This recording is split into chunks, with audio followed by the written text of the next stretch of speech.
the DMK government should take responsible for this. And the Ajith Kumar should get justice. The family is now threatened. So what is happening in Tamil Nadu? Nobody is safe. Absolutely, ma'am. And this High Court has also questioned police on the lack of action as far as this case is concerned. What will be your demand from the DMK government in Tamil Nadu? No, first of all the officers, not suspension, this drama. First, it should be taken as a murder case. So what is the punishment for murder? It should be happen to those people who are involved in this. And first of all, the chief minister should take responsibility. He just cannot show his hands towards the officers. When it was the ADMK government, he was pinpointing only chief minister. But now how can he no officers will handle with high-handedness? No, it is not correct. The chief minister should have a personal responsibility for this atrocity which happened in Tamil Nadu. And he should resign actually because he is handling the home affairs. Apart from that, what demand we could have? Absolutely. So, in fact, there's a chorus for the resignation of the chief minister is what the Bharatiya Janata Party is saying. But, ma'am, how do you see the way the DMK government in Tamil Nadu handled the entire situation in the last 2 days? How do you see that? No, they are very, very relaxed and reluctant, and they want to. They were very serious in our party activities, and their video conferences with our party officials want to win the elections. Only winning the elections is their motto. Nobody is safe. Women are not safe. Even in the custodial deaths are happening repeatedly. There is no law and order. Law and order is in a very poor situation, but the chief minister is just relaxed and he is pinpointing the fingers to the officials. So this is very disheartening, and the CM should take the responsibility of what all the atrocities happening in Tamil Nadu, but what he is not taking. Absolutely. So BJP there, in fact, seeking the resignation of the Tamil Nadu Chief Minister. Thank you so much for speaking to Republic TV.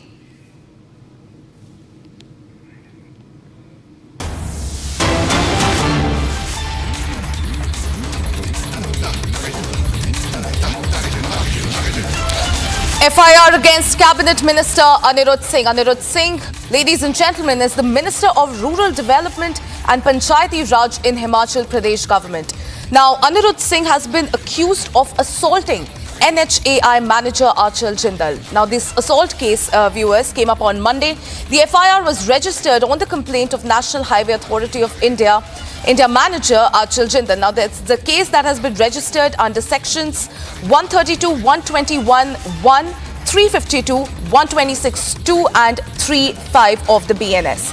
The entire incident took place in front of the Shimla Rural SDM. In fact, ladies and gentlemen, a letter was also written to Union Minister Nitin Gadkari seeking justice. Now, the Central Engineering Service officers have also wrote a letter to Gadkari. They have in fact taken cognizance of the this brutal assault in Shimla. The NHAI Engineers Association has issued a directive, in fact, to the entire highway fraternity.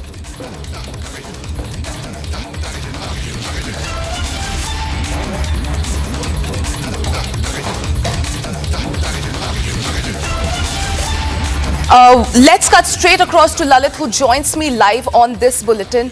Lalit, there is an FIR that has been lodged against Cabinet Minister Anirudh Singh. In fact, Anirudh Singh, who is the Minister of Rural Development and Panchayati Raj in Himachal Pradesh government, has been accused of an assault case. What more can you tell us? If we talk about this whole case came into light yesterday in the capital of Himachal Pradesh, that is Shimla, in the Dhali area.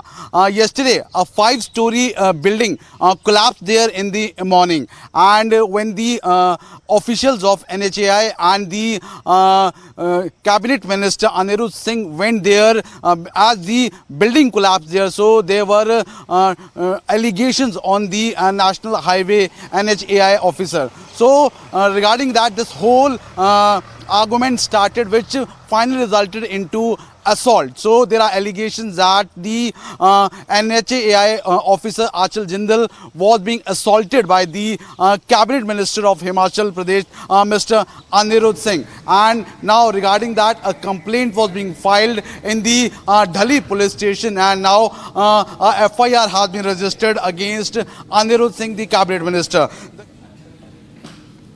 Well, thank you, Lalit. Thank you for getting. निवेदन है, वहाँ पे प्रशासन ने school और सभी educational colleges बंद करने का निर्णय भी लिया है, तो केवल और केवल आवश्यक कारणों से ही घर से बाहर निकले। मेरा सबसे पहले तो ये विनम्र निवेदन जो है वो प्रदेश की जनता और खास करके जो ये 2 जिले हैं वहाँ के लोगों से है, और साथ ही और अब गुंडाराज और जंगलराज लेकर आई है।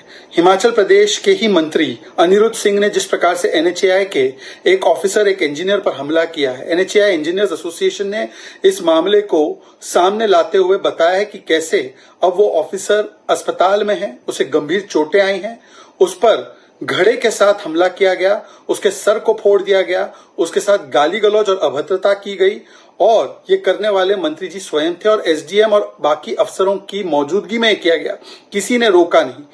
इस इंजीनियर के साथ साथ और भी कुछ लोगों के साथ मारपीट की गई है। ये पहली बार ऐसा नहीं है कि हिमाचल प्रदेश में कांग्रेस ने ऐसी गुंडाई दिखाई है। उनके नेता अमूमन ऐसी गुंडाई और दादागिरी दिखाते हैं। एक पुलिस ऑफिसर को इसलिए तबादला कर दिया गया क्योंकि उन्होंने एमएलए की बीवी के खिलाफ कानूनी कार्रवाई की थी। ये हाल हो चुका है हिमाचल प्रदेश का जब से कांग्रेस आई है। एक तो लूट और महंगाई, और दूसरा जंगलराज और गुंडाराज, जिसको पूरी तरह से बल देने का काम हिमाचल प्रदेश के मंत्री और सरकार के लोग ही कर रहे हैं, कांग्रेस पार्टी कर रही है। क्या ये मोहब्बत की दुकान है? राहुल गांधी जी, क्या इस मंत्री पर कार्रवाई होगी? क्या इस मंत्री को बर्खास्त किया जाएगा, हाँ या ना?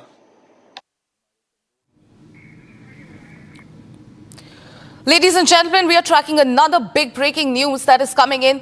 A terror conversion module has been busted in Uttar Pradesh's Prayagraj. The accused was planning to convert many more girls. She also used to brainwash many boys in the village for conversion. Now, the family members have alleged that first she made friends with the people in the house and then targeted. Remember, ladies and gentlemen, a Dalit girl from Prayagraj was allegedly taken to Kerala. She was forcibly converted to Islam and then pressured to undergo jihad training.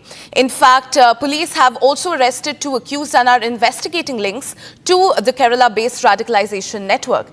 Now, just to put things into context, ladies and gentlemen, the case came to light after a woman named Guddi Devi filed a complaint on 28th of June, saying that her daughter was taken from her village by a local woman who offered her money and promised better prospects.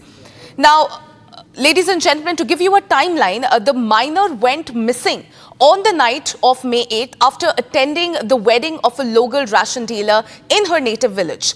Now, she was last seen around 10 p.m. and at the very same event, 19-year-old Bano, also a resident of the same village, allegedly lured the girl by offering money and speaking to her about the virtues of Islam. Let's cut straight across to Sagar, who joins us live from Prayagraj. Sagar, of course, this is one of the biggest stories that we are tracking. We are also coming to know that the accused was planning on converting more girls and more boys from the same village. देखिए, Republic media network इस समय प्रयागराज से 40 kilometre दूर फूलपुर गांव में है, जहां पर कैसे धर्मांतरण का ये खेल लगातार चल रहा था। यही नहीं, जब पहले की सरकार थी, यहां पर लोगों ने बताया कि सपा की सरकार में लगभग 10-10, 15-15 लड़कियों को इसी तरह से धर्मांतरण के लिए उकसाया जाता था। केरल लेकर यहां से लोग गए थे, लेकिन अभी भी लगातार इस तरह के मामले यहां पर सामने आ रहे हैं। देखिए, उस जो पीड़िता है उसका मैं घर आपको दिखा रहा हूँ। लगातार दलित गरीब लोगों को कैसे ये टारगेट यहाँ पर करते थे, आप सोचिए। ये देखिए, कच्चे मकान में आपको दिखा रहा हूं, कच्ची ईंट की दीवारें आप देखिए यहां पर लगी हैं, टीन शेड लगाए, खपड़ेल लगाए। भला ऐसे लोगों को टारगेट करते थे ये लोग, जो लोग इनके बहकावे में आ जाएं और फिर केरल का वो रुख करें जहां पर उन्हें नमाज पढ़ाई जा रही है। कैसे देश विरोधी गतिविधियों में शामिल हो, ये भी उन्हें बताया जा रहा है। फिलहाल देखिए, उस बच्ची के चाचा हमारे साथ हैं, क्योंकि पिता का निधन करीब 10 साल पहले हो गया था। यही देखिए, पूरे परिवार को संभालते हैं और अब हमारे साथ ये इस समय जुड़ चुके हैं। क्या हुआ था सर पूरे मामले में, और कैसे बच्ची यहाँ से लोग उसे बहका कर ले गए? मामला ये है, जहाँ कन्हैया कोटेदार के जहाँ लड़की की शादी थी गेट हाउस में, और वहाँ गई, उसकी माँ भी गई, हमारे तीनों बच्चे गए। और वहाँ दावत खाने लिए वो बाकाई चलो फूलपुर घूम आए। फूलपुर ले जाने के बाद वो मस्जिद में लेके चली गई। वहाँ जो लच्छा पहरा जाता है हाथ में धागा, हाँ उसको भी कटवा दिया, कहे आप मुस्लिम हो जाओ। और वहाँ जबरदस्ती उसको कार में बैठा करके लेके भाग गए इलाहाबाद। इलाहाबाद भाग गए, इलाहाबाद से जहाँ टिकट कटा के दिल्ली तक के बैठा दिया गाड़ी पे। अच्छा, मतलब कि शादी में लेकर गए, उसके हाथ का रक्षा सूत्र जैसा मैंने पहना कटवा दिया गया, उसके बाद उसे केरल लेकर गए। लेकिन ये सब इतने दिनों से खेल चल रहा था, आप लोग को भनक नहीं लगी? घर में आप लोग रहते हैं। भनक लगी थी जब मस्जिद में यहाँ पढ़ रही थी, जब मस्जिद में लेके गई 2 फेरे, तो हम लोग सुने तो अपनी लड़की को मारा, गरियाया, और उसके बाद उसको भगाया। हम क्या मेरे घर मत आओ, तो कुछ दिन शांत थी। और वो शादी मौका पा गई, अकेले गई तीनों बहन, और वहाँ से लेके फरार हो गई। अच्छा, क्या गांव के और लोगों को भी टारगेट किया जा रहा था? गांव में कई केस कर दिया है, अभी मुकदमा लोगों को चल रहा है। उसके बाद जो यहाँ चूड़ियार से पैसा ले करके उसके साथ शादी भी लड़की के अपने कर दिया वो। Demonstrating rapid operational readiness and its unwavering commitment to seafarer safety, the Indian Navy undertook a high-risk firefighting and rescue operation on board Palau flagged tanker MT Yi Cheng 6 on the 29th of June 2025 in the North Arabian Sea. In fact, it successfully stabilized the situation, ensuring the safety of the 14 Indian crew members. This is indeed a remarkable display of rapid operational readiness and the commitment to seafarer safety.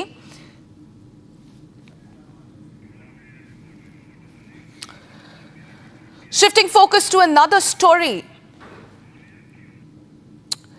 Now, an encounter between police and criminals late last night in Moradabad's Bhagatpur area has been brought to light in a string of thefts in the region. Now, one criminal was injured and arrested while the others managed to escape. Here's a quick report. Take a look. An encounter broke out between police and criminals in Moradabad district's Bhagatpur police station area. During the exchange of fire, one criminal was shot in the leg and apprehended by the police. The remaining suspects managed to flee the scene, taking advantage of the chaos. देखिए, ये थाना भगतपुर क्षेत्र में ये दिनांक 23/24 की रात्रि में एक चोरी की सूचना आई थी, जिसमें कि बताया गया था कि चांदपुर गांव में एक ज्वेलरी शॉप में कुछ लोगों ने घुस के जो है वहाँ पे नकब लगा के चोरी करी है। इसमें चेकिंग के दौरान में जब हमने अभियुक्त को एक रोका वहाँ पे, तो पुलिस के ऊपर फायरिंग करी। फायरिंग में आत्मरक्षार्थ पुलिस ने जवाबी फायरिंग में उसके जो मेन अभियुक्त है उसके पैर में गोली लगी है। उसके पास से एक तमंचा, एक खोखा कारतूस, एक जिंदा कारतूस एवं 10,170 रुपये और कुछ ज्वेलरी के सामान जिसमें चोरी किए थे वो भी उसके पास से बरामद हो गए हैं। The injured criminal is currently undergoing treatment under police custody.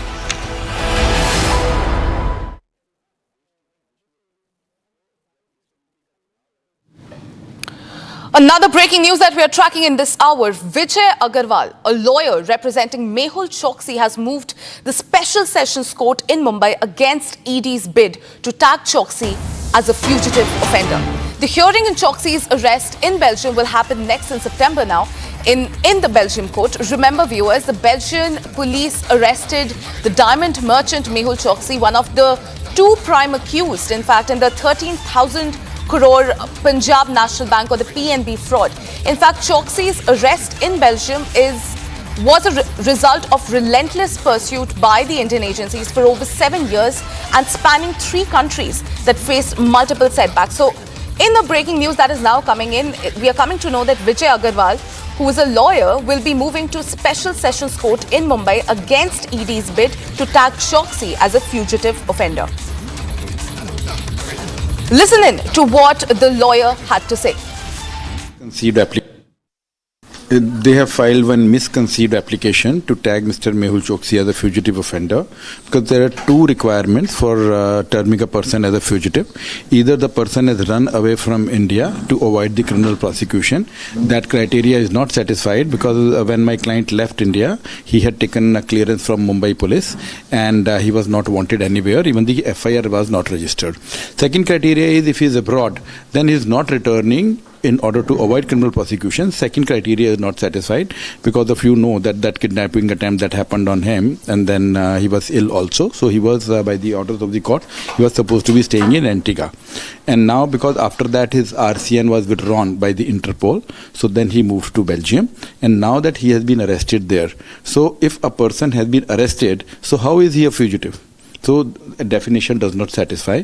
So even earlier, because conceding all these arguments, ED was not successful. It has been years since ED has been trying this. But now, because of this recent development in Belgium, we have moved an application day before stating that these proceedings should now be terminated, because the purpose of the Fugitive Act is that the person should be submitting to the jurisdiction of the court. Now, on the request of the investigating agencies, he is arrested. So how can you term as a fugitive here? Can you share the details where you have moved this play in Mumbai? And second, how does the detention of Mehul Choksi there in Belgium strengthens your case? This application has been moved before special judge. The special judge under PMLA is also designated as a special judge under the Fugitive Act. The judges are same, but though they call him different. So the same judge has to wear two hats, right? One is the special judge PMLA and the special judge fugitive. And it doesn't just strengthen my case, it finishes the case of ED. Because they say that the man is not available. That is why he's been turned fugitive. Now, when on your request, the man is arrested away, 7 seas away, and then he's not being able to go anywhere because he's in detention on your request. So you are preventing him from moving anywhere. So how can he be a fugitive? So this is what the court will determine. So seeing our application, Mr. Veni Gaonkar appeared on behalf of ED and Ms. Kavita Patil. So they have taken time and they will respond to the application. Then the legal arguments will take place. The next date, I believe, is 18th July. Well, ladies and gentlemen, that was Mehul Choksi's lawyer Vijay Agarwal. Now shifting focus to some other stories that we are tracking from across the country. Ladies and gentlemen, here's Bharat in 1 minute. Bharat 1 Minute brought to you by Canara Bank. Together we can. Massive face-off over Waqf Act. BJP launches attack at Akhilesh Yadav, calling for dumping of Waqf Amendment Act. BJP said that the Inti bloc is pushing for Sharia constitution.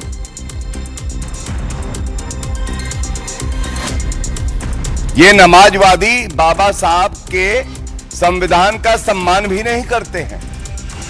इनको तो चाहिए केवल शरिया कानून। 4 people have been killed while 5 have been injured in a factory fire in Tamil Nadu's Sivakasi. Relief and rescue operations are currently underway. The Bharatiya Janata Party national leadership has appointed N. Ramachandra Rao as the president of Telangana State Unit, succeeding Union Minister G. Kishan Reddy. Vehicles above 15 years will not get fuel at Delhi petrol pumps from today. The decision has been taken to curb vehicular pollution. Delhi Police Personnel and Transport Department have been deployed to ensure the implementation. Viewers, it's time to slip into a very short break. On the other side, major lapses in the ongoing Karnataka caste census has been exposed. Documents show lack of verification, no public interaction. Also tracking, 4 people dead and 5 injured after explosion at firework factory in Tamil Nadu. We'll get you this and a lot more. Don't go anywhere. Stay tuned. We'll be right back.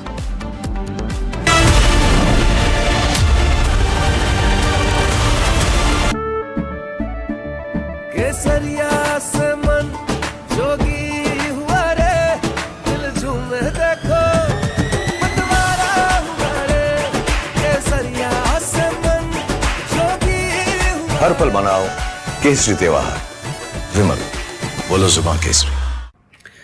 We are not surprised, nor we are shocked with the reaction of Nasruddin Shah on Diljit Dosanjh. But we would like to tell him that the way the Federation has reacted on this entire issue is with some solid reasons. And it's very important for you to know about it. First of all, you say that he is a true Indian and true nationalist. A person holding an American passport, American citizenship, and not Indian cannot be called an Indian. I think it's very simple to understand. Somebody who remains silent on the terror attack on a country cannot be Indian, cannot be a true Indian. Somebody who doesn't condemn the act supporting terrorism and killings of innocent Indians, that is his heroine in his film, cannot be an Indian.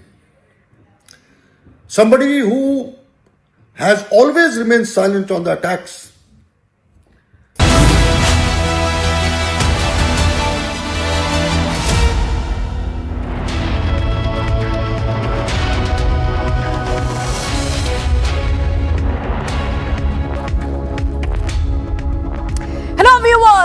we are live and breaking. I'm Shivangi Shukla getting you the latest coming in. It's our afternoon where we get you all the top updates from the custodial death in Tamil Nadu to what is happening in the West Bengal Law College rape case. We get you all and every detail. But the headlines first. Let's get started.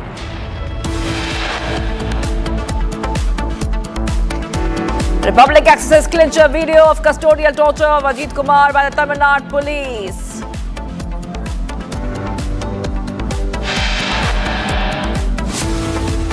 Big setback to Siddaramaiah government and Chinnaswamy stadium stampede case. IPS officer Vikas Kumar suspension order.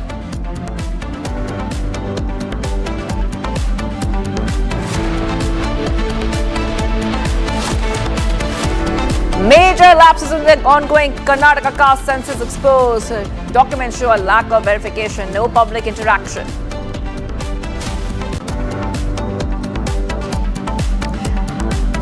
Four people died, 5 injured after explosion at firework factory in Tamil Nadu.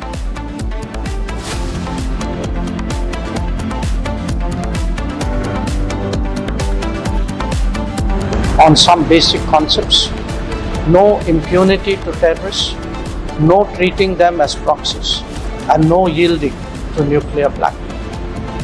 Any state sponsorship must be exposed and must be countered. Affairs Minister Jai Shankar calls on Pakistan at UN, says state-sponsored terrorism must be exposed and urges for global unity against terror.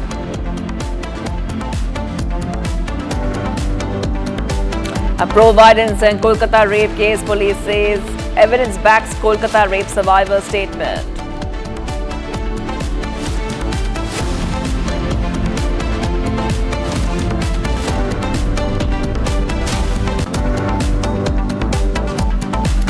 We're getting some big breaking updates coming in right now. Lawyers and law students stage protests against Mamata government in Kolkata. Let's go to that because the call for justice for rape survivors is growing louder and louder by the day. That is right. We have Bhaskar. Let's go to Bhaskar if we have Bhaskar with us. And Bhaskar, we have seen multiple protests all across West Bengal. We see students, we have seen the West Bengal BJP. Now we see lawyers and law students staging a protest against the Mamata government in Kolkata. Call for justice and also asking for accountability. Bhaskar.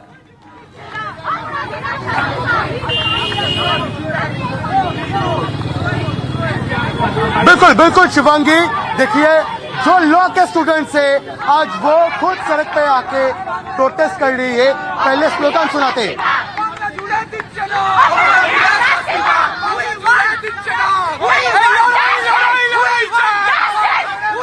आप देख सकते हैं किस तरह से गुस्सा फैल रहा है पूरे बंगाल के अंदर। ये साउथ कोलकाता लॉ कॉलेज के अंदर जिस तरह से एक बच्ची की, एक फर्स्ट ईयर के स्टूडेंट की गैंग रेप किया गया है, इसके खिलाफ डिमांड, जस्टिस के डिमांड पर आप लॉ के स्टूडेंट सड़क पे आके प्रोटेस्ट कर रहे। बात करना चाहूंगा, कैंपस के अंदर सेफ फील कर रही है आप कैंपस के अंदर आपको सेफ लग रहा है? नहीं, अभी तो किसी भी जगह पे हमें सेफ नहीं लगता। जिस तरह से कॉलेज के अंदर एक फर्स्ट ईयर के स्टूडेंट की गैंगरेप की गई है, आप लोगों को क्या सेफ फील हो रहा है अपने कॉलेज पे जाने के लिए? सेफ नहीं फील हो रहा है। आप लोग ये मांग कर रहे हैं कि जल्द से जल्द न्याय विचार जस्टिस हो जाए, लेकिन जैसे तृणमूल कांग्रेस के काफी सारे लीडर्स ये सवाल उठा रहे हैं कि वो लड़की क्या कर रही थी कॉलेज आवर्स के बाद, कॉलेज अथॉरिटी पे भी सवाल आ रहे हैं। देखिए शिवांगी, आपको तस्वीरें दिखाते हैं इस वक्त कलकत्ता के अंदर जो साउथ कलकत्ता लॉ कॉलेज के बिल्कुल सामने से प्रोटेस्ट रैली चल रहा है और मैं आपको तस्वीरें दिखाऊंगा। We demand immediate justice for the victim and extemporary punishment for all those responsible. सुनिए, आप लोग जो जस्टिस की मांग कर रहे हैं, जिस तरह से कॉलेज के अंदर एक फर्स्ट ईयर की बच्ची की गैंगरेप की गई है, कल और काफी सारे स्टूडेंट के साथ भी तो ये नहीं हो पाएगा, ये नहीं होगा, ऐसा कोई एश्योरेंस क्या आप लोगों को मिल रहा है? हम कुछ महीने पहले आर्थिक और इंडिशन देखा, गवर्नमेंट आर्थिक होल्ड इंडिया होल्ड बंगाल काम किया, कोई वन जस्टिस कब कर रहा है? गवर्नमेंट क्या कर रहा है? कमांड लपट कर रहा है। कमांड सरकार क्या कर रहा है? सरकार को क्या, कॉलेज अथॉरिटी को क्या कुछ नहीं पता था? सरकार है, दलाल है, गवर्नमेंट का हमारा पास कोई जरूरत नहीं है, भरोसा नहीं है, भरोसा उड़ गया। गवर्नमेंट लड़कियों की और मेरा माँ बहन की कोई इज्जत नहीं दे रहा है, तो इसके इसलिए इस इंसिडेंट घटा। ये मनोजीत को इतना पावर कहाँ से आया ताकि वो इस तरह की हरकतें कर सके? मनोजीत को इतना पावर कहाँ से मिला ताकि वो इस तरह से हरकत कर पाए कॉलेज के अंदर? पावर तो है, गवर्नमेंट है ना, उसका पावर है। पावर तो नाम तो मैं मेंशन नहीं कर पाऊंगा, मैं पॉलिटिकल है। पुलिस क्या कर रहा था? पुलिस है, 700 मीटर का दूर पुलिस है। बिल्कुल, देखिए शिवांगी, आपको तस्वीरें दिखा रहे थे लॉ कॉलेज के जो स्टूडेंट्स है, सारे लॉ कॉलेज के स्टूडेंट्स मिलाकर यहाँ पे प्रोटेस्ट रैली पे निकले हैं और इन लोगों का बस एक ही मांग है, जल्द से जल्द इन लोगों को जस्टिस मिल जाए। और देखिए, मैं आपको वापस स्लोगन सुना रहा हूँ।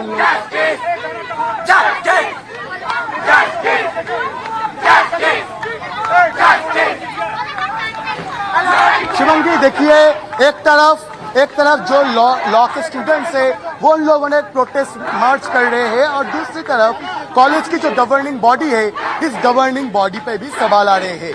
120 सीट की जगह 126 कहीं पे उससे भी ज्यादा सीट पे स्टूडेंट्स को एडमिशन दिया गया था कॉलेज की तरफ से, ऐसे एलिगेशंस भी स्टूडेंट्स ला रहे हैं।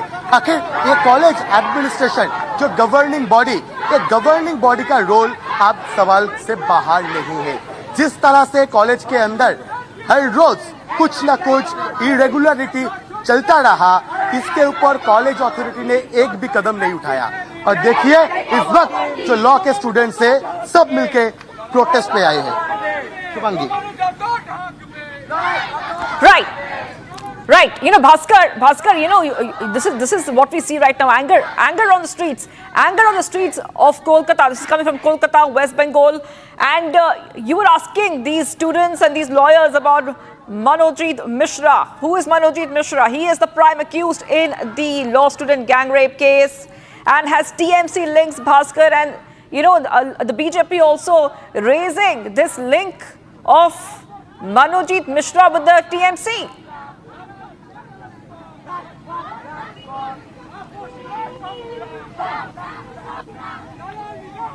बिल्कुल शिवांगी, देखिए, ये मनोजीत मिश्रा जो है वो तृणमूल कांग्रेस के छात्र परिषद जो कि स्टूडेंट्स विंग है, इस स्टूडेंट्स विंग का एक लीडर था।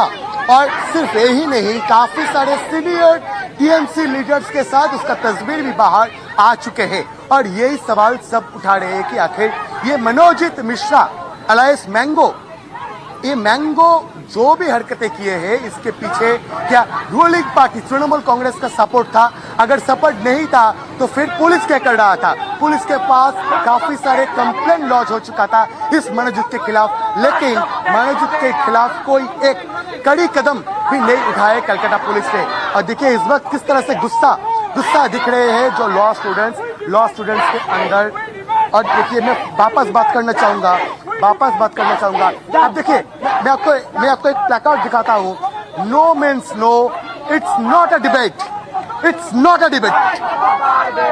मैम एक चीज बताइए, जिस तरह से मनोजीत ने ऐसे हरकतें की है कॉलेज के अंदर, किसी का तो पावर था उसके पास, उसका खुद का ही पावर था, तभी वो इतना कर पाया। हर कॉलेज में यूनियन रहता है टीएमसीपी का, ठीक है, जो 4 कॉलेज है ना गवर्नमेंट का, उसमें ही पावर रहता है इस सब में, ठीक है। तो हमारा ये सारी यूनियन के पावर को लेकर ये काम कर रहे थे। हाँ, तो यूनियन के पावर को लेकर ये सब चीजें होता है, ठीक है ना। सबके पास पावर रहता है, हर एक कॉलेज में दादा रहता है, ठीक है ना। All right, getting some breaking news coming in. We have to move ahead right now. Speeding car went out of control and entered the Rajaji Haveli Hotel located at, this is in the NH9. It crushed 4 people standing outside the hotel. 1 youth died on the spot, 3 injured. The car driver fled after the accident. There was chaos at the spot. CCTV footage of the incident came to light. We have the picture. This is the picture, the CCTV footage. Now, in this footage, is what you will see next is a speeding car going absolutely out of control, and it's entering into a hotel. This is a Rajaji Haveli Hotel. The car is out of control, enters the hotel. It crushes 4 people standing outside the hotel. 1 youth has lost his life. Very unfortunate. 3 people injured, and the car driver fled after the accident. There was chaos at the spot, and this CCTV footage of the incident has come to light. You can see one more case of a driver who is absolutely out of control and ramming right into a hotel, leading to 1 death. Okay, let's move ahead right now, viewers, to some of the other stories we're tracking. We're getting some more breaking updates coming in right now, and let's put our focus on some of the other stories we're tracking. Republic has accessed the clincher video of custodial torture of Ajith Kumar by Tamil Nadu police. Big setback to Siddharamaiah government in Chinnaswamy Stadium stampede case. IPS officer Vikas Kumar's suspension order has been stayed.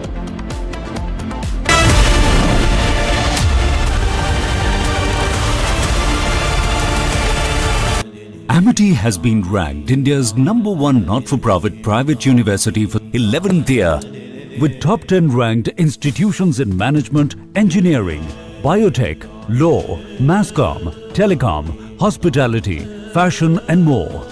Yet another top ranking for Amity University.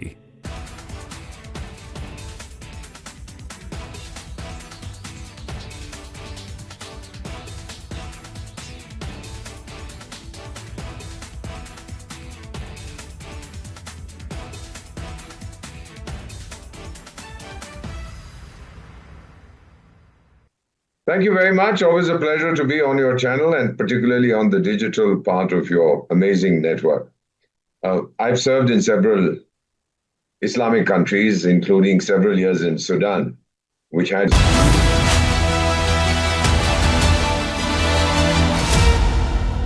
All right, viewers, getting you some more breaking news coming in. Unknown armed men stormed the Tehsil office in the district of Baluchistan.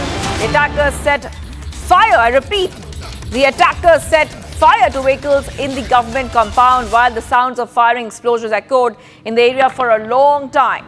Back to what was coming in here, Republic TV viewers, and let's see those pictures which have come out for you. On your screen, this is the picture coming in from Baluchistan. You can see how unknown armed men have stormed the Tehsil office in the Mustang district of Baluchistan. The attackers set fire to vehicles in the government compound. And while the sounds of firing explosions can be heard very, very clearly in the area for a long time.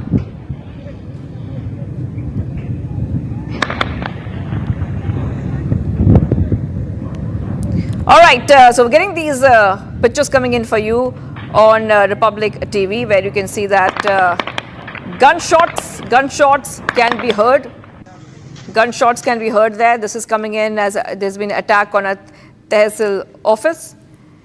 Just trying to get you some more updates in terms of what is happening there. We are seeing that there has been an attack at a Tehsil office, and we'll try to also see what other updates we're getting on the story. But we have seen such attacks in Baluchistan time and again. And in these pictures, we're coming to know that unknown armed men, we don't know who they are yet. These unknown armed men stormed the Tehsil office in Balochistan. The attackers set that office on fire and gunshots could be heard. Okay, let's move ahead right now to some of the other stories we're tracking.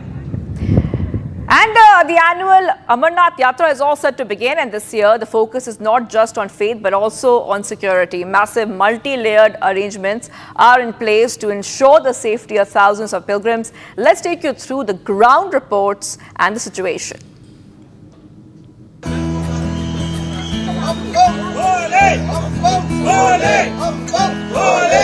Pilgrims from across the country have started arriving at the Bhagwati Nagar base camp in Jammu as the sacred Amarnath Yatra is set to begin from early tomorrow.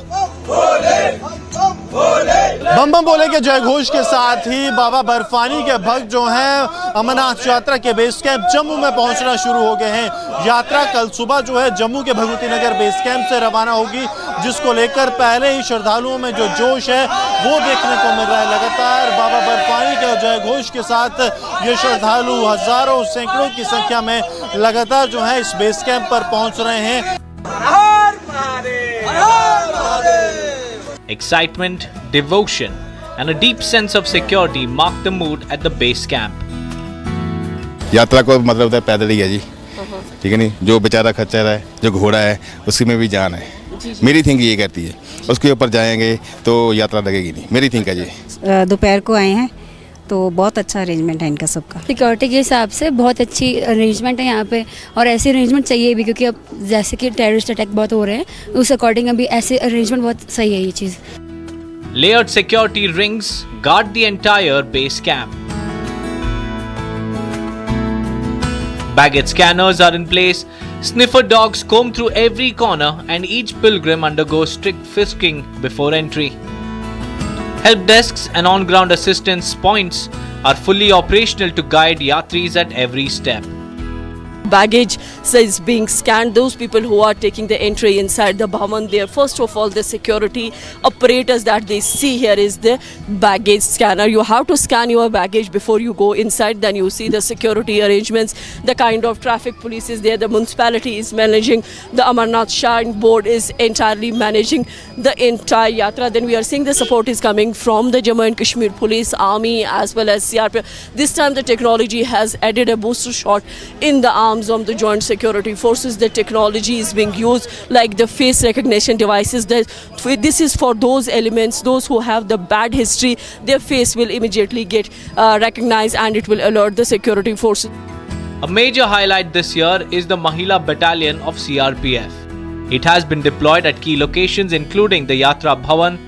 They are not only handling security duties but are also providing crucial support and assistance to women yatris. A lot of features have been added this time to Amarnath Yatra, apart from the AI that is giving a boost for the Yatra arrangement, the security arrangement. Then we are seeing now the female cops, the CRPF personals too have been deployed here just to take care of the security of the yatris, those who are visiting or have started arriving at Yatra Bhavan in Srinagar. They are the one, they will see that the complete headgear with the automatic rifles, the BP jackets, the boots on, that tells you that how the security arrangements have been geared up, multi-layer security arrangements that have been placed here. Security has been scaled up along the entire Yatra route, with additional forces and advanced surveillance systems in place. Pilgrims have been strictly advised to travel only in designated convoys. We have made multi-tier arrangements and very in-depth deployments. So I would not like to reveal what are these, but still we have done a very multi-tiered arrangement and very in-depth corridor protections to the area so that we can take care, we have more control of those two axes. Convoy preparations are underway at the base camp from tomorrow morning. Pilgrims will begin their journey in tightly monitored convoys escorted by security forces every step of the way. All Yatra routes, including traditional and alternate tracks, are under constant surveillance. Security forces are maintaining round-the-clock vigil to ensure safe passage for every single pilgrim. Bum, bum, bole, bum, bum, bole, bum, bum, bole. Viewers, getting you some more updates. Viewers, major lapses in the ongoing Karnataka caste census exposed. Documents show a lack of verification, no public interaction. And 4 people have died, 5 injured after explosion at a fireworks factory in Tamil Nadu.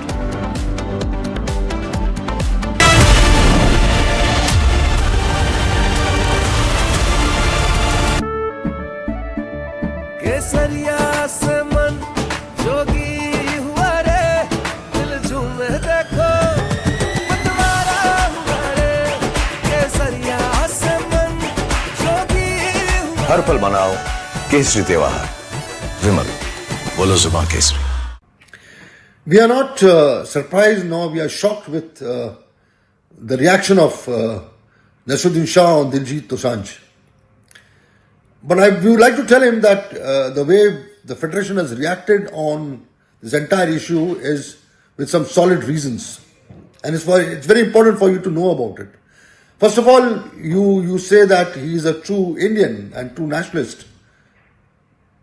A person holding an American passport, American citizenship, and not Indian cannot be called an Indian. I think it's very simple to understand. Somebody who remains silent on the terror attack on a country cannot be Indian, cannot be a true Indian. Somebody who doesn't condemn the act supporting terrorism and killings of innocent Indians, that is his heroine in his film, cannot be an Indian. Somebody who has always remained silent on the attacks on India by Pakistan cannot be an Indian. So I would like to tell Nasiruddin Shah that we at the Federation are very emotional about our country and we feel that the nation comes first.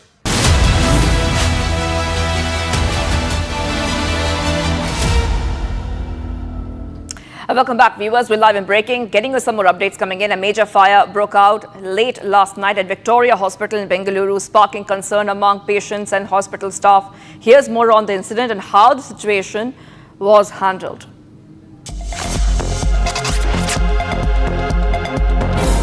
An unexpected fire broke out late last night at Victoria Hospital in Bengaluru, sending shockwaves through the medical facility. The fire, which was caused by a short circuit, erupted in the seminar hall of the Burns block, a crucial part of the hospital. Upon receiving the emergency call, the fire department quickly mobilized at the spot and worked tirelessly to control the blaze. At the time of the incident, 26 patients were inside the building, including 5 critically ill patients in the ICU. Fortunately, all patients were safely evacuated and transferred to the nearby H block without any injuries or casualties. The fire brigade managed to extinguish the flames in a swift and coordinated operation, preventing further damage. While no casualties have been reported, authorities have launched an investigation into the cause of the short circuit. The hospital is now reviewing safety protocols to avoid any future incidents. Viewers, getting you much more. Coming right up, Republic accesses the clincher video of custodial torture of Ajith Kumar by the Tamil Nadu police. Plus, big setback to the Siddaramaiah government in the Chinnaswamy Stadium stampede case. IPS officer Vikas Kumar's suspension order has been stayed.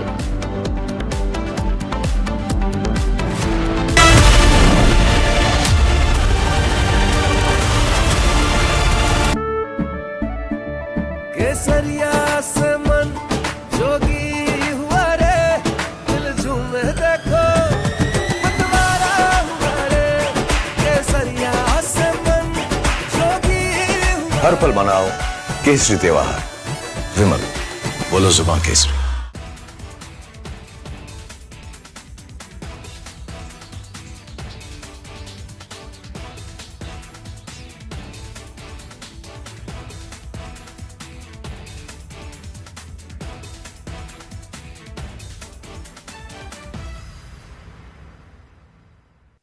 Thank you very much. Always a pleasure to be on your channel and particularly on the digital part of your amazing network. I've served in several Islamic countries, including several years in Sudan, which had Sharia law when I was there. And somebody even issued a fatwa against me, whatever that meant.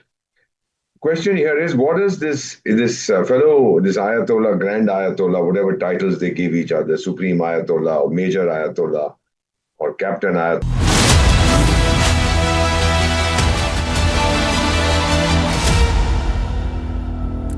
And viewers, let's get you much more in our next segment, Bharat in 1 minute. Let's get started. Bharat 1 minute brought to you by Canara Bank. Together we can. Massive face-off over WAF Act. BJP launches attack at Akhilesh Yadav, calling for dumping of WAF Amendment Act. BJP said Indie bloc is pushing for Sharia constitution.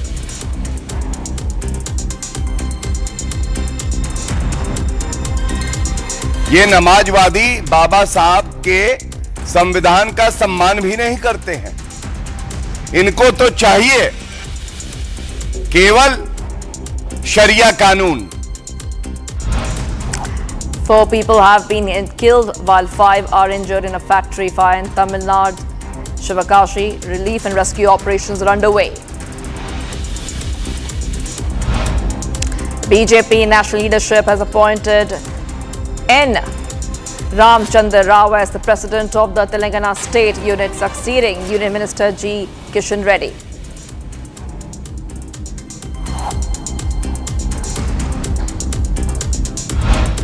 Vehicles above 15 years will not get fuel at Delhi petrol pumps from today. The decision has been taken to curb vehicular pollution.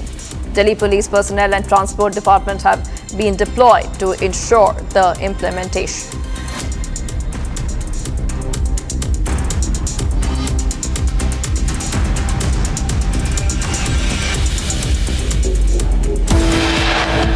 Much coming up, major lapses in the ongoing Karnataka caste census exposed. Documents show a lack of verification, no public interaction. 4 people died, 5 injured after explosion at firework factory in Tamil Nadu. Stay tuned, viewers. We are live and breaking.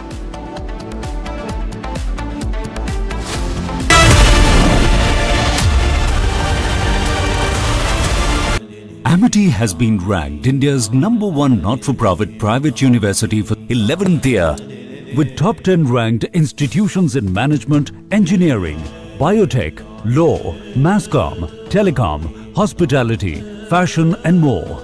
Yet another top ranking for Amity University. We are not surprised nor we are shocked with the reaction of Nadu on Diljit Dosanjh. But we would like to tell him that the way the Federation has reacted on this entire issue is with some solid reasons. And it's very important for you to know about it. First of all, you say that he is a true Indian and true nationalist. A person holding an American passport, American citizenship, and not Indian cannot be called an Indian. I think it's very simple to understand. Somebody who remains silent on the terror attack on a country cannot be Indian, cannot be a true Indian. Somebody who doesn't condemn the act supporting terrorism and killings of innocent Indians, that is his heroine in his film, cannot be an Indian. Somebody who has always remained silent on the attacks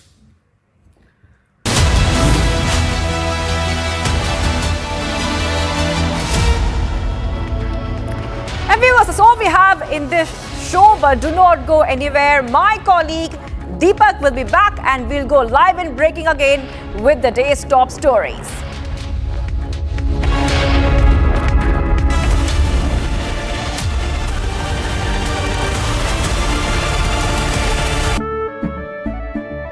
केसरिया से मन जोगी हुआ रे, दिल झूमे देखो मतवारा हुआ रे। केसरिया से मन जोगी हर पल मनाओ केसरी त्योहार। विमल, बोलो जुबान Kesari.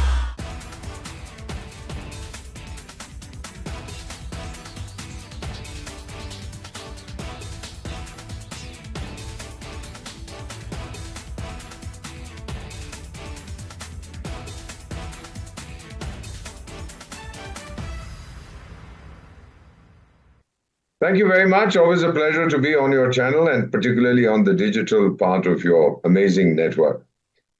I've served in several Islamic... From Asia's largest news headquarters, setting the agenda for Bharat.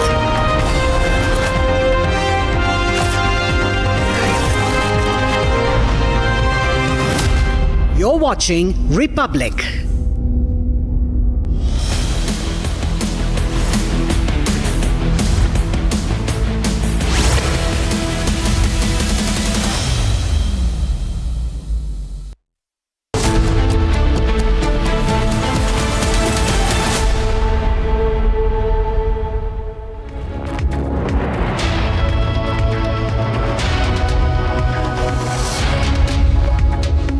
A very good afternoon, viewers. It's 2 p.m. and you're watching Republic TV. I'm Deepak Suresh Kumar, and our focus remains on the CM suspense in Karnataka. Whether there will be a change in guard, whether DK Shiv Kumar will assume charge of the top post or not remains to be seen. But meetings continue. Randeep Surjewala is holding back-to-back meetings.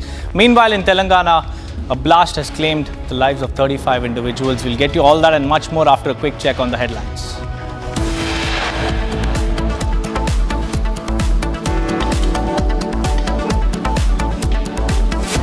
Republic accesses video proof of police brutality. Ajith succumbs to custodial torture.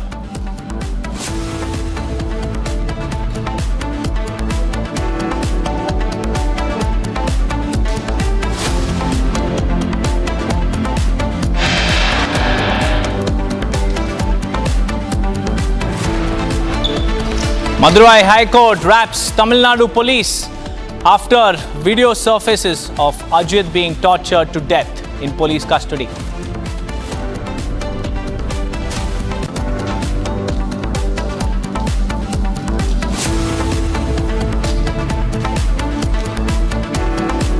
Shocker comes in from Himachal Pradesh. A Congress minister seen assaulting a National Highway Authority of India official.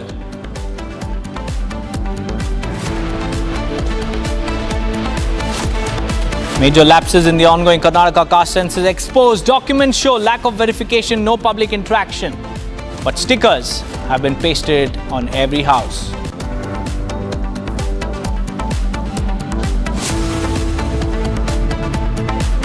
Deadly explosion at chemical plant in Telangana, 36 dead and over 34 injured. CM Revanth Reddy visits accident sites, interacts with the injured at a hospital.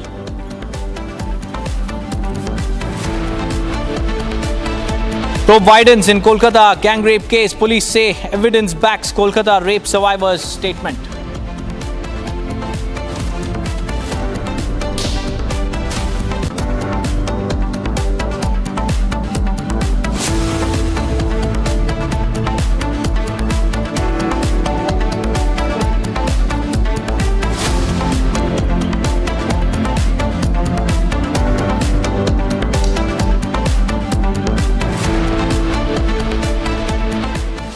Viewers, we have some big breaking news coming in as far as the Kolkata gang rape case is concerned. The prime accused is now being seen as a history sheeter because 6 FIRs have been registered against him. According to the details exclusively accessed by Republic, there were 6 FIRs registered against Manojit Mishra. He was a history sheeter, and the police have said that the accused planned the assault and they have a history of sexually assaulting and harassing students. And 3 out of the 4 persons who have been arrested in connection with the gang rape of a law college student had pre-planned the assault. And this has been confirmed by the police as well. But what we understand in the latest details that we have accessed is the fact that the prime accused has 6 FIRs registered against him, making him a history sheeter. He is accused in 6 other different cases, different complaints. 6 FIRs have been registered against him. And these are more details tumbling out on the main accused. Manojit Mishra was a history sheeter. He is a repeat offender. 6 FIRs have been registered against him in different cases. That's the latest that we are tracking from Kolkata. And what we understand is that Manojit Mishra is a habitual offender. He is a history sheeter, repeat offender. He has 6 FIRs against his name, and these are the exclusive details that we have accessed in the Kolkata gang rape case. And remember, viewers, Manojit Mishra has also been removed from his contractual position in the college.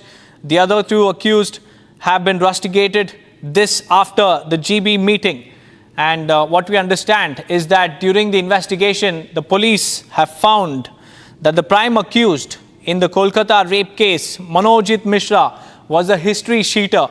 And according to the details that we have accessed exclusively, there were 6 FIRs registered against him. Manojit Mishra has 6 FIRs against his name.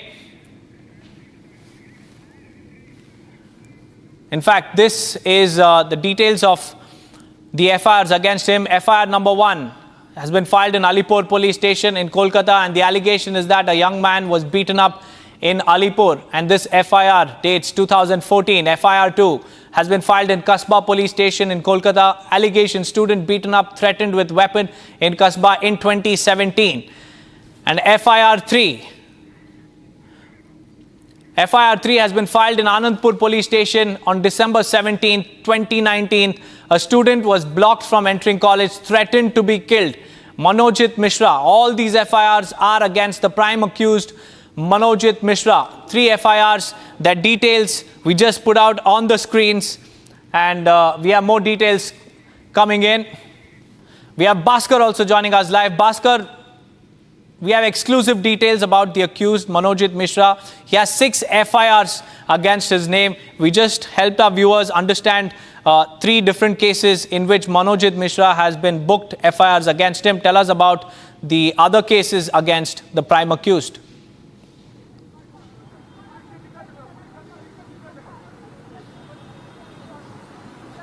बिल्कुल, देखिए, ये मनोजित मिश्रा जो है, इसके खिलाफ इसके पहले भी 6 FIR दर्ज हो चुका था कलकत्ता पुलिस के पास, और ये सारे जो डॉक्यूमेंट, ये सारे जो FIR कॉपीज, ये कॉपीज हम लोग रिपब्लिक मीडिया नेटवर्क पे दिखा रहे हैं। और देखिए, कलकत्ता पुलिस के पास 6 FIR दर्ज होने के बावजूद मनोजित मिश्रा के खिलाफ कोई सख्त कार्रवाई नहीं किया गया। आखिर सवाल तो ये जगह पे है दीपक कि कलकत्ता पुलिस के पास FIR लॉन्च होने के बाद भी, जहां पे फिजिकल असॉल्ट है, मॉलेस्टेशन जैसे सीरियस एलिगेशंस है, रिपीटेड ऑफेंडर था ये मनोजित मिश्रा, फिर भी कलकत्ता पुलिस ने उसको छोड़ क्यों दिया? कैसे मनोजित मिश्रा कलकत्ता पुलिस के हवाले से बाहर आके वापस वही घिनौना काम शुरू कर वो काम चालू रखा? यही तो सबसे बड़ा सवाल है। देखिए, हम लोगों के पास जैसे इंफॉर्मेशन आ रहे हैं, इसके पहले 6 FIR दर्ज हुआ था, जहां पे सीरियस फिजिकल असॉल्ट के साथ साथ और भी काफी सारे सीरियस एलिगेशंस थे। और दीपक, ये बता दूं आपको कि कलकत्ता पुलिस के पास ये सारे FIR दर्ज होने के बावजूद कलकत्ता पुलिस की तरफ से कोई कार्रवाई नहीं किया गया। हर एक बार कोई एक पावर की वजह से मनोजित मिश्रा को छुटकारा मिल गया पुलिस के हाथों से। और आखिर लोग ये सवाल उठा रहे, बंगाल के लोग ये सवाल उठा रहे, पूरे देश का लोग ये सवाल उठा रहे हैं कि मनोजित मिश्रा का पीछे क्या सिर्फ रूलिंग पार्टी तृणमूल कांग्रेस और उसका स्टूडेंट्स विंग TMCP का हाथ था, या फिर स्पेसिफिक कोई लीडर उसके साथ था जो हर एक बार 6 बार उसको बचाया कलकत्ता पुलिस के हाथों से? नहीं तो कलकत्ता पुलिस के पास FIR दर्ज होने के बावजूद कलकत्ता पुलिस ने क्यों उसको कोई जो सख्त वो कार्रवाई मनोजित के खिलाफ शुरू क्यों नहीं किया? कोई इन्फ्लुएंशियल पर्सन, या फिर मनोजित खुद इतना इन्फ्लुएंशियल था अपने पार्टी से, अपनी तृणमूल कांग्रेस हो या फिर तृणमूल कांग्रेस छात्र परिषद जो किया तृणमूल कांग्रेस के स्टूडेंट्स विंग है, इसी वजह से क्या कलकत्ता पुलिस ने उसको छोड़ दिया? ये सवाल भी आ रहे हैं। और जहां तक विपक्ष दलों का सवाल है, भाजपा की तरफ से यह सवाल बार बार किया जा रहा है कि कलकत्ता पुलिस के साथ मनोजीत मिश्रा जैसे तृणमूल कांग्रेस के लीडर्स का क्या संजोग है। नहीं तो 6 एफआईआर दर्ज होने के बावजूद मनोजीत मिश्रा को छोड़ दिया कोलकाता पुलिस, ये सवाल भी अब आ रहे। और देखिए जो साउथ कलकत्ता लॉ कॉलेज की गवर्निंग बॉडी के प्रेसिडेंट हैं तृणमूल के विधायक अशोक देव, उनसे भी मैंने सीधा तौर से पूछा था कि आपको क्या पता था कि मनोजीत के खिलाफ ऐसे एलिगेशंस भी है, क्यों उसको छुटकारा मिल गया। लेकिन अशोक देव के पास, टीएमसी विधायक के पास, या फिर ये साउथ कलकत्ता लॉ कॉलेज की जो गवर्निंग बॉडी का प्रेसिडेंट जिसने रेकमेंड किया था मनोजीत का नाम, उसके पास ये सवाल का कोई जवाब है नहीं। और गवर्निंग बॉडी का एक हिस्से का ये मानना है कि कॉलेज के पास सारे के सारे इंफॉर्मेशंस था। कॉलेज के साथ जुड़े हुए कोई एक सीनियर लीडर के साथ होने के नाते मनोजीत के खिलाफ कलकत्ता पुलिस ने कोई कदम नहीं उठाया। अब ये भी एक जांच की बात है भाजपा की तरफ से, इस चीज का ये 6.5 एफआईआर का भी जांच की, निष्पक्ष जांच की मांग किया जा रहा है। दीपक, Right, Bhaskar, stay on with us because we have more breaking news coming in, and this, as far as the action is concerned, Manojit Mishra, the prime accused, has been removed from his contractual position, and the other 2 accused have been rusticated after the governing body meeting of the law college. And this is the big breaking news development that we have from the college. Action has been taken. Manojit has now been officially removed from his contractual position. And this is not all. The other 2 accused have also been rusticated, meaning they can no longer continue in the institution. The decision came after the crucial governing body meeting, and the pressure was mounting. The outrage is continuing to grow, and now the college has been forced to act. But Bhaskar, the question is this enough?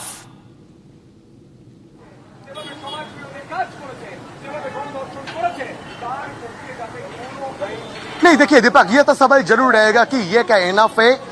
College की तरफ से अब मनोजीत का जो contract, वो contract dismiss किया जा रहा है और 2 जो एक्यूज है उन लोगों को रस्टिकेट किया जा रहा है। लेकिन मनोजीत को तो पहले ही इसी कॉलेज ने रस्टिकेट किया था, लेकिन उसके बाद भी मनोजीत को रिकमेंडेशन मिला कॉलेज में कॉन्ट्रेक्चुअल स्टाफ के हिसाब से ज्वाइन करने के लिए। ऊपर से सिर्फ यही नहीं, जो जीबी मीटिंग के बाद आप कर रहे थे, जो जनरल बॉडी मीटिंग जहां पे जनरल बॉडी मेंबर्स के एक हिस्सा था, वो जीबी मीटिंग में और भी काफी सारे डिसीजंस लिया गया है। कॉलेज के आई कार्ड के बगैर किसी को कॉलेज के अंदर जाने का परमिशन इसके आगे से नहीं मिलेगा। और जो ऑफिशियल टाइमिंग है, ऑफिशियल टाइमिंग के बाद कोई भी कॉलेज के अंदर किसी को भी परमिशन नहीं है कॉलेज के अंदर रहने के लिए। ऊपर से जो आईसीसी है, जो इंटरनल कंप्लेंट कमेटी, ये कमेटी भी फॉर्म किया गया।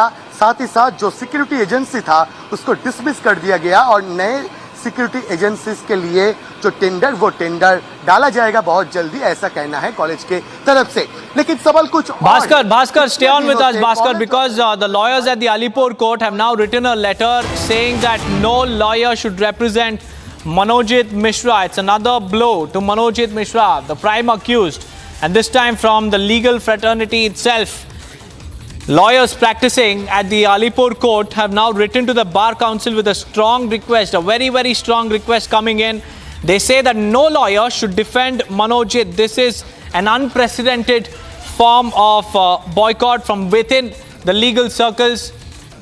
The lawyers practicing at Alipur court have now written a letter to the Bar Council. Bhaskar, get us more information on this, because lawyers have also now expressed their outrage. They're saying that no lawyer should represent Manojit Mishra.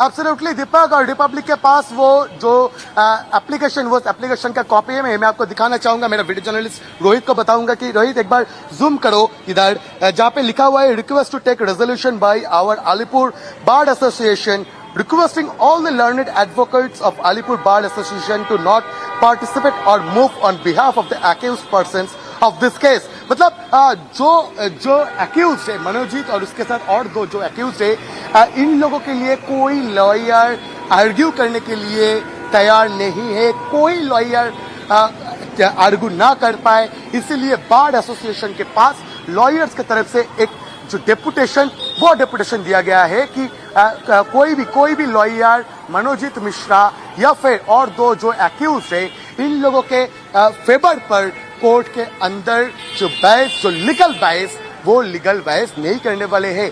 एवं और साथ ही साथ मनोजित से घिनौना काम करने वाले को कोई लॉयर नहीं मिलना चाहिए, ऐसा भी कहना है अलीपुर बार एसोसिएशन के लॉयर्स का।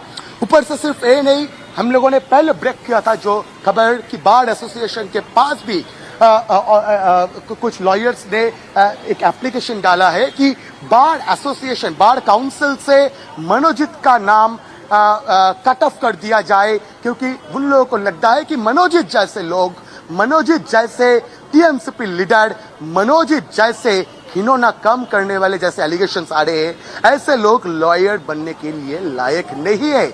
और देखिए, पहले बार काउंसिल के पास एक डेपुटेशन दिया गया लॉयर्स के तरफ से, और अब अलीपुर बार एसोसिएशन के पास भी एक डेपुटेशन डाला गया ताकि कोई लॉयर मनोजित और सारे को एक्यूज के लिए कोर्ट पे आर्ग्यू ना करे। दीपक। All right, Bhaskar, stay on with us because we have more exclusive details that's coming out. In fact, we also have another explosive tweet that we'll put out for our viewers. A top legal eagle of our country has also slammed Mamata Banerjee's West Bengal, saying that it is becoming, or rather it is enhancing its title as the rape capital of India. In fact, we'll put out that tweet, but Bhaskar, take us through the details that are coming in. In fact, what we understand is that the lawyers are also protesting outside the college in Kolkata. Tell us about the outrage that continues to grow.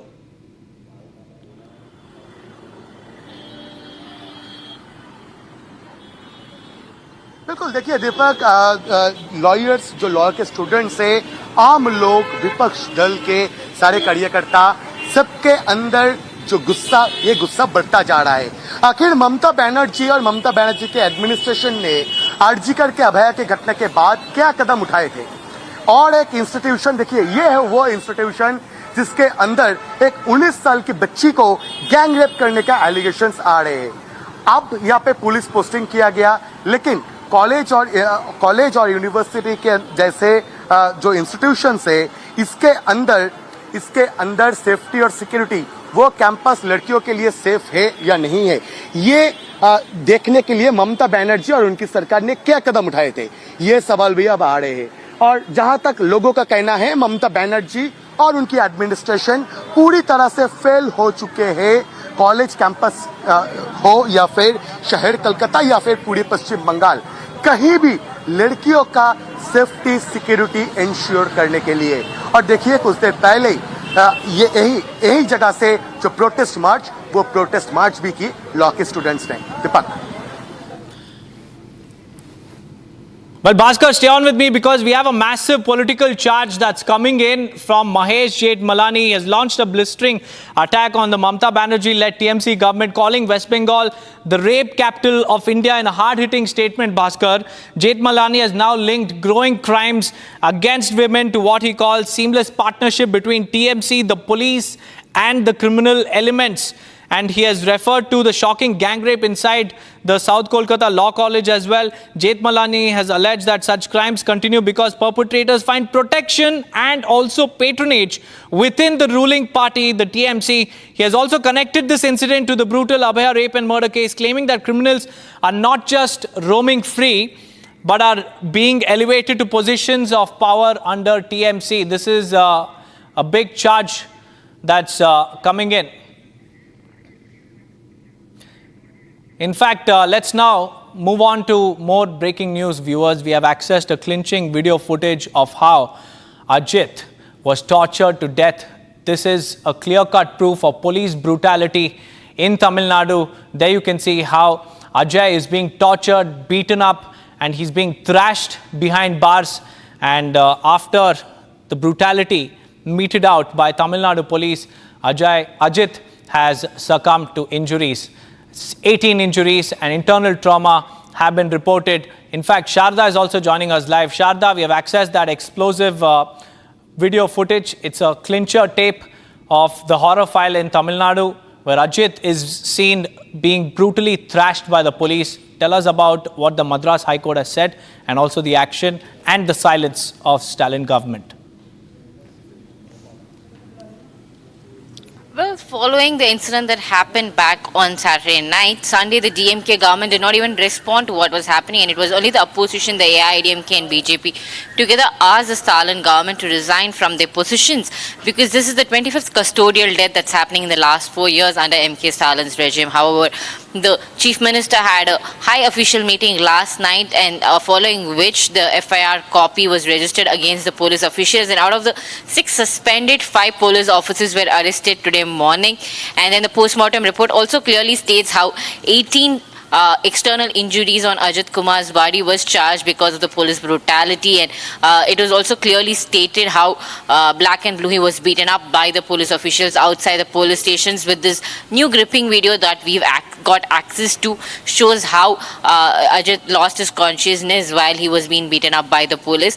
Also now the Madras High Court from the Madurai bench has intervened and pushed the case to the CBCID for further investigation, following which SP of the particular district is also now on a continuous wait list. Whether he'd be suspended or not is just minutes away that we'd be getting knowing. And the police official, the head of the police official, the DGP from the Chennai, has now made sure that the officials in the particular district would be suspended and also arrested. Whoever is involved in this case would be taken up, is what the DGP has also told. Following which now the court is, apart from pushing the case to the CBCID, has said that a series inquiries and a series of investigations will be made thoroughly to make sure that anybody that's involved with Ajith's death would be taken under the court, is what the Madurai bench has stated now.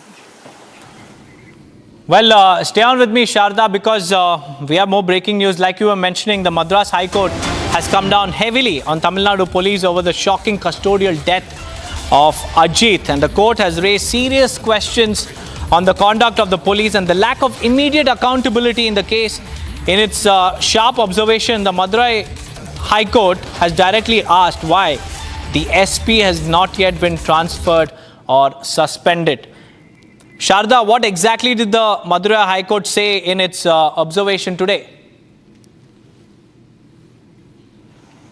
Well, the SP Ashish Rawat, who's supposed to be suspended in relation to this case, is kept on a continuous wait now, following which the DMK government made a statement saying that they had taken immediate action. However, the court stated that this was not an immediate action that the government should have taken, but long back this should have been done, and also questioned why the SP is still on a continuous wait without him being suspended, and have also asked the DGP to take an immediate action in this case. Well, Sharda, stay on with me. We have reactions coming in. Let's listen in.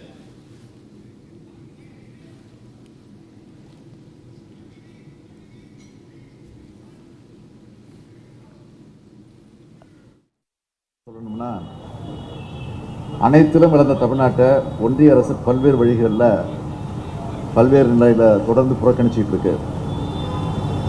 தமிழ்நாட்டிலிருந்து வசூலிக்கப்படக்கூடிய வரியை தமிழ்நாட்டுடைய வளர்ச்சிக்கு தர்றதில்லை. தமிழ்நாட்டுடைய நிதி உரிமைகள் GST கொள்கை மூலமாக அது புறக்கணிக்கப்படுது. எதிர்க்கட்சிகள் ஆளக்கூடிய மாநிலங்களுக்கு உரிய நிதி ஒதுக்கிறதில்லை. தமிழ்நாட்டுக்கான சிறப்பு திட்டங்களும் கிடையாது. பள்ளி கல்விக்கான நிதியும் மறுக்கப்படுது. ஒன்றிய அரசின் திட்டங்களுக்கும் தமிழ்நாடு அரசு தான். Well, Sharada, if you could help us understand what Stalin has said about the custodial death case for our viewers to get a sense of what the DMK government is saying. Today, speaking to the media at the DMK press meet, where Stalin was launching the DMK campaign for the 2026 elections, when questioned why the government has made so much delay in reacting to this particular case, he said the investigations was going on, and that's why the government did not take an immediate action, and that following the last night meeting that he had with the law and order officials, the particular investigation had taken a step forward, and that's when the police officials were arrested. However, the IDMK and the BJP continues to state that the suspension and arrest of the police officials are not just enough, but also pointed out how the DMK government has taken poll is in their own hands, and how the law and order has been very bad situation under the DMK government, is also seeking Stalin's resignation from the post of Chief Minister. Right, and how reacting to this, Chief Minister MK Stalin It's a token reaction that has come in from the Stalin government, Sharda. But so far, no action has been taken. Even the Madras High Court has wrapped the police. But many thanks for joining us. Moving on, viewers, we have more breaking news coming in. A sitting cabinet minister in the Himachal government, Aniruddha Singh, now faces serious criminal charges. An FIR has been filed against him, the Minister of Rural Development and Panchayati Raj, after he was accused of assaulting an NHAI manager. The incident, which took place right in front of the Shimla Rural SDM, has triggered a major storm. The assault complaint was filed by NHAI manager Achal Jindal, and the case has now been registered under multiple sections of the BNS. Lalit is live with us. Lalit, an FIR has been filed against this cabinet minister. Tell us about the latest that has happened in this case. Well, this whole case has come into the light yesterday afternoon, when the NHAI manager Achal Jindal was being assaulted by the sitting cabinet minister Mr. Aniruddha Singh in the Dhali area of the state capital Shimla. And as per the inputs, as yesterday in the morning, a 5-story building collapsed in the Dhali area. So the NHAI officials and the cabinet minister reached that spot, and during that time there was a heated argument over the NHAI. As the building collapsed, there were allegations that the NHAI has somehow digged up more space, due to which this whole building collapsed. So there were allegations from both the sides. But after that, when this whole matter came, there are allegations that Aniruddha Singh assaulted the NHAI manager. Right now, the FIR has been registered, and opposition is taking up this matter very seriously. Back to the studio. Right, Lalit, thank you for joining us with those details. With that, viewers, it's time for us to slip into a very, very short break. On the other side, we'll tell you about the major lapses in the ongoing Karnataka caste census, which has been exposed. Along with that, we'll also tell you about the Tamil Nadu fireworks factory blast, which has left 4 people dead and many others injured. Stay tuned for more.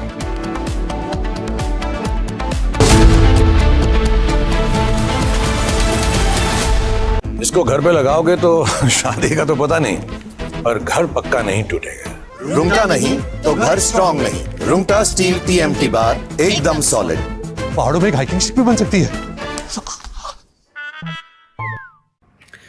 We are not surprised, nor we are shocked with the reaction of Nadu Shah on Diljit Dosanjh. But we would like to tell him that the way the Federation has reacted on this entire issue is with some solid reasons. And it's very important for you to know about it. First of all, you say that he is a true Indian and true nationalist. A person holding an American passport, American citizenship, and not Indian, cannot be called an Indian. I think it's very simple to understand. Somebody who remains silent on the terror attack on a country cannot be Indian, cannot be a true Indian. Somebody who doesn't condemn the act supporting terrorism and killings of innocent Indians, that is his heroine in his film, cannot be an Indian. Somebody who has always remained silent on the attacks on India by Pakistan cannot be an Indian. So I would like to tell Nadu Shah that we at the Federation are very emotional about our country, and we feel that the nation comes first.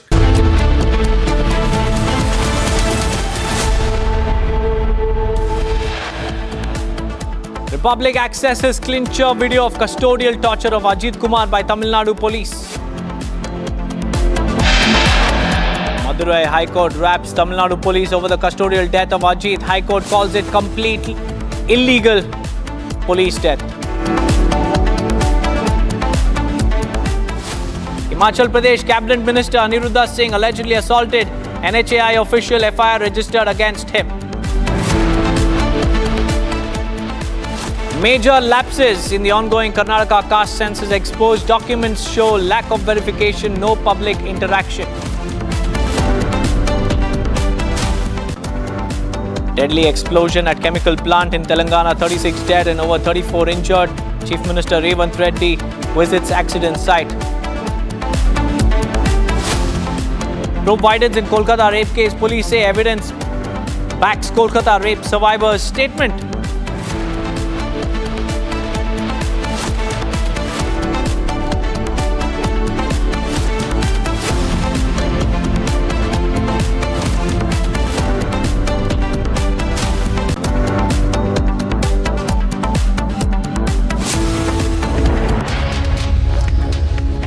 A very good afternoon, viewers. You're watching live and breaking. I'm Rashta Mishra with you, viewers. We start with breaking news coming in right now from Tamil Nadu, where the death toll has risen in the reactor blast case. In Telangana, in fact, I beg your pardon, the news from Telangana, death toll has risen to 36 in Telangana reactor blast case.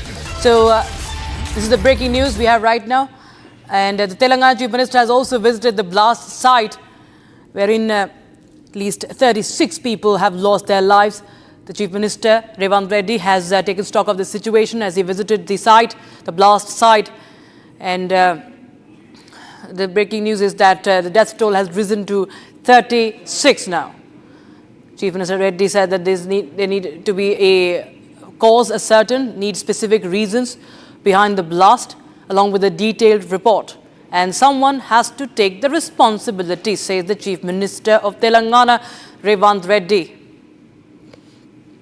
The breaking news is that the death toll has risen.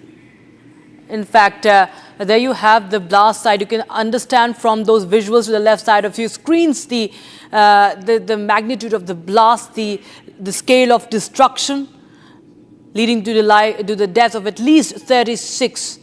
And of course, many questions loom. What really happened? There are people from different parts of the country. Aneri, my colleague, joins us live on the broadcast for more. Aneri, the death toll has risen, and we have the Chief Minister saying that someone has to take the responsibility. Well, that's right. What we see is that around people have lost their life, and what we have been told is that Monday. Well, the rescue operations still continue, and also the Chief Minister continues to question the management because many of the senior officials who have been working at this company, they have also lost their life, is what we are being told, and many of them are undergoing treatment at the hospital. This is one of the hospital, Dhruva Hospital, which is just a few kilometers away from the incident site.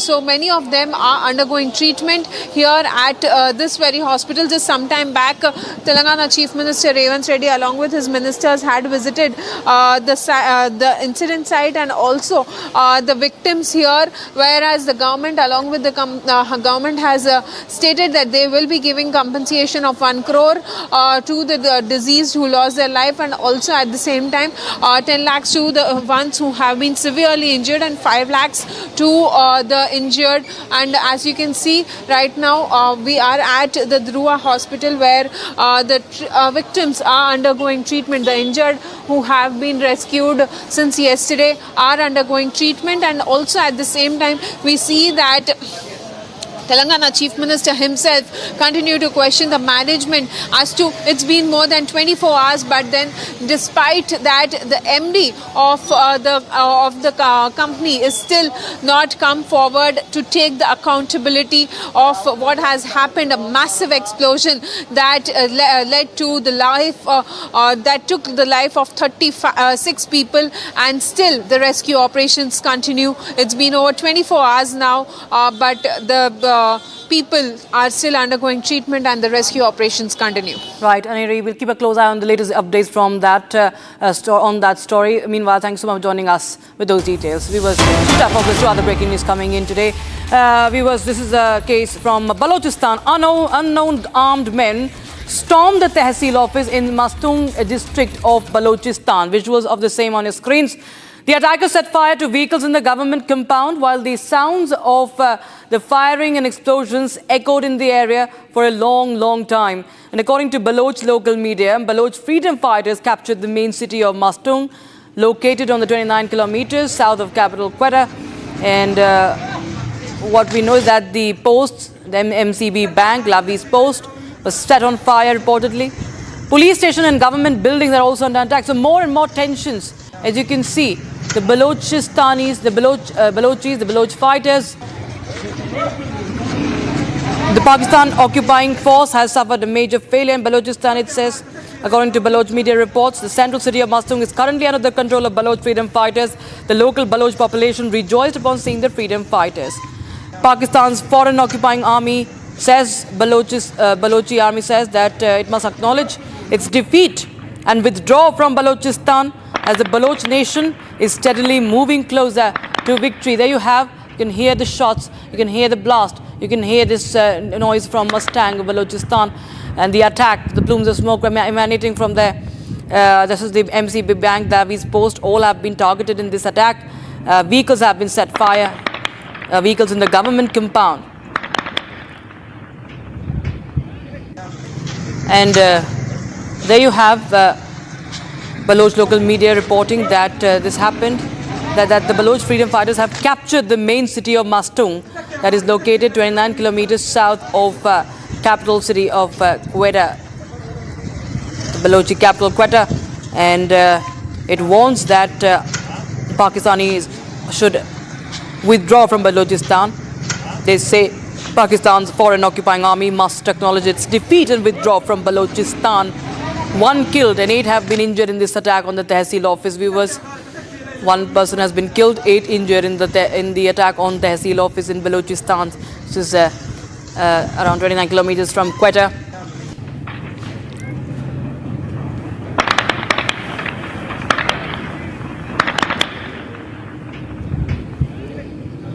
Krutarth, my colleague, joins us live on the broadcast from Krutarth. Well, we see that there is more and more trouble brewing for Pakistan, and now we have Balochistan, this incident coming in from Balochistan nearby Quetta. And clearly the message sent out is loud and clear from the Baloch rebels that the Pakistani forces should withdraw from the area.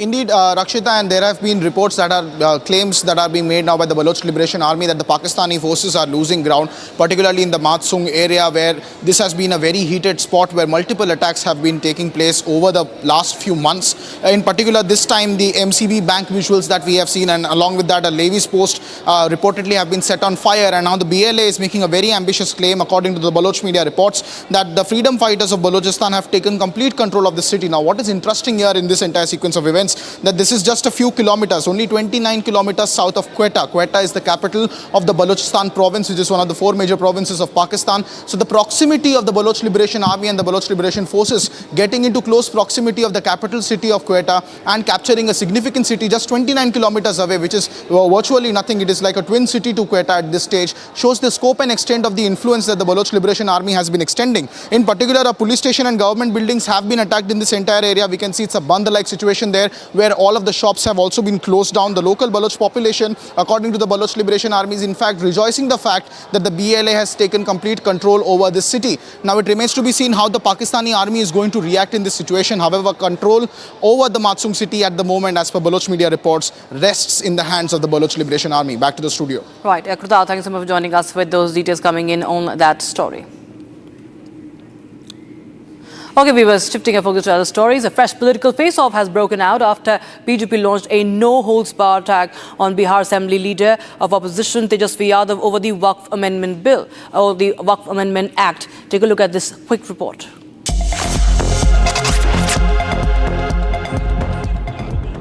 Ahead of the 2025 Bihar Assembly elections, a fresh political face-off has broken out between the RJD and BJP over the Waqf Amendment Act.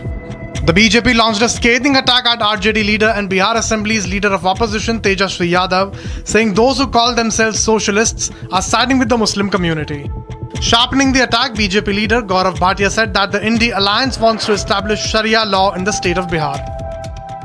जो बिहार में अपने आप को समाजवादी बताते हैं, उनका असली चेहरा अगर कुछ है तो वो नमाजवादी है।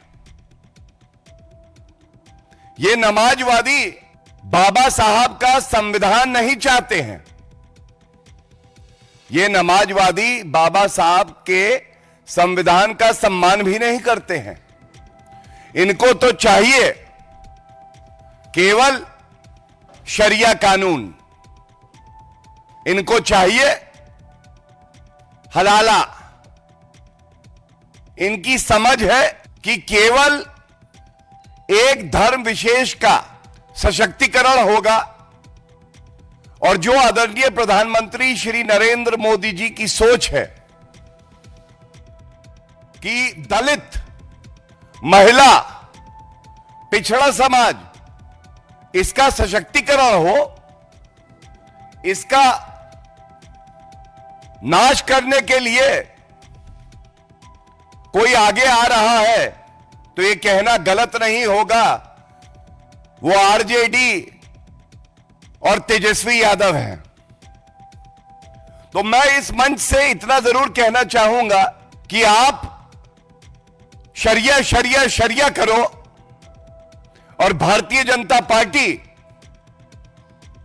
संविधान संविधान संविधान की बात करेगी। Breaking news coming in right now, viewers. This is a speeding car that went out of control and visuals of that ramming into the hotel. You can see this dramatic footage and it was a deadly crash, viewers. A speeding car that went out of control and it rammed into the hotel, the Rajaji Haveli Hotel located on the NH9. This is from Uttar Pradesh's Hapur. And it crushed 4 people who were standing outside the hotel and one of them died. One youth died on the spot. The other 3 are injured. The car driver, in fact, fled from the scene, and there was total chaos that unfolded at the spot. Naturally, given what has happened, the CCTV footage of the incident has come to light, and that's what we are running on the screens right now. The speeding car ramming into the hotel, and the car goes off the highway and enters the hotel on the highway. That is the Rajaji Haveli Hotel on NH9 in Uttar Pradesh's Hapur, and 1 person has lost his life, 4 others have been injured. You can see. And we do not know yet about the whereabouts of the driver who was behind the wheels.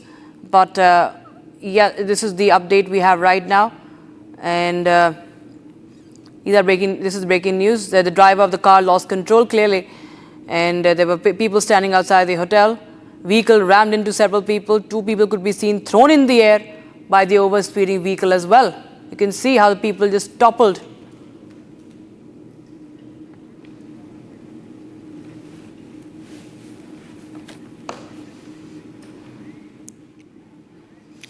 All right, shifting focus, viewers, the annual Amarnath Yatra is all set to begin, and this year the focus is not just on faith but also on security. Massive multi-layer arrangements are in place to ensure the safety of thousands of pilgrims. Let's take you through the ground situation as my colleague files this report.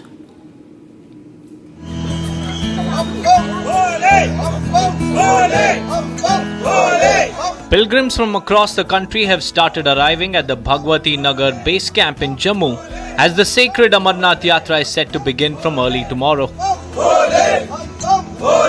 बम बम बोले के जय घोष के साथ ही बाबा बर्फानी के भक्त जो हैं अमरनाथ यात्रा के बेस कैंप जम्मू में पहुंचना शुरू हो गए हैं।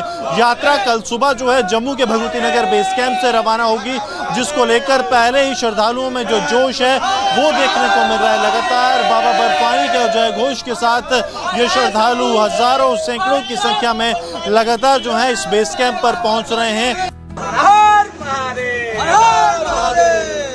Excitement, devotion, and a deep sense of security mark the mood at the base camp. यात्रा को मतलब होता है पैदल ही है जी, ठीक है नहीं, जो बेचारा खच्चर है, जो घोड़ा है, उसकी में भी जान है।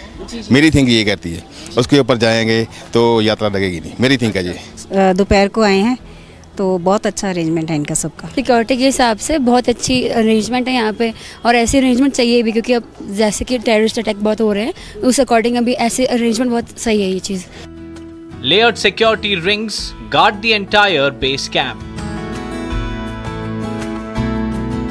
Baggage scanners are in place. Sniffer dogs comb through every corner, and each pilgrim undergoes strict frisking before entry. Help desks and on-ground assistance points are fully operational to guide yatris at every step.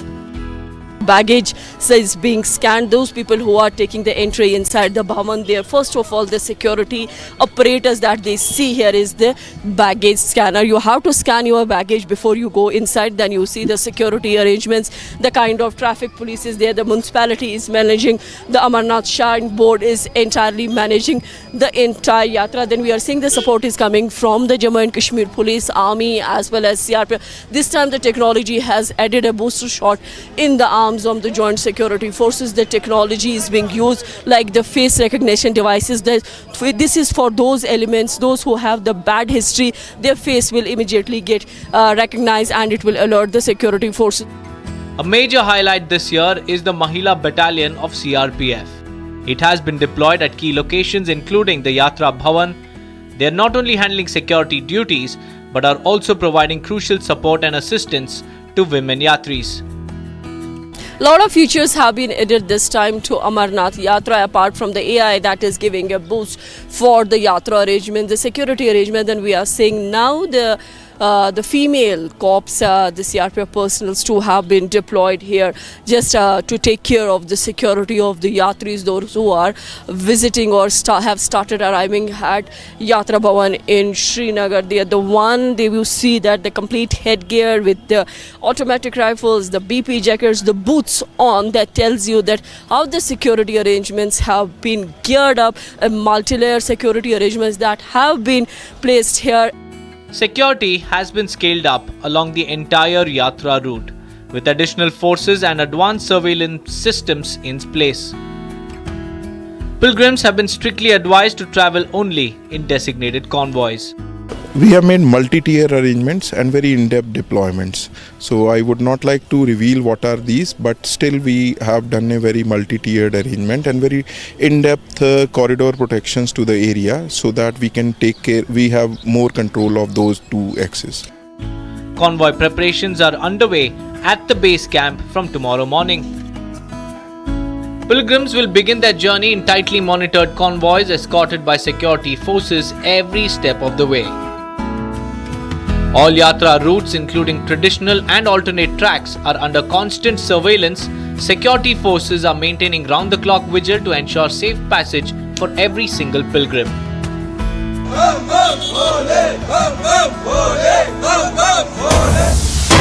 news coming in right now. The Indian Navy undertook a high-risk firefighting and rescue operation on board Palau flag tanker the MT Yi Cheng on 29th of June 2025 in the North Arabian Sea, and it, of course, Indian Navy once again demonstrating the rapid operational readiness and its unwavering commitment to seafarer safety. You can see 14 crew members have been rescued by the Indian Navy and successfully stabilizing the situation, ensuring the safety of the 14 Indian crew member. And it's a complex firefighting effort in extremely hazardous conditions. My colleague Kruta joins us on the broadcast. For more, Kruta, well, of course, we've seen Indian Navy do this before. Indian Navy has been involved in this very complex rescue operation. And we see that 14 Indian crew members on board have now been saved from this catastrophe. Indeed, and these are breaking visuals that we are getting access from the Indian Navy, which is leading a critical firefighting and rescue operation on a Palau-flagged tanker MT Cheng 6, in which swift action was taken by the Indian crew in the North Arabian Sea.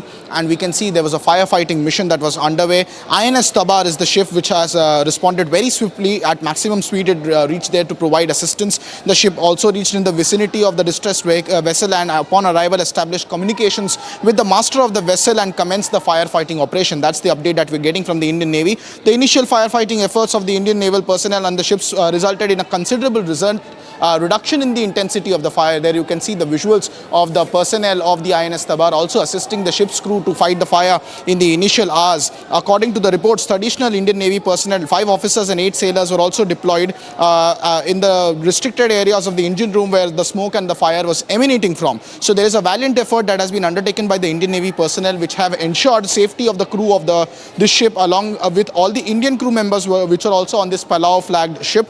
The incident has once again highlighted that Indian Navy's rapid response in terms of maritime security, especially for tanker vessels and civilian vessels in the vicinity of the Arabian Sea, Indian Ocean region, is a testament of the resilience of the Indian Armed Forces, and particularly the Indian Navy and the Coast Guard also, who have been very rapid in their response in times of distress. Back to the studio. Right, Akrita, thanks so much for joining us. Some of those details coming in on that story. In fact, we have some more breaking news coming in right now, and this is about the lawyer of Mehul Choksi, who is the accused in the PNB scam case. Vijay Agarwal is the lawyer of Mehul Choksi, who has moved the special sessions court in Mumbai against ED's bid to tag Choksi a fugitive offender. And the hearing in Choksi's arrest in Belgium will happen next in September now in the Belgium court. Remember, Mehul Choksi is right now in custody in Antwerp, and my colleague Soumya has spoken to the lawyer, Vijay Agarwal. Listen in. They have filed one misconceived application to tag Mr. Mehul Choksi as a fugitive offender, because there are two requirements for terming a person as a fugitive. Either the person has run away from India to avoid the criminal prosecution. That criteria is not satisfied, because when my client left India, he had taken a clearance from Mumbai police and he was not wanted anywhere. Even the FIR was not registered. Second criteria is if he is abroad, then he is not returning in order to avoid criminal prosecution. Second criteria is not satisfied, because of that kidnapping attempt that happened on him, and then he was ill also. So he was, by the orders of the court, he was supposed to be staying in Antigua. And now, because after that his RCN was withdrawn by the Interpol, so then he moved to Belgium, and now that he has been arrested there. So if a person has been arrested, so how is he a fugitive? So a definition does not satisfy. So even earlier, because conceding all these arguments, ED was not successful. It has been years since ED has been trying this. But now, because of this recent development in Belgium, we have moved an application day before, stating that these proceedings should now be terminated, because the purpose of the Fugitive Act is that the person should be submitting to the jurisdiction of the court. Now, on the request of the investigating agencies, he is arrested. So how can you term as a fugitive here? Can you share the details where you have moved this play in Mumbai? And second, how does the detention of Mehul Choksi there in Belgium strengthens your case? This application has been moved before special judge. The special judge under PMLA is also designated as a special judge under the Fugitive Act. The judges are same, but though they call him different. So the same judge has to wear two hats, right? One is the special judge PMLA and the special judge fugitive. And it doesn't just strengthen my case, it finishes the case of ED. Because they say that the man is not available. That is why he's been turned fugitive. Now, when on your request, the man is arrested away, 7 seas away, and then he's not being able to go anywhere because he's in detention on your request. So you are preventing him from moving anywhere. So how can he be a fugitive? So this is what the court will determine. So seeing our application, Mr. Veni Gaonkar appeared on behalf of ED and Ms. Kavita Patil. So they have taken time and they will respond to the application. Then the legal arguments will take place. The next date, I believe, is 18th July. Bharat 1 Minute brought to you by Canara Bank. Together we can. Right, massive face-off over Waqf Act. BJP launches attack at Akhilesh Yadav calling for dumping of Waqf Amendment Act. BJP said that Indi bloc is pushing for Sharia constitution. 4 people have been killed while 5 are injured. साहब के संविधान का सम्मान भी नहीं करते हैं. इनको तो चाहिए केवल Sharia Kanun. 4 people have been killed while 5 injured in a factory fire in Tamil Nadu, Sivakashi. Relief and rescue operations are underway. The BJP national leadership has appointed N. Ramchandra Rao as the president of Telangana State Unit, succeeding Union Minister G. Kishan Reddy. Vehicles above 15 years won't get fuel at Delhi petrol pumps from today. The decision has been taken to curb vehicular pollution. Delhi Police personnel and Transport Department have been deployed to ensure the implementation.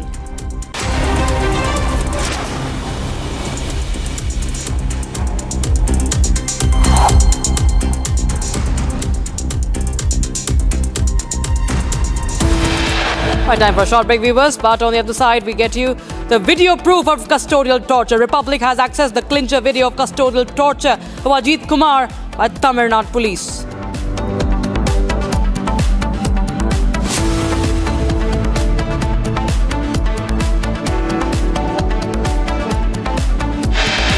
And probe widens in Kolkata rape case. Police says evidence backs Kolkata rape survivors' statement.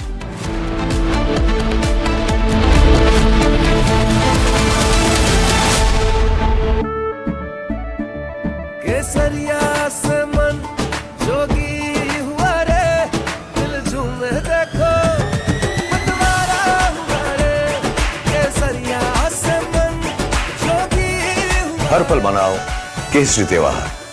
विमल, बोलो जुबान केसरी। इसको घर पे लगाओगे तो शादी का तो पता नहीं, पर घर पक्का नहीं टूटेगा। रूंगटा नहीं तो घर स्ट्रांग नहीं। रूंगटा स्टील TMT बार एकदम सॉलिड। पहाड़ों में एक हाइकिंग शिप भी बन सकती है।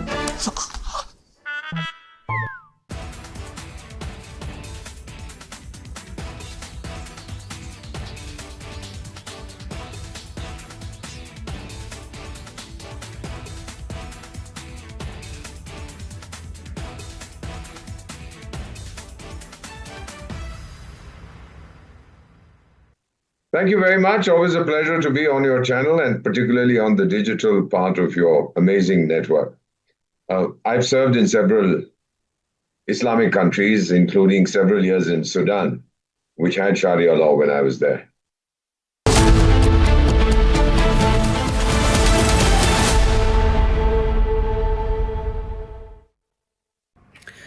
We are not surprised nor we are shocked with the reaction of Nasuddin Shah on Diljit Dosanjh. But we would like to tell him that the way the Federation has reacted on this entire issue is with some solid reasons. And it's very important for you to know about it. First of all, you say that he is a true Indian and true nationalist. A person holding an American passport, American citizenship, and not Indian cannot be called an Indian. I think it's very simple to understand. Somebody who remains silent on the terror attack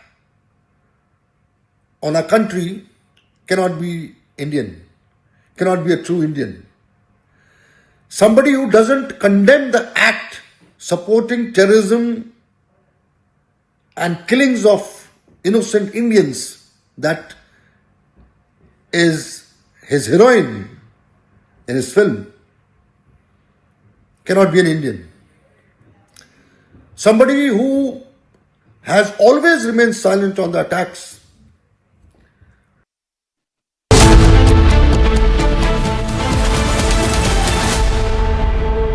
Amity has been ranked India's #1 not-for-profit private university for 11th year, with top 10 ranked institutions in management, engineering, biotech, law, masscom, telecom, hospitality, fashion and more. Yet another top ranking for Amity University.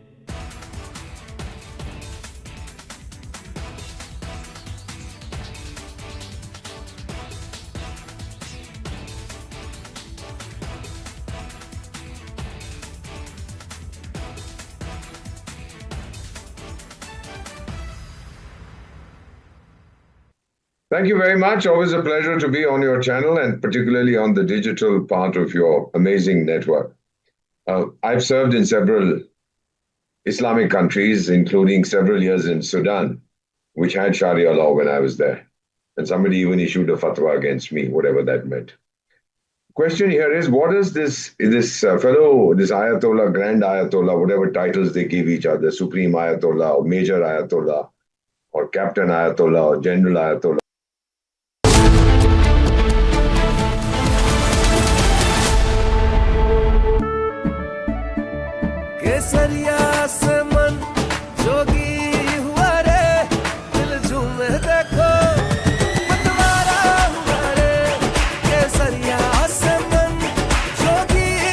हर पल मनाओ केसरी त्योहार। विमल, बोलो जुबान Kesari. We are not surprised nor we are shocked with the reaction of Nasuddin Shah on Diljit Dosanjh. But I would like to tell him that the way the Federation has reacted on this entire issue is with some solid reasons. And it's very important for you to know about it. First of all, you say that he is a true Indian and true nationalist. A person holding an American passport, American citizenship, and not Indian cannot be called an Indian. I think it's very simple to understand. Somebody who remains silent on the terror attack on a country cannot be Indian, cannot be a true Indian. Somebody who doesn't condemn the act supporting terrorism and killings of innocent Indians, that is his heroine in his film, cannot be an Indian. Somebody who has always remained silent on the attacks on India by Pakistan cannot be an Indian. So I would like to tell Naseeruddin Shah that we at the Federation are very emotional about our country and we feel that the nation comes first.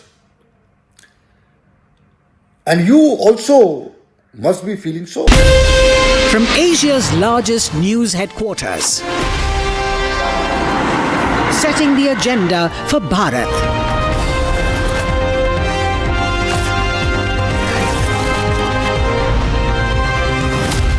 You're watching Republic.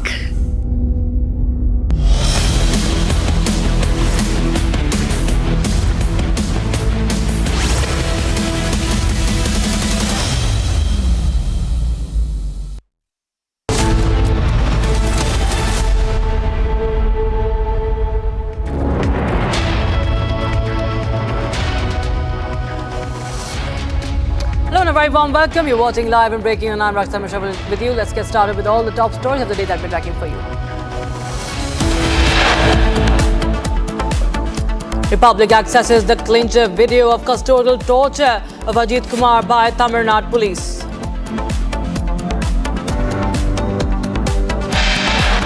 Madras High Court wraps Tamil Nadu police over the custodial death of Ajith. High Court calls it complete illegal police death.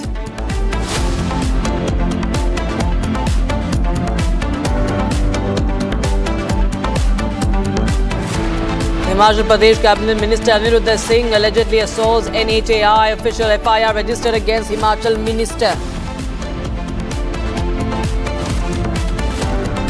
Congress goes public, denies cracks within party, says no change in Chief Minister face in Karnataka. Probe widens in Kolkata rape case. Police says evidence backs Kolkata rape survivor's statement.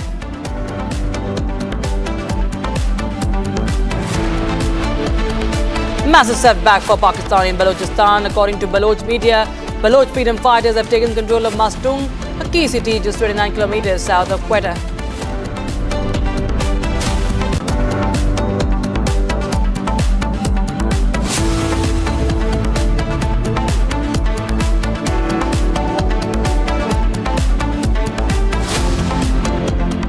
Viewers, the death toll due to the explosion at a Telangana chemical factory stood at 36 as more bodies have been recovered during the rescue operations. Remember, this is a suspected reactor explosion on Monday that triggered a blast and fire at the Sighaji chemical industry. And while the cause of the blast is yet to be ascertained, it is suspected to have been caused by a chemical reaction. And also the Chief Minister, Revant Reddy, was also at the blast site today, taking stock of the situation. Aneri joins us live on the broadcast for more. Aneri, the death toll has risen. And as far as the cause of this blast is concerned, any information, any update on that yet? Well, what we see is, Rakshita, that the incident that had taken place on Monday morning at around 9:30, 10, where we see that there was a massive explosion that had taken place. And after 24 hours, also the rescue operations still continue. The teams, the NDRF teams, SDRF teams continue to clear the debris. Because of that massive explosion, we had seen that a 3-story building had also collapsed down and many people were said to be trapped under those debris. And now, right now, we are outside the hospital where some of the injured are undergoing treatment, and what we are being told is that 36 people have lost their life and some of them are still missing is what we are being told. And not only that, many of them are still undergoing treatment. As you can see, people are here from Odisha, Bihar, Telangana, Andhra Pradesh. These were the workers who were working, and it is being said that around 100 people were working in the shift, and also in that very incident, top management like the manager and the shift manager, those people have also lost their life, whereas the company's top management, let it be chairman or managing director, they have not yet come forward and taken the accountability, whereas the chief minister has slammed them and asked them to come out and take the accountability as to what exactly what happened. And also at the same time now, the chief minister has announced an compensation, an ex gratia of 1 crore rupees to the deceased and 10 lakhs to the severely injured. But then still the larger question remains is that why is the company's top management not yet come out and taken the accountability of what has happened at the Singhachi Industry Private Limited? Right, Aneri. In fact, the Chief Minister has also taken stock of the situation. He's also sought a report. Any more updates that you are getting in as far as investigation is concerned?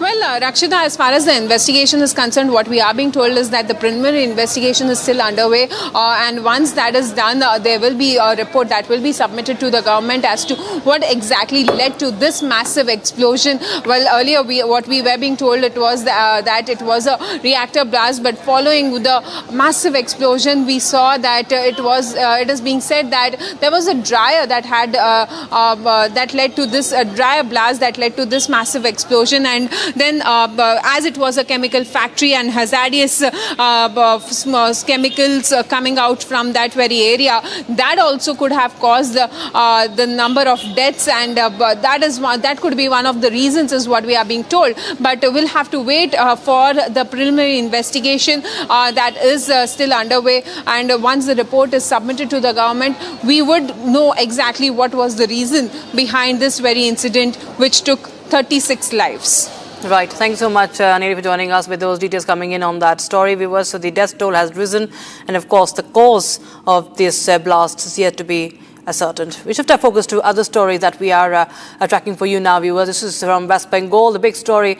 Now, lawyer and law students staged protests against Mamata government in Kolkata, calling for justice for the rape survivors. Only growing, the anger is palpable.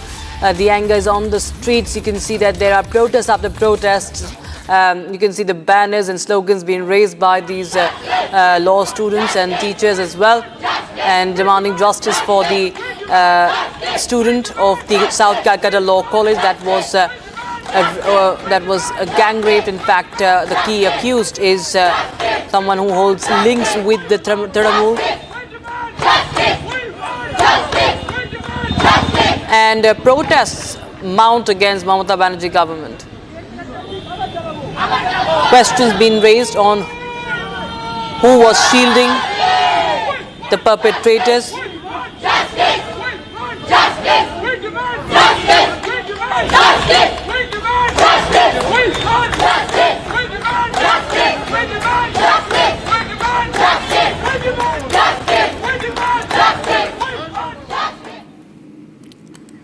All right, viewers, so there you have. This is the FIR details. We have a young man. Okay, these are the cases against this man called Monojit Mishra, who is the next student, the Republic Bangla exclusive. FIR has been filed against him in the year 2014. He had beaten up a young man in Alipur. That was the allegation against him in this FIR. This is FIR number 1. Then he has a criminal history, viewers. There is a criminal history behind this man. He is a history sheeter. If you say he has been charged of several offences in the past as well, and he was given a free run up until now in Mamata's Bengal, and he was the office bearer of Trinamool Chhatra Parishad as well. And despite that, he was he was an ex-student of this college, and even after passing out, he was roaming around. And in this college, he is said to have he is said to be enjoying a lot of powers, and patronage from the ruling dispensation. In fact, my colleague Bhaskar joins us live on the broadcast for more. Bhaskar, the anger is mounting, and Republic Bangla has also accessed details of his past, that so many times that he has been a criminal offender in the past as well, and such elements are given a free run in West Bengal.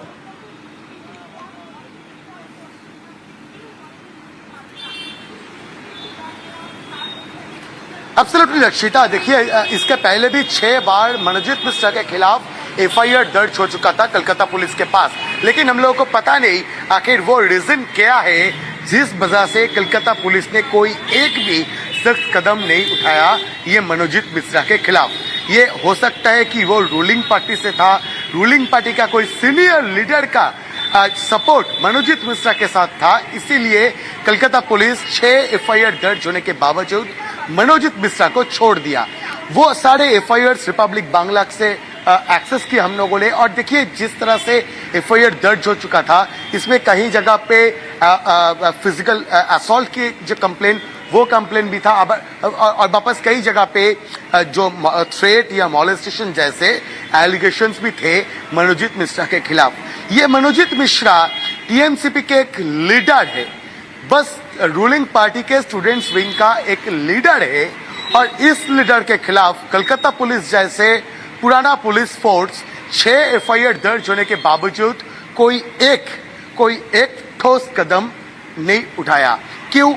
Manojit Mishra इतना influential कैसे बन गया?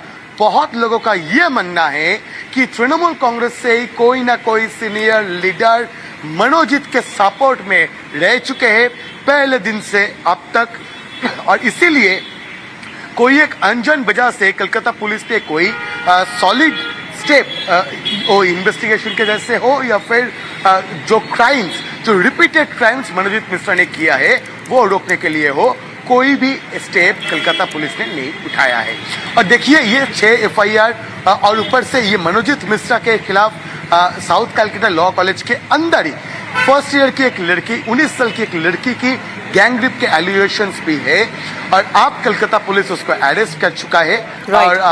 और देखिए सिर्फ वही नहीं, लेकिन सवाल भाजपा के तरफ से भी ये उठाया जा रहा है कि ममता बनर्जी के पार्टी से होने के लिए ही क्या सब जगह से छुटकारा मिल जाता है, चाहे वो फिजिकल असॉल्ट हो या फिर 6 एफआईआर दर्ज हो जाए, फिर भी ममता बनर्जी के पार्टी से होना इतना इन्फ्लुएंशियल है कि कलकत्ता पुलिस जैसे पुलिस। भास्कर हमारे साथ बने रही है, हमारे पास और डिटेल्स आ रही है। In fact Republic Bangla has access these exclusive details which we are going to now play that out on your screens, that how this guy called Manojit Mishra was a history sheeter. According to details exclusively accessed by Republic, there were 6 FIRs registered against him. These are FIRs after FIRs that have been filed against him, but clearly no punishment, no penalty. You can see that he has been given a free run. And FIR 1, they talk about, filed in Alipur police station, 2014. A young man beaten up in Alipur. Young man from a catering service was beaten up. Another FIR from Koshba police station. This is 2017. Student beaten up, threatened with weapon in Koshba. This is the allegation against him. Another FIR, Anandapura police station, student blocked from entering college and threatened to be killed. FIR number 4, again in Koshba, allegation of molestation and assault of a woman. So he has been accused of molestation and assaulting a woman in the past as well. This is as you go back to 2022, 23rd of March 2022. The FIR dates to 2022. FIR number 5. Police station, Koshba police station again. This is 1st of December 2023. Complaint of assault once again. And 2024, last year, September last year, Tollygunj police station, FIR filed, complaint of assault. So this is a repeat offender, history sheeter. And he poses with all the top leaders of the BJP, the top leaders of the TMC. Like Abhishek Banerjee, you see other leaders also, and he's given a free run despite the 6 FIRs against him. And now he is in custody in a rape case Why was the TMC giving patronage to a repeat offender? That is the question. TMC is silent on the patronage question. All right, viewers, we will keep a close eye on that case, but right now we shift our focus to more breaking news coming in. It's a big statement by the Deputy Chief Minister of Karnataka, DK Shivakumar, amid talks of change in Chief Minister's post. Now, Shivakumar clears the air and says that there will be no change in leadership. That's the breaking news we have right now. Big statement by DK Shivakumar on leadership rejig.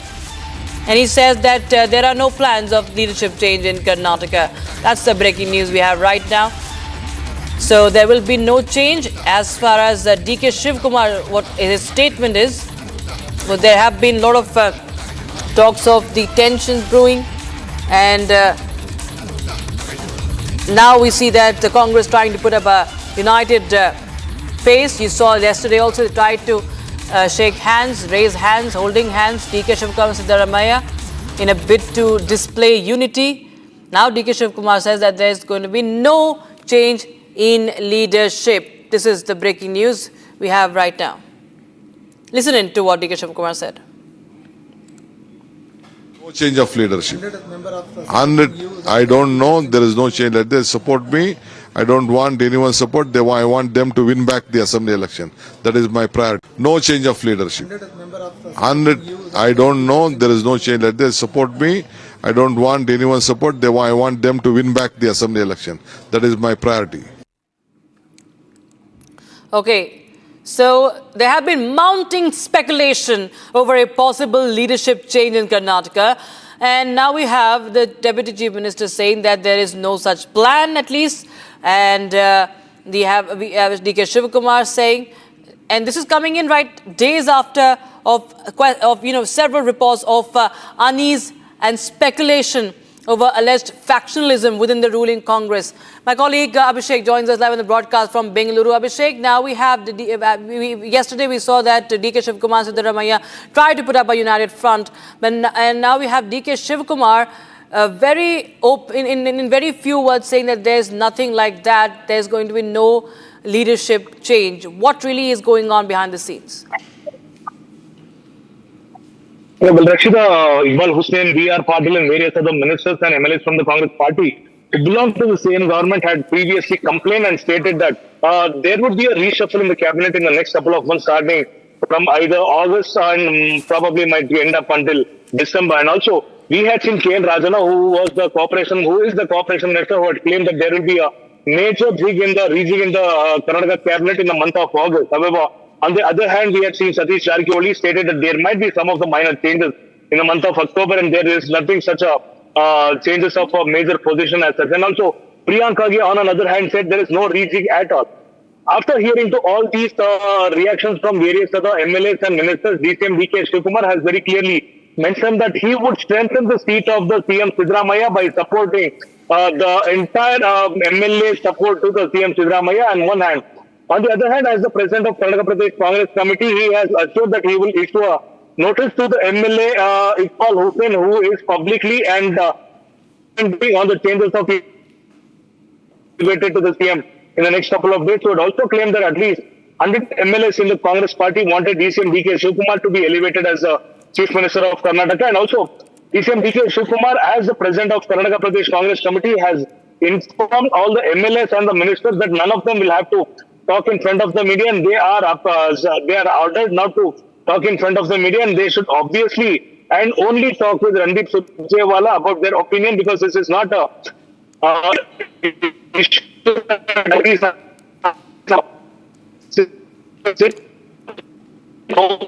Well, there seems to be some problem in your audio, but thanks so much, Abhishek. In the meantime, joining us with those details coming in from Karnataka. Viewers, we have some more breaking news coming in right now. Now, gangster Neeraj Bhavana has been granted one-day parole for custodial parole to visit his ailing wife at a hospital in Shadipur. Heavy security has been deployed amid the fears of a gang war as well. Here's more. High Court granted interim bail to gangster Neeraj Bhavana. Right now, we are just standing outside Metro Heart Institute, where gangster Neeraj Bhavana has been taken for one-day custody parole to visit his ailing wife in this very hospital. Earlier, what we have seen that the court had denied him interim bail, citing the grave nature of the charges he faces. Bhavana had sought temporary release on humanitarian ground to see his wife, whose condition reportedly requires immediate family presence. And earlier, what we have seen that Bhavana's request for bail has been rejected in a 2015 double murder case. But right now, Delhi High Court has granted him a 6 hours of immediate parole for seeing his ailing wife. And right now, the police team in heavy security presence just outside the visuals. You can see outside visuals of this very hospital where he has been taken inside this very heart institute to see his ailing wife. And after that, at around 4 p.m., he'll be again taken back to the Tihar jail. And a quick look of some more news from across the country. This is Bharat in 1 minute. Bharat 1 minute brought to you by Canara Bank.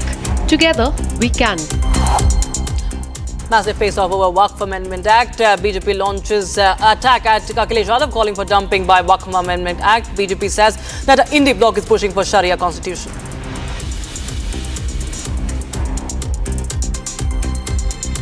ये नमाजवादी बाबा साहब के संविधान का सम्मान भी नहीं करते हैं। इनको तो चाहिए केवल शरिया कानून। 4 people have been killed while 5 are injured in a factory fire in Tamil Nadu, Sivakashi. Relief and rescue operations underway.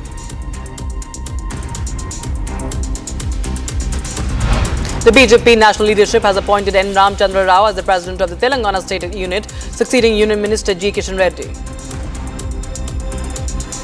Vehicles above 15 years won't get fuel at Delhi petrol pumps from today. The decision has been taken to curb vehicle pollution. Delhi Police personnel and Transport Department have been deployed to ensure the implementation.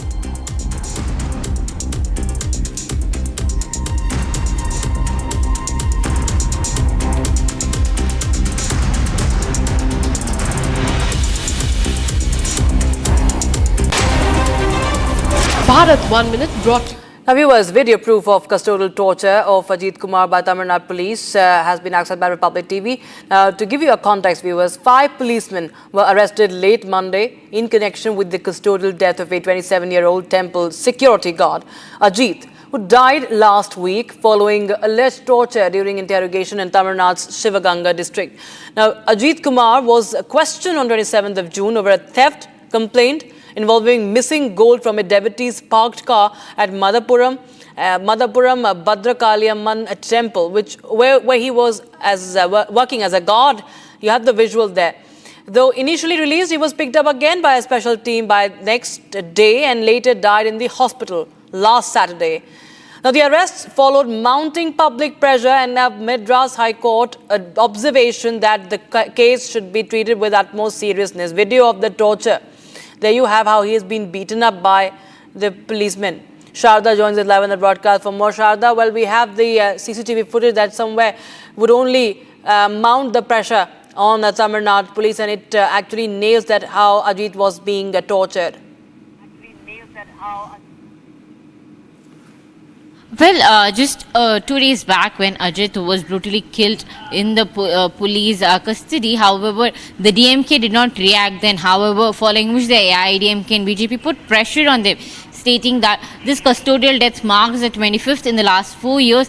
DMK's leader MK Stalin, who had still not made any official statement on this, speaking to the media today morning, stated that an immediate action and investigation was taken. However, the Madras High Court with the Madurai bench stated that the DMK government has failed very badly in this particular case, and also stated that the police brutality was not the right way to deal with this case, is what the Madurai bench High Court of the Madras High Court has stated. And also writ petition has been filed by an advocate who belongs to the Madurai bench of the High Court, and the writ petition is being heard right now as we speak. So further updates on this case we are waiting for it on what the Madurai bench of the Madras High Court will be bringing up.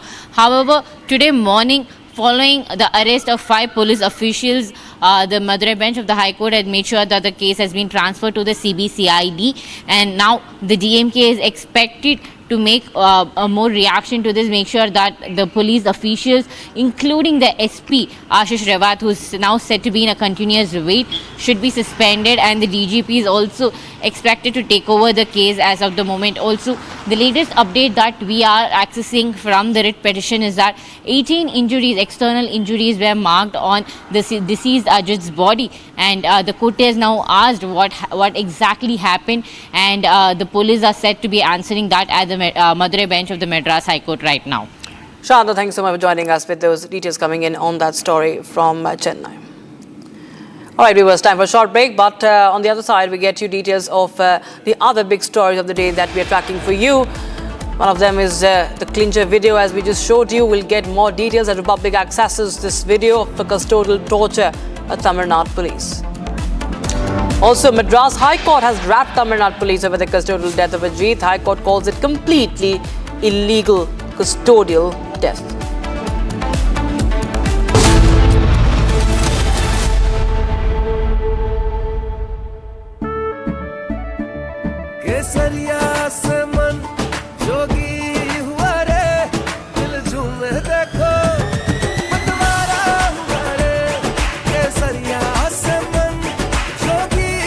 हर पल मनाओ केसरी त्योहार। विमल, बोलो जुबान Kesari.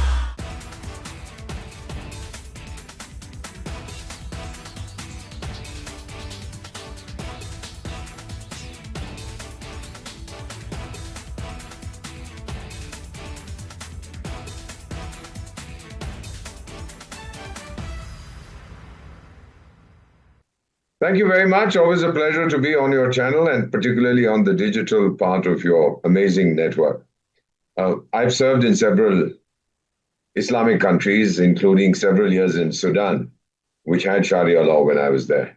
And somebody even issued a fatwa against me, whatever that meant.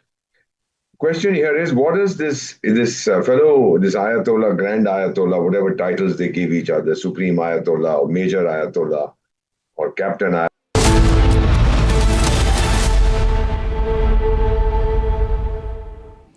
An encounter between police and criminals late last night in Muradabad's Bhagatpur area has brought to light a string of thefts in the region. One criminal was injured and arrested, while others managed to escape. It's a quick report.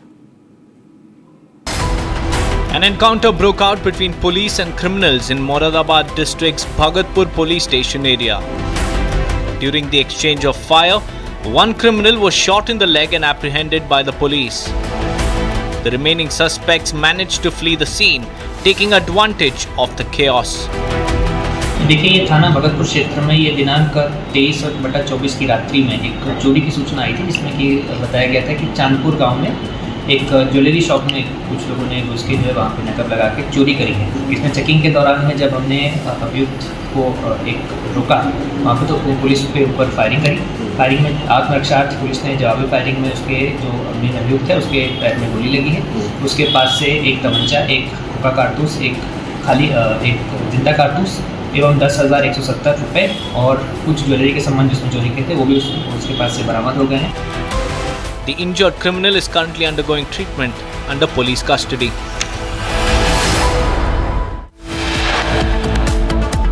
We'll be back with more updates on the custodial torture story from Tamil Nadu. The public has access to clincher video. Madras High Court pulls up Tamil Nadu police over the custodial death, calls it a violation of the fundamental rights and calls it completely illegal.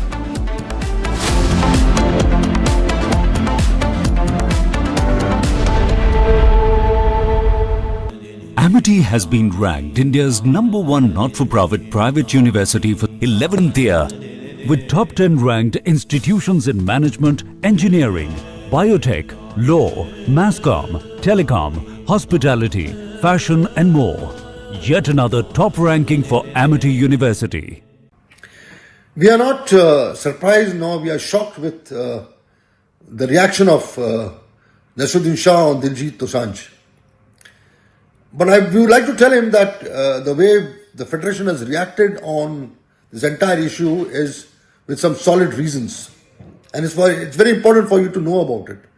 First of all, you say that he is a true Indian and true nationalist. a person holding an American passport, American citizenship, and not Indian cannot be called an Indian. I think it's very simple to understand. Somebody who remains silent on the terror attack on a country cannot be Indian, cannot be a true Indian. Somebody who doesn't condemn the act supporting terrorism and killings of innocent Indians, that is his heroine in his film, cannot be an Indian. Somebody who has always remained silent on the attacks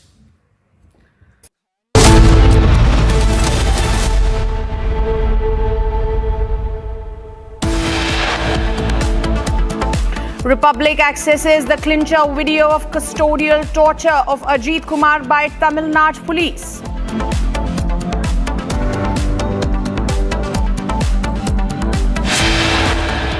Madras High Court wraps Tamil Nadu police over the custodial death of Ajith. High Court calls it complete illegal police death. Himachal Pradesh Cabinet Minister Aniruddha Singh allegedly assaulted NHAI official. FIR registered against the Congress leader.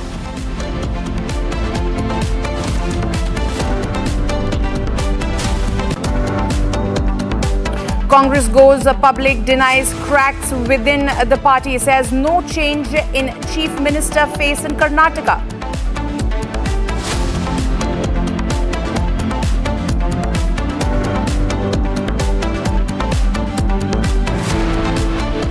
Probe widens in Kolkata rape case. Police says evidence backs Kolkata rape survivor's statement. Massive setback for Pakistan in Balochistan. According to Baloch media, Baloch freedom fighters have taken control of Bastung, a key city just 29 kilometers south of Quetta.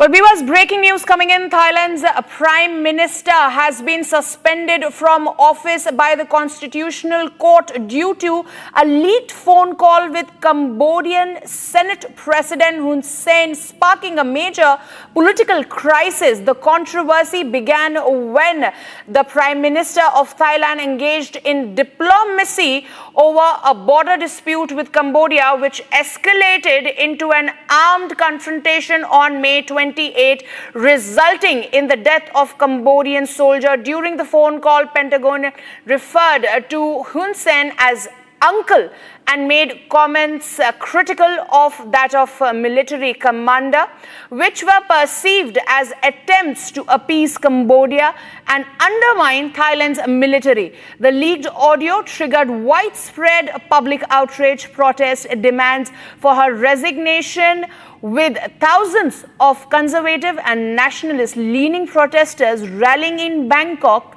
The Constitutional Court voted 7-2 to suspend the Thailand Prime Minister from the duty, citing a breach of ethics, and she has 15 days to present her defense. Deputy Prime Minister Surya Kit is expected to serve as the acting Prime Minister during the suspension of the previous Prime Minister of Thailand. Marks the second time in less than a year that a Thai Prime Minister has been removed for breaching ethical code of conduct. Joining me live on this broadcast is my colleague Krutarth. Krutarth, we see yet another escalation in Thailand. Now it is being alleged that there was a breach of ethical code. What can you more tell us on this? Indeed, and that has been the official ruling now made by the Constitution Court in Thailand, in Bangkok in particular. A 7-2 ruling, Madurai, against the sitting Prime Minister Paetongtarn Shinawatra. Now this is, as you rightly pointed out, the second time a Prime Minister has been ousted in Thailand in less than a year. But this, as you were mentioning earlier, concerns concerns about an incident that took place on the border between Cambodia and Thailand, particularly on May 28th, which led to an armed confrontation. A Cambodian soldier lost his life, following which there were diplomatic efforts in which the Prime Minister called a very senior leader in Cambodia called Hun Sen, who is also one of the very senior leaders in that country. And both of them had almost a 17-minute long conversation, the audio of which got leaked in the Thai media. Now, the controversial part is about the audio call in general. Shinawatra, who is a younger Prime Minister, was talking to the elderly statesman, referring to him continuously as uncle during the entire duration of the call. In fact, there are excerpts which also quoted in the media suggest that she was even asking him, what more can I do to you as a favor? And she was also seen criticizing some military officials on her side of the border. Now, Prime Minister Shinawatra's defense has been that this was a very standard diplomatic practice and she was only trying to diffuse tensions between the two nations, and there was no intention of her to let go of any national interest on Thailand side. However, as we have seen over the last 1 week, there have been massive protests on the streets of Bangkok and across Thailand against their own Prime Minister, because they believe that the Prime Minister had compromised the integrity of her office and had also compromised the national interest. Now, officially, the Constitution Court has ruled 7-2 against Prime Minister Shinawatra, and she will have to now demit office and leave office. The coalition has also collapsed, and the King of Thailand has also called for a reappointment of the Prime Minister and also a cabinet reshuffle. That's the latest we are tracking from Bangkok. Well, absolutely, Krutar. Thank you for those details. We'll keep coming back to you as it's an ongoing protest and is expected to aggravate all the more. Thank you. Moving on, viewers, the Central Administrative Tribunal has observed that prima facie the Royal Challengers of Bengaluru, that is the RCB cricket team, is responsible for the massive crowd that gathered in Bengaluru to celebrate the India Premier League victory of the RCB on June 4th, which proved fatal and ended in stampede, claiming 11 lives and left several injured. So it is the that tribunal that has come down heavily on the RCB and has said that RCB is prima facie responsible for the death of 11 people and the chaos that occurred on the streets of Bengaluru on June 4th. Joining me live on this broadcast is my colleague Smita. She is joining us from the R Kannada newsroom. Smita, the tribunal has held RCB responsible. They're saying that they cannot pass the buck entirely to the police of Bengaluru. They have to take some responsibility for 11 lives lost on June 4th. Exactly, a major setback to the Karnataka, Congress-led state government also, which has taken action on the police department, suspending many of the senior IPS officer, including the Bangalore Police Commissioner, which is first time in the history of Karnataka ever, claiming that the police department was responsible for the stampede and the loss of life of RCB fans previous month on 4th, where lakhs together of RCB fans had gathered near the Chinnaswamy Stadium in Bangalore for the victory parade and the celebration of RCB, trophy winning moment. But when the court, that is CAT, heard the petition filed by one of the suspended IPS officer, Vikas Kumar, has clearly said that the state government action suspending the IPS officers is clearly wrong, and also asked the state government to reconsider its decisions, not only about the Vikas Kumar who has filed the petition, but also about the other IPS officers who were suspended. And also, while hearing this case, the CAT has clearly said that while looking at the case and the stampede and the situation there, and hearing the argument in the court regarding this case, it is very clear that it was RCB which was responsible, not the police officers. So if any action has to be taken, it has to be on the RCB and its management, but not on the Karnataka police officers, is what the court has said today in its judgment. Well, absolutely, Smita. Thank you for those details. We'll keep coming back to you. It's a big setback for the Karnataka government that was trying to pass the buck entirely on the police and a single officials. Now, moving on, viewers, an FIR has been filed in Himachal. Big breaking coming in, viewers, at the moment. External Affairs Minister Jai Shankar's has dismissed Trump's ceasefire claim yet again. Jaishankar dismisses ceasefire claim. He said that I was in the room when Prime Minister Narendra Modi spoke to United States President J.D. Vance.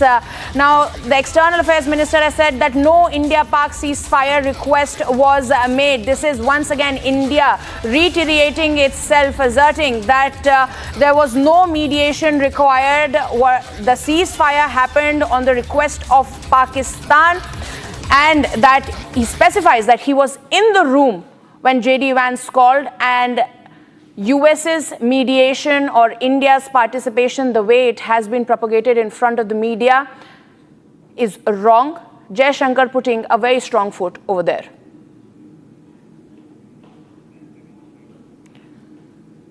This is the big breaking news coming in, viewers. S. Jaishankar, the External Affairs Minister, they're making a big statement saying that I was in the room when there was a call between the two nations as far as the ceasefire is concerned.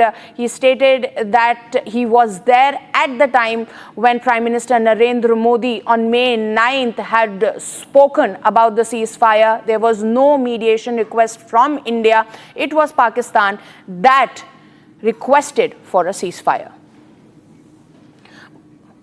Moving on, viewers, let's shift our focus to the state of Himachal Pradesh, where an FIR has been filed against the Himachal Pradesh Panchayati Raj and Rural Development Minister Anirudh Singh. The minister is accused of physically assaulting and verbally abusing a senior NHI official during an on-site inspection in Shimla's Bata Kufar area on June 30th. The complaint was lodged by Achal Jindal, a technical manager with the NHAI, following the collapse of a 5-story building in the area. The NHAI has taken serious cognizance of the matter, and the Congress Minister, Mr. Singh, Anirudh Singh, is under massive fire for his behavior towards the NHAI official.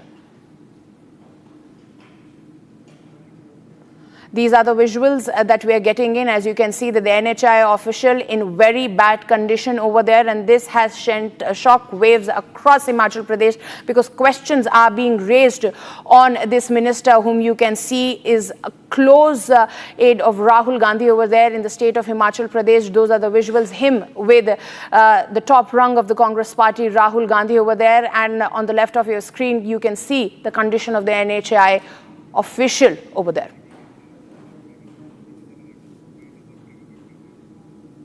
We're getting more breaking news in the similar story, viewers. Escalation in the case involving Himachal Pradesh Minister Anirudh Singh. Santosh Kumar Yadav has written to the Himachal Pradesh Chief Secretary demanding a detailed inquiry after the NHI officer was allegedly manhandled by the Congress minister during a site visit in Shimla. The letter states that officers sustained grave injury and had to be hospitalized. The NHAI chief has also called for strict action against those responsible.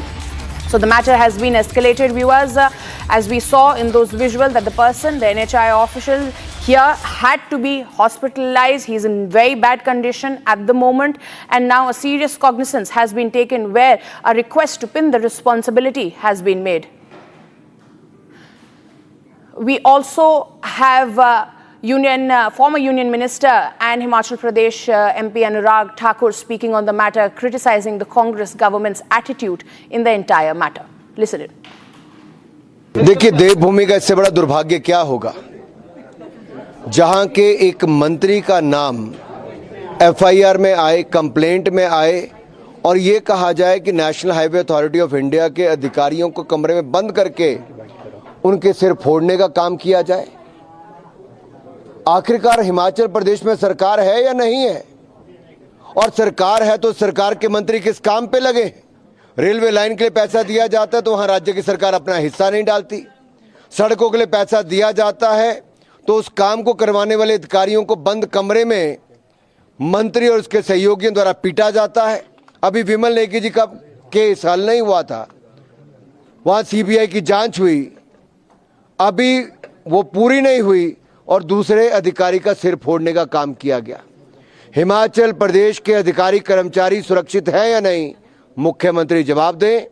और हिमाचल प्रदेश में क्या अधिकारियों को मरने पर, आत्महत्या करने या उनकी हत्या करने पर जिस तरह के संगीन आरोप लगे हैं और अब जिस तरह से उनके ऊपर प्रहार किए गए, ये अपने आप में कांग्रेस की सरकार पर सवाल खड़े करता है।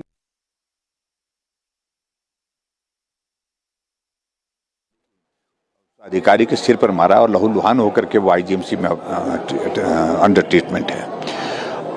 हमने कल मामले को उठाया, लेकिन बहुत दुर्भाग्यपूर्ण है, कंप्लेंट आने के बावजूद भी मामला दर्ज नहीं है। मैंने रात को लगभग 10:30 बजे के समय डीजीपी से बात की और उन्होंने कहा कि कंप्लेंट नहीं आई। मैंने कहा मैं आपको कंप्लेंट भेजता हूँ, मेरे पास आ गई है। तब तक के लिए शायद उनके पास भी कंप्लेंट आ गई और एफआईआर दर्ज हुई है। और एफआईआर दर्ज जो हुई है उसमें सेक्शन जो है वो सिर्फ बाधा, काम में बाधा डालने की छोटी जो सेक्शन के तहत किया है।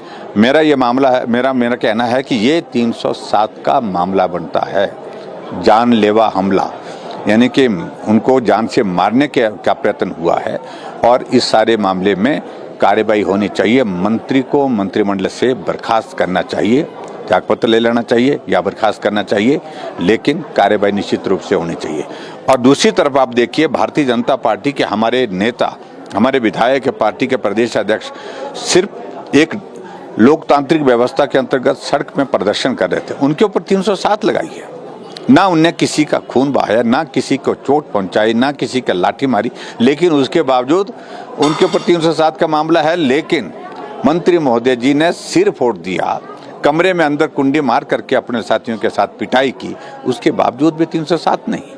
कार्रवाई बनती है और निश्चित रूप से कार्रवाई बनती है, और कार्रवाई ये बनती है तुरंत मंत्रिमंडल से बर्खास्त किया जाना चाहिए। Well, viewers, that was former Chief Minister of Himachal Pradesh, Jairam Thakur, seeking justice in the matter where an NHI official was brutally tackled by a Congress minister. Moving on, viewers, the annual Amarnath Yatra is all set to begin, and this year the focus is just not faith but is also massively on the security. Multi-layer arrangements have been put in place to ensure safety of thousands of pilgrims. Let's take you through this detailed ground report.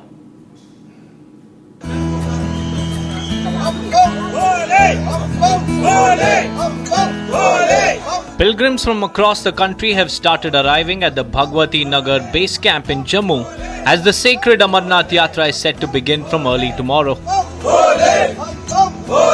बम बम बोले के जय घोष के साथ ही बाबा बर्फानी के भक्त जो हैं अमरनाथ यात्रा के बेस कैंप जम्मू में पहुंचना शुरू हो गए हैं। यात्रा कल सुबह जो है जम्मू के भगवती नगर बेस कैंप से रवाना होगी, जिसको लेकर पहले ही श्रद्धालुओं में जो जोश है वो देखने को मिल रहा है। लगातार बाबा बर्फानी के जय घोष के साथ ये श्रद्धालु हजारों सैकड़ों की संख्या में लगातार जो है इस बेस कैंप पर पहुंच रहे हैं। Excitement, devotion, and a deep sense of security mark the mood at the base camp. यात्रा को मतलब होता है पैदल ही है जी, ठीक है नहीं, जो बेचारा खच्चर है, जो घोड़ा है, उसकी में भी जान है। मेरी थिंक ये कहती है, उसके ऊपर जाएंगे तो यात्रा लगेगी नहीं, मेरी थिंक है जी। दोपहर को आए हैं तो बहुत अच्छा अरेंजमेंट है इनका सबका। सिक्योरिटी के हिसाब से बहुत अच्छी अरेंजमेंट है यहाँ पे, और ऐसे अरेंजमेंट चाहिए भी, क्योंकि अब जैसे कि टेररिस्ट अटैक बहुत हो रहे हैं, उस अकॉर्डिंग अभी ऐसे अरेंजमेंट बहुत सही है ये चीज़। Layered security rings guard the entire base camp. Baggage scanners are in place, sniffer dogs comb through every corner, and each pilgrim undergoes strict frisking before entry. Help desks and on-ground assistance points are fully operational to guide yatris at every step.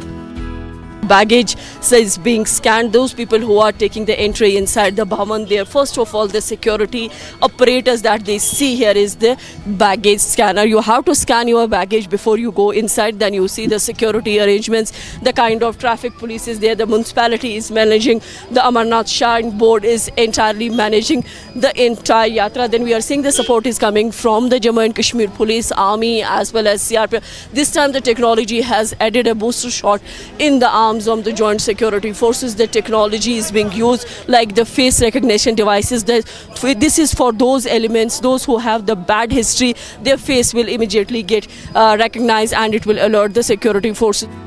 A major highlight this year is the Mahila Battalion of CRPF. It has been deployed at key locations including the Yatra Bhavan. They are not only handling security duties but are also providing crucial support and assistance to women Yatris. A lot of features have been added this time to Amarnath Yatra, apart from the AI that is giving a boost for the Yatra arrangement, the security arrangement. And we are seeing now the female cops, the CRPF personals too, have been deployed here just to take care of the security of the Yatris, those who are visiting or have started arriving at Yatra Bhavan in Srinagar. They are the one, they will see that the complete headgear with the automatic rifles, the BP jackets, the boots on, that tells you that how the security arrangements have been geared up, multi-layer security arrangements that have been placed here. Security has been scaled up along the entire Yatra route, with additional forces and advanced surveillance systems in place. Pilgrims have been strictly advised to travel only in designated convoys. We have made multi-tier arrangements and very in-depth deployments. So I would not like to reveal what are these, but still we have done a very multi-tiered arrangement and very in-depth corridor protections to the area so that we can take care, we have more control of those two axes. Convoy preparations are underway at the base camp from tomorrow morning. Pilgrims will begin their journey in tightly monitored convoys escorted by security forces every step of the way. All Yatra routes, including traditional and alternate tracks, are under constant surveillance. Security forces are maintaining round-the-clock vigil to ensure safe passage for every single pilgrim.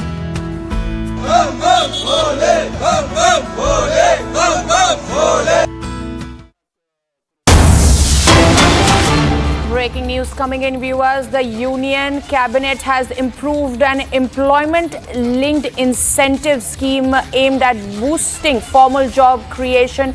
As per the scheme, 1 month EPF wage up to rupees 15,000 will be credited to eligible employees in 2 installments. This is yet another big push for the middle class of India, where 1 month EPF wage to rupees extent of 15,000 will be credited in the desired employees account in 2 phases. This is a big decision coming in from the Central Cabinet, where the 1 month EPF wage to the tune of 15,000 will be credited in the account of the desired employees.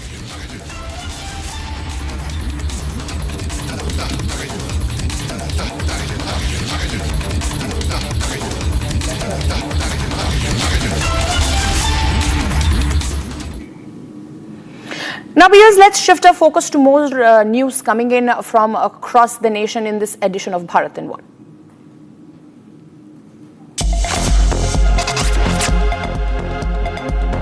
Has begun another round of bilateral trade talks aimed at finalizing an early harvest deal. Now, White House has confirmed that India-US will announce a trade deal soon. White House Press Secretary Caroline described India as a strategic ally in the Indo-Pacific region.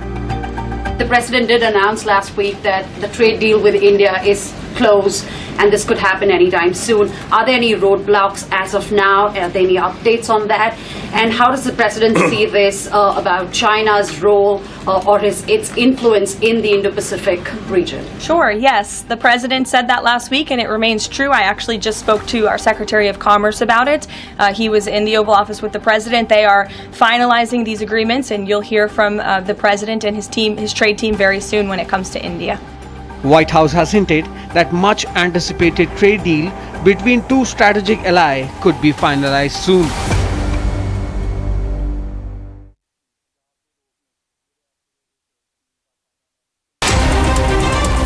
Bharat 1 Minute brought to you by Canara Bank. Together we can. A tragic incident took place in Madhya Pradesh's Baigar, where a massive fire broke out in a private factory, causing panic in the area. The incident was reported from Sai Vishwas Industries, where disposable boxes are made of aluminium. No casualty was reported in the incident.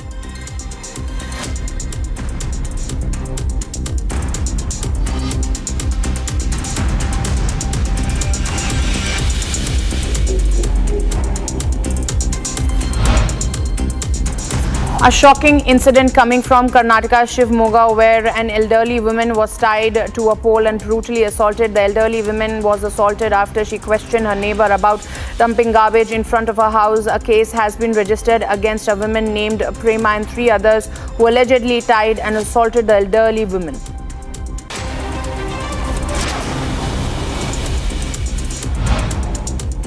The IMD department has issued a red alert in Himachal Pradesh due to a very heavy rainfall in the region. The Bears River has experiencing severe flooding, raising concerns among the officials. IMD predicted light to moderate rainfall at many places in several districts of Himachal Pradesh.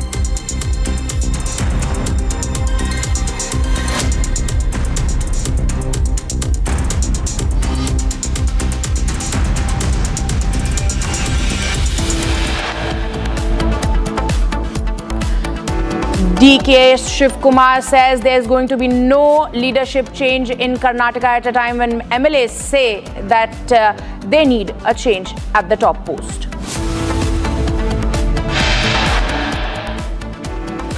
Massive protest against Mamata Banerjee government over the alleged rape of law student. Police says the claims of the victims are being corroborated by the primary investigation.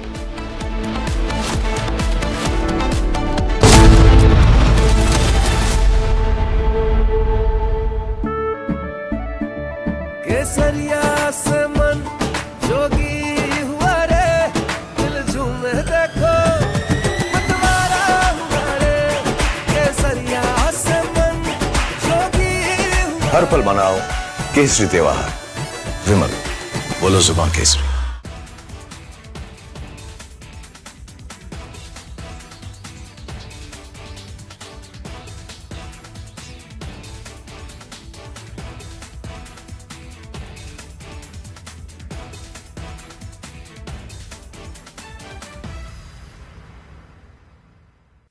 Thank you very much. Always a pleasure to be on your channel and particularly on the digital part of your amazing network. I've served in several Islamic countries, including several years in Sudan, which had Sharia law when I was there. And somebody even issued a fatwa against me, whatever that meant. The question here is,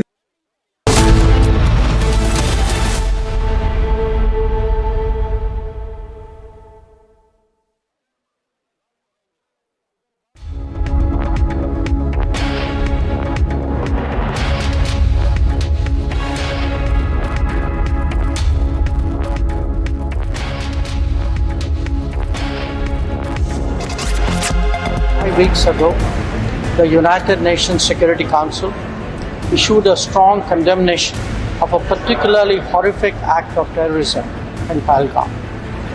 It demanded that its perpetrators be held accountable and brought to justice. We have since seen that happen. What that response underlines is the larger significance of the message of zero tolerance for terrorism. The world must come together on some basic concepts.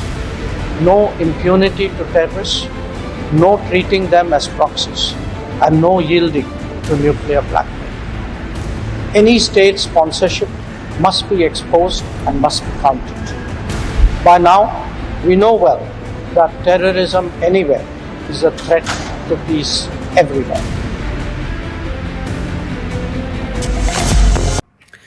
We are not surprised nor we are shocked with the reaction of Nadu Shah on Diljit Dosanjh. But we would like to tell him that the way the Federation has reacted on this entire issue is with some solid reasons. And it's very important for you to know about it. First of all, you say that he is a true Indian and true nationalist. A person holding an American passport, American citizenship, and not Indian, cannot be called an Indian. I think it's very simple to understand. Somebody who remains silent on the terror attack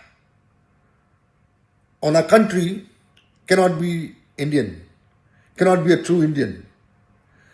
Somebody who doesn't condemn the act supporting terrorism and killings of innocent Indians, that is his heroine in his film, cannot be an Indian.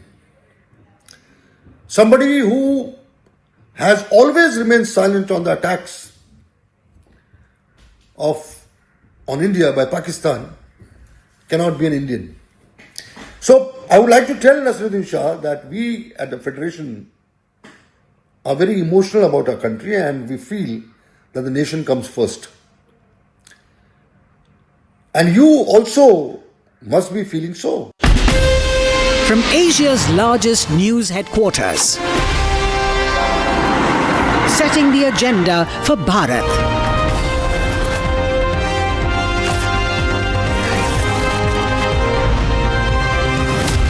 You're watching Republic.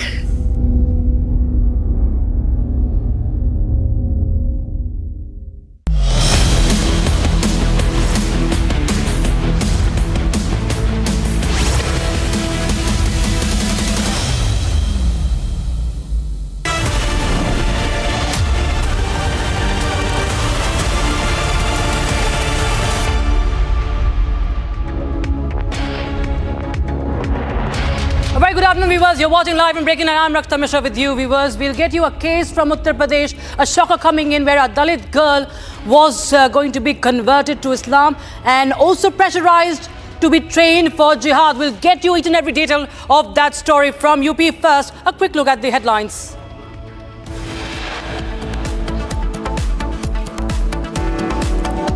Tribunal observes RCB primarily responsible for Bengaluru Stadium stampede.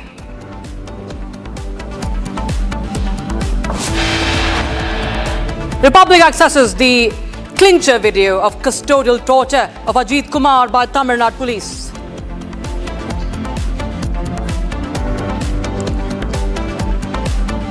NHAI engineer alleges assault by Himachal Pradesh Minister Anirudh Singh, FIR registered.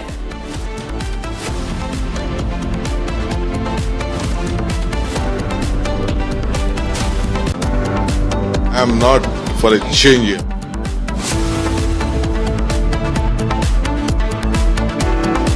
Congress group headed by Ajith Kargeji. DK Shivakumar goes public, denies cracks within the party, says no change in Chief Minister face in Karnataka. Call for justice grows for Kolkata gang rape survivor. Protests against Mamata Banerjee government in Kolkata.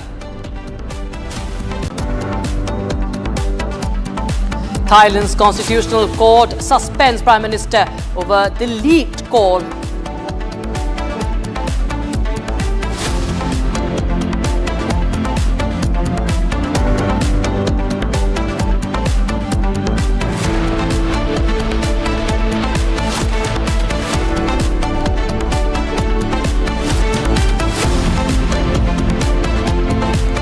All right, viewers, we start with the big news from Tamil Nadu that we're tracking for you. Video proof of custodial torture of Ajith Kumar by Tamil Nadu police has been accessed by Republic TV. And viewers, 5 policemen have been arrested last night in connection with the custodial death of a 27-year-old temple security guard who died last week in custody following alleged torture during interrogation in Tamil Nadu's Sivaganga district.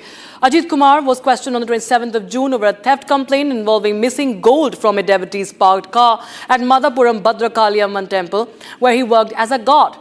Though initially released, he was picked up again by a special team the next day and later died in the hospital last Saturday. The arrest followed mounting public pressure and a Madras High Court observation that the case should be treated with utmost seriousness. Sharda, my colleague, joins us live on the broadcast. Sharda, well, we clearly can see that how Ajith Kumar has been beaten up in custody. This is a clincher proof of that.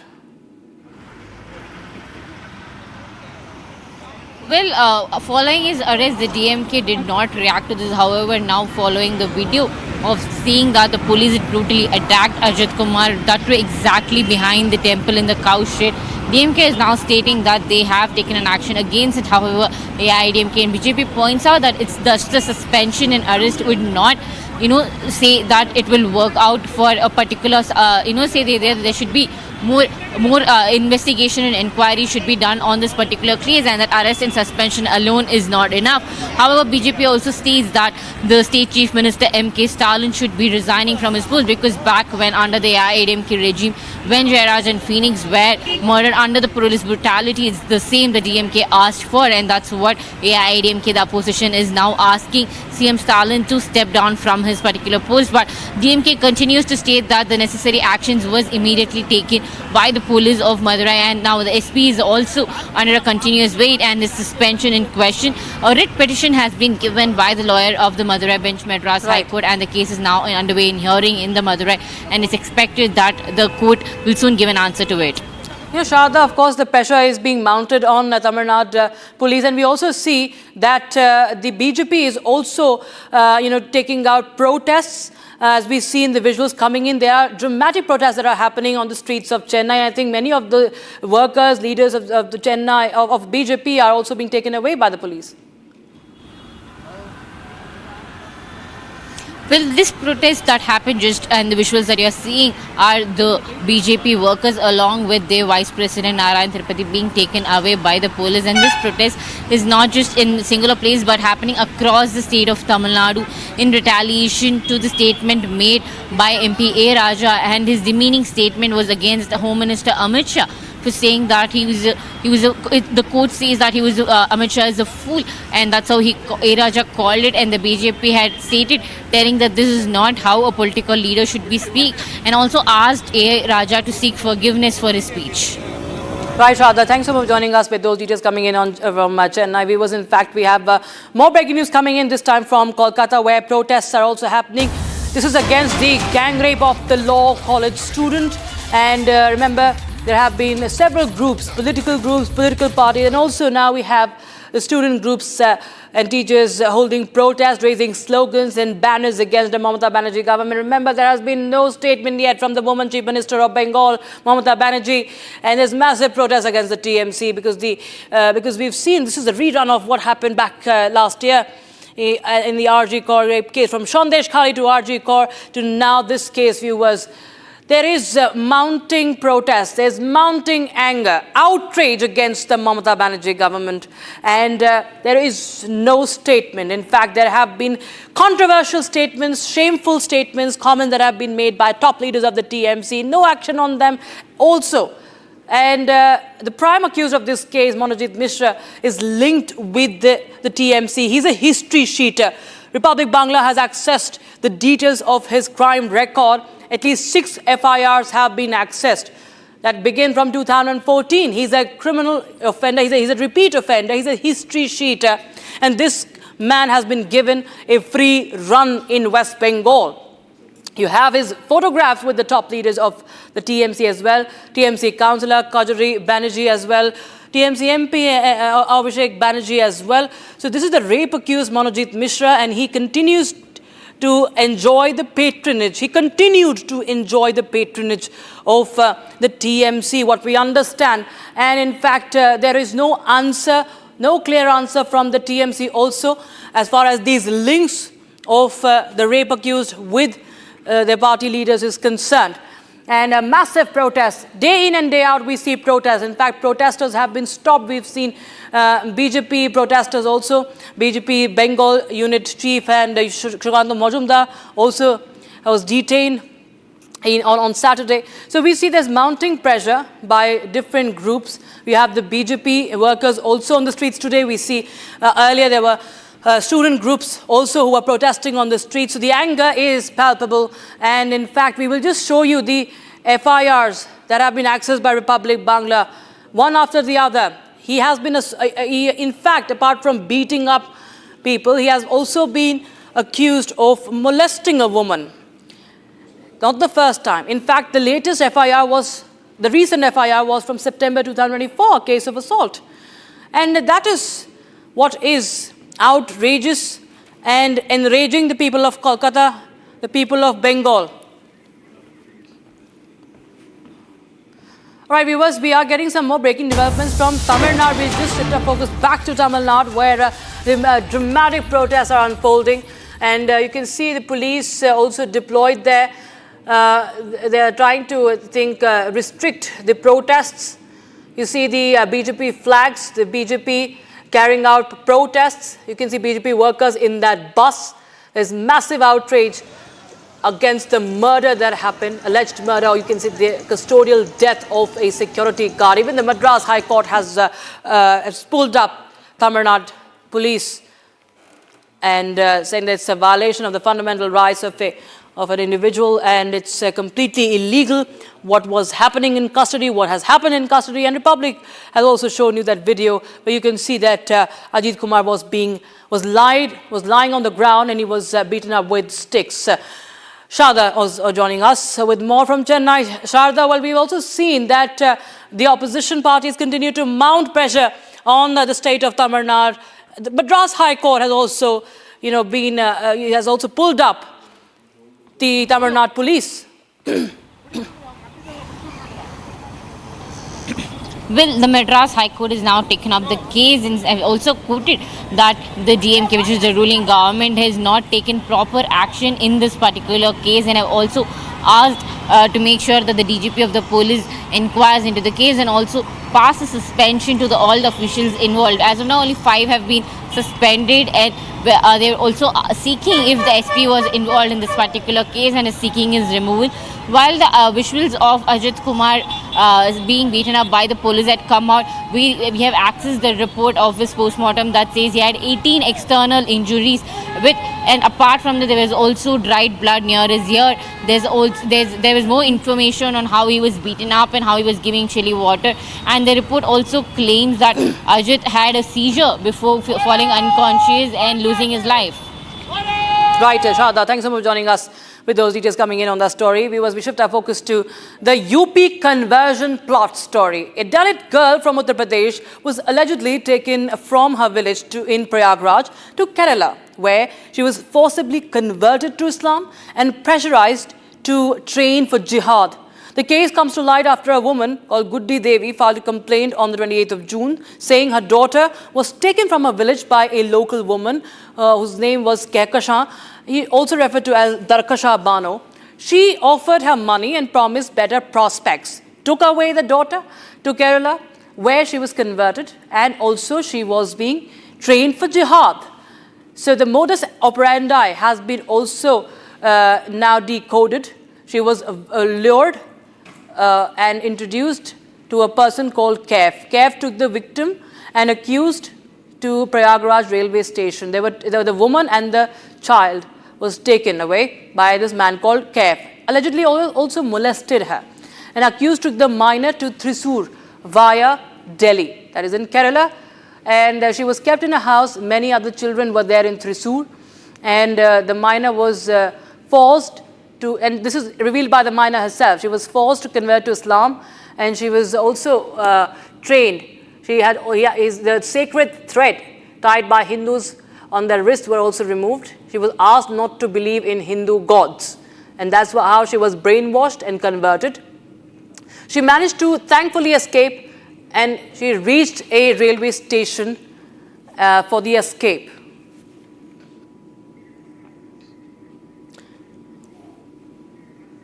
In fact, my colleague Sagar Mishra has filed this report from Prayagraj as he gives us more details on this conversion plot.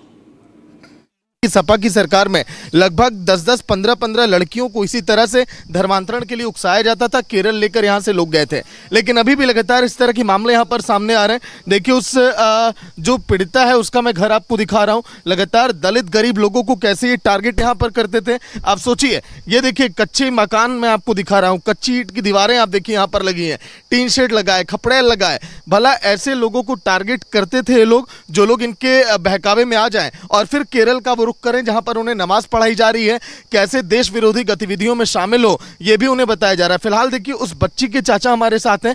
क्या हुआ था sir पूरे मामले में और कैसे बच्ची यहां से लोग उसे बहका कर ले गए? मामला ये है, जहाँ कन्हैया कोटेदार के जहाँ लड़की की शादी थी गेट हाउस में, और वहाँ गई, उसकी माँ भी गई, हमारे तीनों बच्चे गए, और वहाँ दावत खाने लिए वो बाकाई चलो फूलपुर घूम आए। फूलपुर ले जाने के बाद वो मस्जिद में लेके चली गई, वहाँ जो लच्छा पहरा जाता है हाथ में धागा, हाँ उसको भी कटवा दिया, कहे आप मुस्लिम हो जाओ।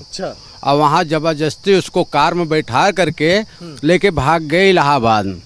इलाहाबाद भाग गए, इलाहाबाद से जहाँ टिकट कटा के दिल्ली तक के बैठा दिया गाड़ी पे। अच्छा, मतलब कि शादी में लेकर गए, उसके हाथ का रक्षा सूत्र जैसा मैंने पहना कटवा दिया गया, उसके बाद उसे केरल लेकर गए। लेकिन ये सब इतने दिनों से खेल चल रहा था, आप लोग को भनक नहीं लगी? घर में आप लोग रहते हैं। भनक लगी थी जब मस्जिद में यहाँ पढ़ रही थी, जब मस्जिद में लेके गई 2 एक फेरे, तो हम लोग सुने तो अपनी लड़की को मारा, गरियाया, और उसके बाद उसको भगाया। हम क्या मेरे घर मत आओ, तो कुछ दिन शांत थी। और वो शादी मौका पा गई, अकेले गई तीनों बहन, और वहाँ से लेके फरार हो गई। अच्छा, क्या गांव के और लोगों को भी टारगेट किया जा रहा था?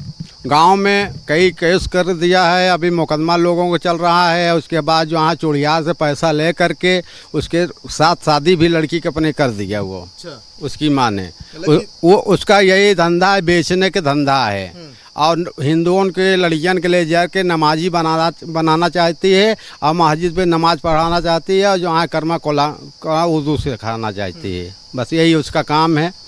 हाँ, कुछ लोग यहाँ पर जो आए हुए हैं बजरंग दल के, उनसे भी हम बातचीत करते हैं, जिन्होंने इस केस में देखिए बहुत अहम भूमिका निभाई है। आइए भैया, क्योंकि कई सारे केस इस तरह के ये संज्ञान में लेकर आए, बातचीत भी की है। क्या हुआ था, ये सब कैसे गाँव में चल रहा है ये खेल? भैया ये मामला फूलपुर में ये काफ़ी दिन से लब जिहाद की नई नई गतिविधियों से, नए नए तरीके से हिंदू लड़कियों को फंसाया जा रहा है। और ये मामला पहली बार हाईलाइट हुआ है फूलपुर का। इससे पहले 2017 से पहले जब ये सरकार नहीं थी योगी जी की, उससे पहले लगातार हर महीने 2-3 लड़कियां पक्का गायब हो जाती थी। अभी क्या है कि मामले को लब जिहाद की ओर न ले जाकर ये मामला केरल लेकर गई लड़की को, और लड़की यहीं की रहने वाली है। परिवार आप देख ही रहे हैं कितने गरीब परिवार से बिलोंग कर रहे हैं। लोग ये भी कह रहे हैं कि अभी इस्लामिक गतिविधियां बहुत तेजी से इस फूलपुर के गांव में चल रही हैं। कई और बच्चियां टारगेट पे थी, कई लोग यहां पर टारगेट पे थे। अब आगे इस केस में जांच कहां तक पहुंचेगी देखने वाली बात होगी। विजय संतोष के साथ Sagar Mishra, Republic media network, Prayagraj. Moving forward now, an encounter between police and criminals late last night in Moradabad's Bhagatpur area has brought to light a string of thefts in the region. One criminal was injured and arrested while other managed to escape. Here's a quick report. An encounter broke out between police and criminals in Moradabad district's Bhagatpur police station area. During the exchange of fire, one criminal was shot in the leg and apprehended by the police. The remaining suspects managed to flee the scene, taking advantage of the chaos. देखिए, ये थाना भगतपुर क्षेत्र में ये दिनांक 23/24 की रात्रि में एक चोरी की सूचना आई थी, जिसमें कि बताया गया था कि चांदपुर गांव में एक ज्वेलरी शॉप में कुछ लोगों ने घुस के जो है वहाँ पे नकब लगा के चोरी करी है। इसमें चेकिंग के दौरान में जब हमने अभियुक्त को एक रोका वहाँ पे, तो पुलिस के ऊपर फायरिंग करी। फायरिंग में आत्मरक्षार्थ पुलिस ने जवाबी फायरिंग में उसके जो मेन अभियुक्त है उसके पैर में गोली लगी है। उसके पास से एक तमंचा, एक खोखा कारतूस, एक खाली एक जिंदा कारतूस एवं 10,170 रुपये और कुछ ज्वेलरी के सामान जिसमें चोरी किए थे वो भी उसके पास से बरामद हो गए हैं।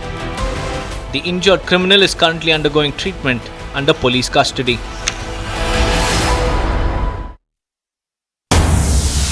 All right, we have breaking news coming in. The Central Administrative Tribunal has observed that prima facie, the Royal Challengers Bengaluru cricket team is responsible for the massive crowd that gathered in Bengaluru for the IPL victory celebration on the 4th of June that ended in a deadly stampede, claiming 11 lives, leaving several others injured. The tribunal has held the RCB franchisee responsible for this. So there was obviously blame game, viewers, we saw between Bengaluru police, Karnataka police and RCB. And the tribunal says that RCB is responsible for the Bengaluru stampede. This is the breaking news we have right now. In fact, the tribunal also criticized the IPL franchisee for announcing their victory celebrations without police clearance, triggering a crowd surge that killed 11 people and injured dozens more outside the Chinnaswamy Stadium. It has quashed the suspension of senior IPS officer Vikash Kumar Vikash, citing the suddenness with which RCB announced its IPL victory celebration as the trigger for the chaos. And that's the breaking news we have right now.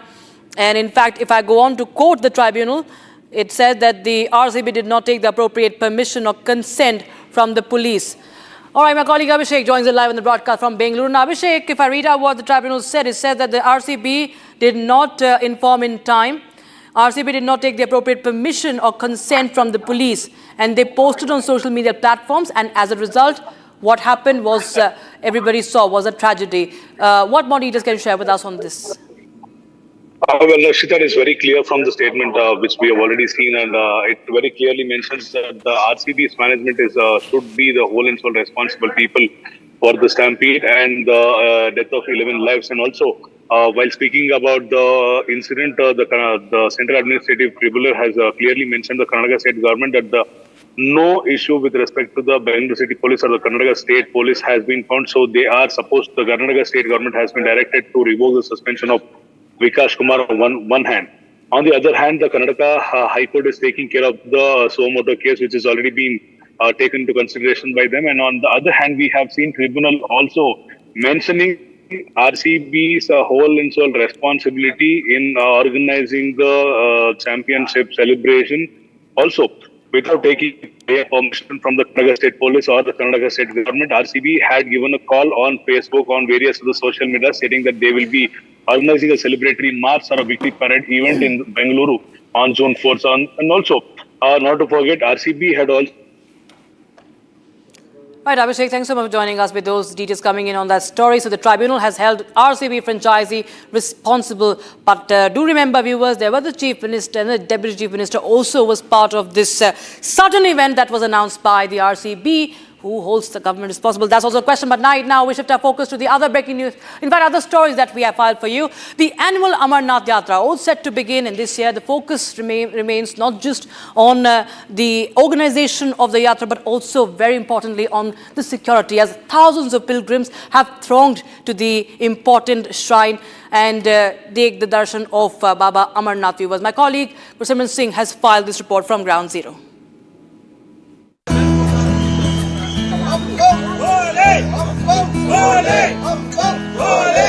Pilgrims from across the country have started arriving at the Bhagwati Nagar base camp in Jammu as the sacred Amarnath Yatra is set to begin from early tomorrow. बम बम बोले के जय घोष के साथ ही बाबा बर्फानी के भक्त जो हैं अमरनाथ यात्रा के बेस कैंप जम्मू में पहुंचना शुरू हो गए हैं। यात्रा कल सुबह जो है जम्मू के भगवती नगर बेस कैंप से रवाना होगी, जिसको लेकर पहले ही श्रद्धालुओं में जो जोश है वो देखने को मिल रहा है। लगातार बाबा बर्फानी के जय घोष के साथ ये श्रद्धालु हजारों सैकड़ों की संख्या में लगातार जो है इस बेस कैंप पर पहुंच रहे हैं।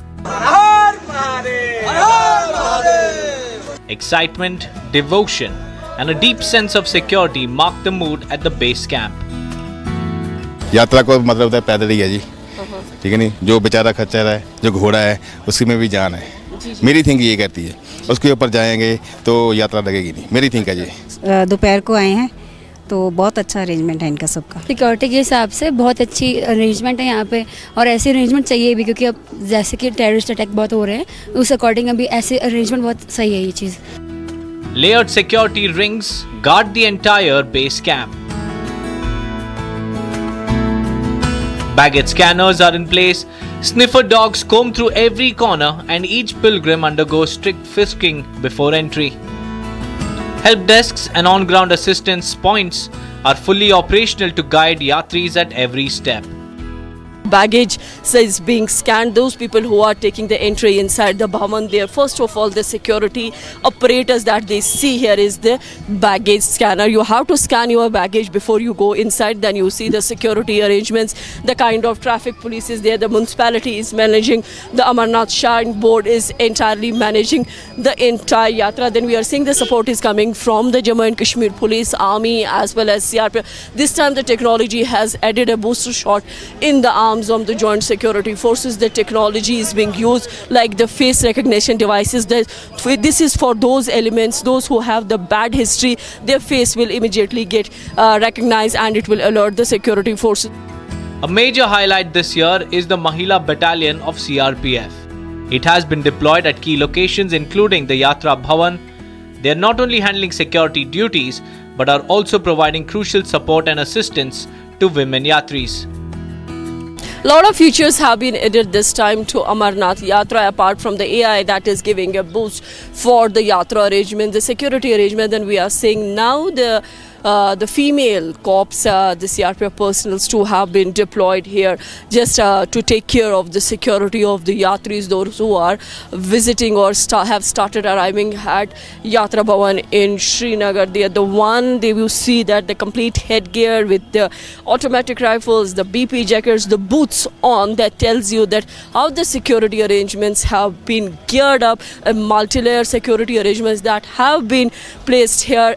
Security has been scaled up along the entire Yatra route, with additional forces and advanced surveillance systems in place.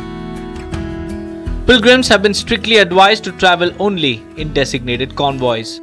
We have made multi-tier arrangements and very in-depth deployments. So I would not like to reveal what are these, but still we have done a very multi-tiered arrangement and very in-depth corridor protections to the area so that we can take care, we have more control of those two axes. Convoy preparations are underway at the base camp from tomorrow morning. Pilgrims will begin their journey in tightly monitored convoys escorted by security forces every step of the way. All Yatra routes, including traditional and alternate tracks, are under constant surveillance. Security forces are maintaining round-the-clock vigil to ensure safe passage for every single pilgrim.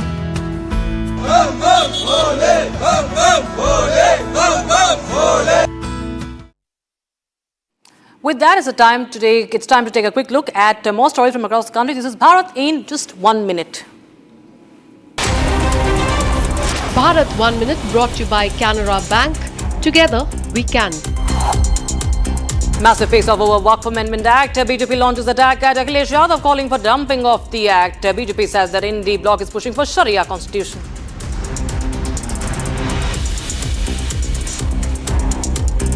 ये नमाजवादी बाबा साहब के संविधान का सम्मान भी नहीं करते हैं। इनको तो चाहिए केवल शरिया कानून। 4 people have been killed while 5 injured in a factory fire in Tamil Nadu. Sivakashi, relief and rescue operations underway. The BJP national leadership has appointed N. Ramchandra Rao as the president of the Telangana State Unit, succeeding Union Minister G. Kishan Reddy. Vehicles above 15 years won't get fuel at Delhi petrol pumps from today. Decision has taken to curb vehicle pollution. Delhi Police Personnel and Transport Department have been deployed to ensure the implementation.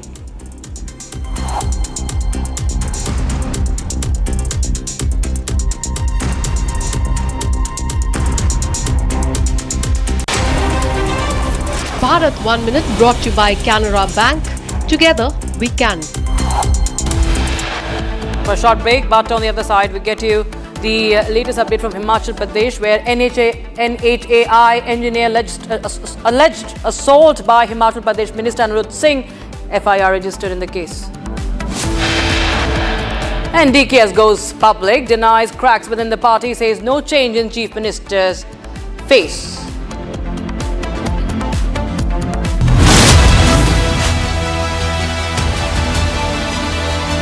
इसको घर पे लगाओगे तो शादी का तो पता नहीं, पर घर पक्का नहीं टूटेगा। रुंगटा नहीं तो घर स्ट्रॉन्ग नहीं। रुंगटा स्टील TMT बार एकदम सॉलिड। पहाड़ों में एक हाइकिंग स्टिक भी बन सकती है।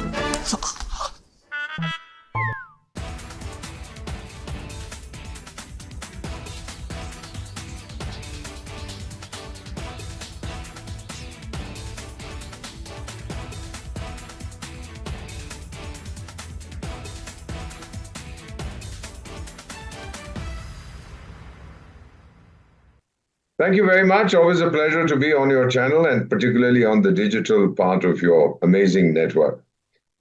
I've served in several Islamic countries, including several years in Sudan, which had Sharia law when I was there.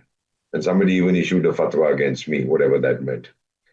Question here is, what is this Ayatollah, Grand Ayatollah?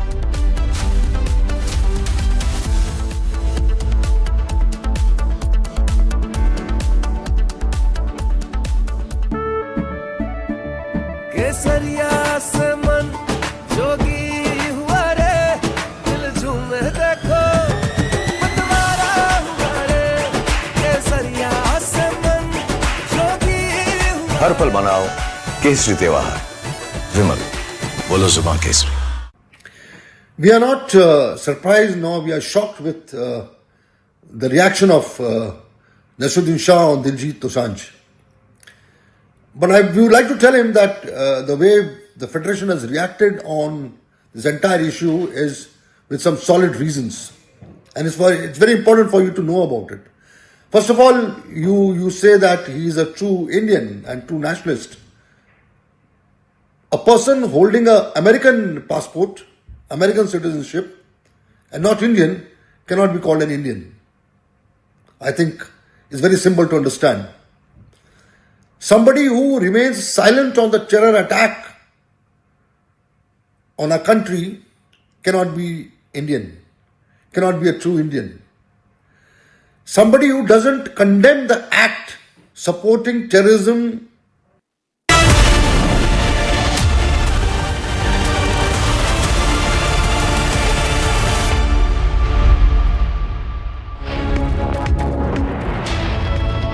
watching Republic TV with me, Akanksha Khajuria. Who's going to be the next Chief Minister of Karnataka? Well, there is an ongoing rift in the state. We'll tell you more about this. But first, as always, the headlines. Tribunal observes RCB primary responsible for Bangalore stampede case. Video proof of custodial torture. Republic has accessed the clincher video of the torture of Ajith Kumar by Tamil Nadu police.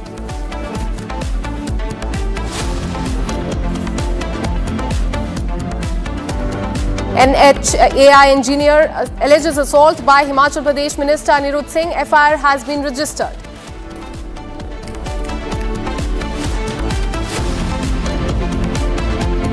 I am not for a change here.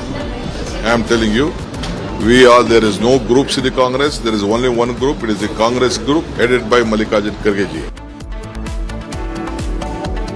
DKS goes public, denies any cracks within the party, says that there is no change in Chief Minister's face in Karnataka. Call for justice grows for Calcutta gang rape survivor, protest against Mamata government in Calcutta.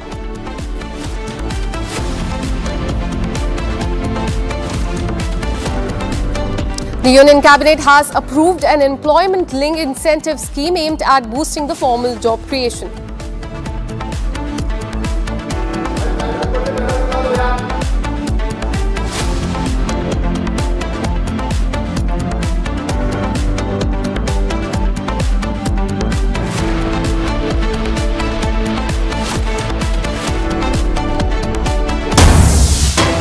We have a breaking news coming in. Madurai district judge should immediately, start with this Tamil Nadu news that we are getting for you. On your screens, you can see these visuals, in fact, coming in from Tamil Nadu. What we are learning is that the court has ordered judicial investigation in the custodial torture case of Ajith Kumar. So this is breaking news that we are getting for you. Remember, this case has reached the High Court, and High Court has been pulling up the police officers as far as this case is concerned. Now, Madurai court has said that there is a need for the judicial investigation in this case as far as the death of Ajith Kumar, the temple security guard in Tamil Nadu, is concerned. Remember, Chief Minister has also spoken on it.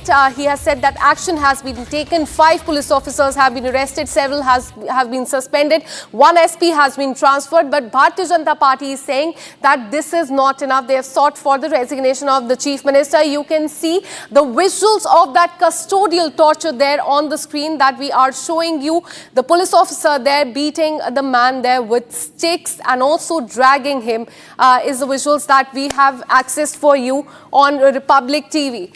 But now the court has said that there is a need for the judicial probe in this case. Let me go across to my colleague Sharda, who continues to track this very closely. Sharda, tell us about what the High Court today has said. They've said that, in fact, there's a need for a judicial investigation. Give us more details.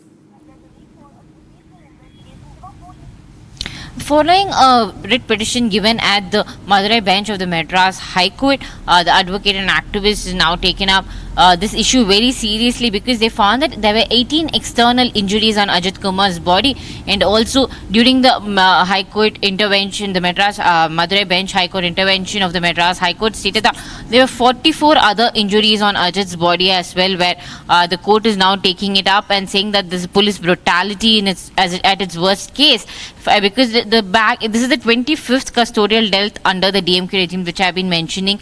The court has pointed out that this is at its extreme, and that the DMK making sure that the police are not working according to law and orders is something that the Madras High Court is very worried about. And now taking up the case, Subramaniam, the judge, stated that there should be judicial investigation in this, and is asking to make sure that there is 100% investment done by the DGP of the police and also the other law and order officials to make sure that this particular case is thoroughly investigated and inquired, and to make sure that there's only 5 officials suspended and arrested is not something the opposition is okay with. They are also seeking the removal of the SP of that particular district, who is Ashish Rawat, who had agreed for this particular investigation and inquiry, is also now on the compulsory wait list, following which stating that the DMK leader and the Tamil Nadu Chief Minister M.K. Stalin should also be resigning from his post because of this custodial death, is what the BJP is asking for.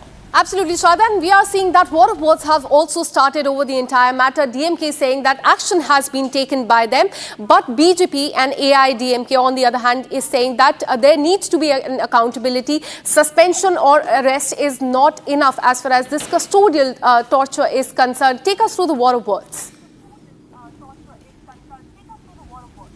Well, if you check on the timeline, the incident happened on Friday, and on Saturday, the 28th, was when Ajith lost his life after he fell unconscious after the police had beaten him black and blue. And now it took 2 days for the DMK to make sure that the police who were involved in this were suspended and arrested. It was the court is also pointing out that it was a very slow reaction from the DMK, and that is what the AIDMK and BJP are pointing out, stating that the DMK or the MK Stalin, who was acting as a chief, and the Home Minister, who was also handling the portfolio of the police, should have taken action long back. However, speaking today to the media, MK Stalin stated that the actions were immediately taken, which it is not true, because it was 2 days later only when the DMK took an action after the AIDMK, the opposition party, forced them to take an action or seek this removal from the Chief Minister post, is when MK Stalin answered, stating that an action will be taken.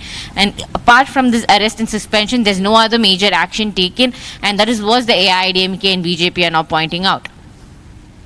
Absolutely, Sada. Keep tracking those details as far as the probe in this custodial torture is concerned. We'll keep coming back to you for more on this. Now, shifting our focus as far as the Air India air scare is concerned, what we're learning is that Delhi to Vienna AI-187 Boeing 777 reported a major technical issue in the aircraft as it dropped 900 feet after warnings in the aircraft. The aircraft consisted of 242 passengers, and now DGCA, which is the regulatory authority, has ordered investigation in this. In fact, pilots and security chief have also been summoned to appear in front of DGCA. Also, Air India top brass did not report to the regulators about this incident, which occurred only 38 hours after, remember, that AI-171 crash in which several hundred people lost their life. The matter was reported to DGCA by one of the passengers. Very shocking news coming to the fore. And what is very important to note here is that despite knowing about this aircraft dropping 900 feet after a warning in the aircraft, the Air India top brass did not report this incident later, that is DGCA. Now, summon has been given to the pilot, to the security chief of Air India as far as this case is concerned. Let me go across to my colleague Rakshita, who joins us for more on this from the newsroom. Rakshita, tell us about this case, because what we are learning is that despite knowing about this and despite this being happening after that tragic Air India crash, the top brass of Air India did not care to tell the DGCA. Now they've been summoned. Give us more details. Absolutely, and we've seen that time and again that there have been summoning of several of the officers, and the DGC, remember, has launched an investigation already. AI's head of safety has also been summoned because of these incessant cases, and this one, the case in point, is the one from Delhi to Vienna. Now, what really happened was AI 187, that it departed from Delhi 2:56 a.m. On the 14th of June. That was a lot of stormy conditions were being witnessed, and there was a thunderstorm at that time in Delhi, and the aircraft was involved in an in-flight occurrence, stick shaker and GWPS caution, and there was a warning, and GPWS don't sink caution had appeared. Stall warning came once and GPWS caution came twice. So there was an altitude loss thereafter. What we're talking about, the 900 feet climb down, which happened during the climb, and the crew recovered the aircraft and continued the flight to Vienna. Now we have seen that time and again such issues are coming to light. This, of course, again is a case that could have jeopardized the safety of hundreds of passengers that were aboard this international flight. Remember, this is again an international flight, and there might be more than 100 passengers on board, and this is happening right after the AI 171 crash. It speaks volumes about how Air India has jeopardized the safety of its passengers, of those on board as crew as well, and many such instances have come to light in the recent days as well, and that is what the DGC has now woken up to and sought reports on that. It has in fact, there are many damning revelations that have been made in these reports, but this case that has been revealed now again shows that how there has been negligence that is almost criminal negligence. Absolutely. Very concerning news coming in as far as Air India is concerned. Another incident coming to the fore. Thank you, Rakshita, for all the details. We'll keep coming back to you for more on this. Now let's tell you about what is happening in the state of Karnataka. Amid the Karnataka leadership change buzz, the Congress leadership has made it very clear, stating that there will be no change in the Chief Minister's face in Karnataka. Now, Deputy Chief Minister D.K. Kumar, remember, he shook hand with the Chief Minister yesterday to dispel the rumors about the change in leadership. And he has spoken out today. He has said that there will be no change in leadership whatsoever. Listen into what he said. We'll get you more details on this story as far as the rift in Karnataka is concerned. We all saw that visuals yesterday of the Chief Minister and the Deputy Chief Minister hugging it out and shaking hands to dispel the rumors and the speculation about the change in leadership in Karnataka. After that, MLA Iqbal Singh said that D.K. Shivkumar should be made the Chief Minister of Karnataka. He has finally spoken up, saying that there will be no change in the leadership. Listen into what he said. No change of leadership. I don't know. There is no change. Let them support me. I don't want anyone's support. I want them to win back the assembly election. That is my priority. No change of leadership. I don't know. There is no change. Let them support me. I don't want anyone's support. I want them to win back the assembly election. That is my priority. When the High Command has very clearly stated, there is nothing of that sort in the decision-making process. It doesn't matter who says what. The High Command has been very clear. Everybody's roles have been well defined. Mr. Siddaramaiah is the Chief Minister. Mr. D.K. Shivkumar is the PCC President and the Deputy Chief Minister. Everybody has been assigned their responsibility through their ministries, and it's our job to ensure we deliver for the people of Karnataka. So irrespective of who says what, the stand by the High Command is extremely clear.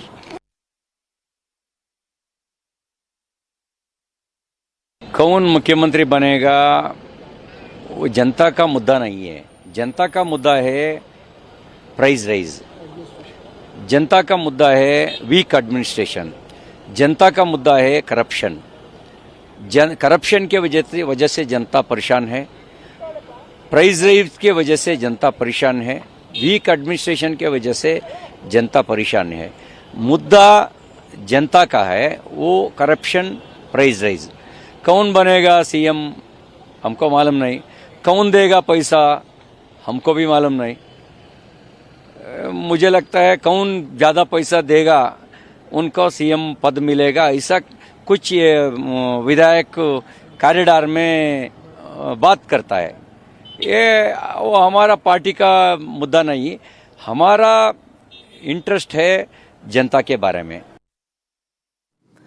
Let's now take you to Thailand. Thailand's Prime Minister, in fact, has been suspended from the office by the Constitutional Court due to a leaked phone call with the Cambodian Senate President, sparking a major political crisis in the country. The controversy, in fact, began with her engaging in diplomacy over a border dispute with the Cambodia Prime Minister, which escalated into an armed confrontation on May 28th, resulting in the death of a Cambodian soldier. Now, during this phone call, the leaked phone call, she referred to Hun Sen as uncle and made comments critical of a Thai military commander, which were perceived as the attempt to appease Cambodia and undermine Thailand's military. The leaked audio triggered widespread public outrage in the country. There were protests and demands for her resignation, with thousands of conservatives and the nationalists leading this protest rally in Bangkok as well. The Constitutional Court has now voted 7-2 to suspend her from duty, citing breach of ethics as far as her duty is concerned, and she now has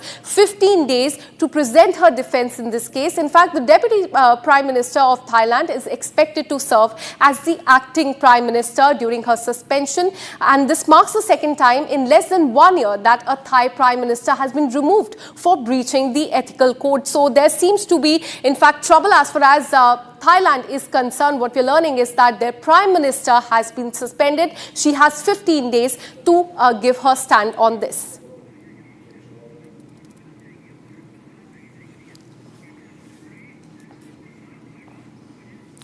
Let's now take you to Jammu and Kashmir. The annual Amarnath Yatra, which is all set to begin and from July 3rd this year, will focus not just on faith but also on security. There's massive multi-layer arrangements that are in place to ensure the safety of thousands and lakhs of devotees that are going to come there from July 3rd to August 9th. Let's take you through the ground reports.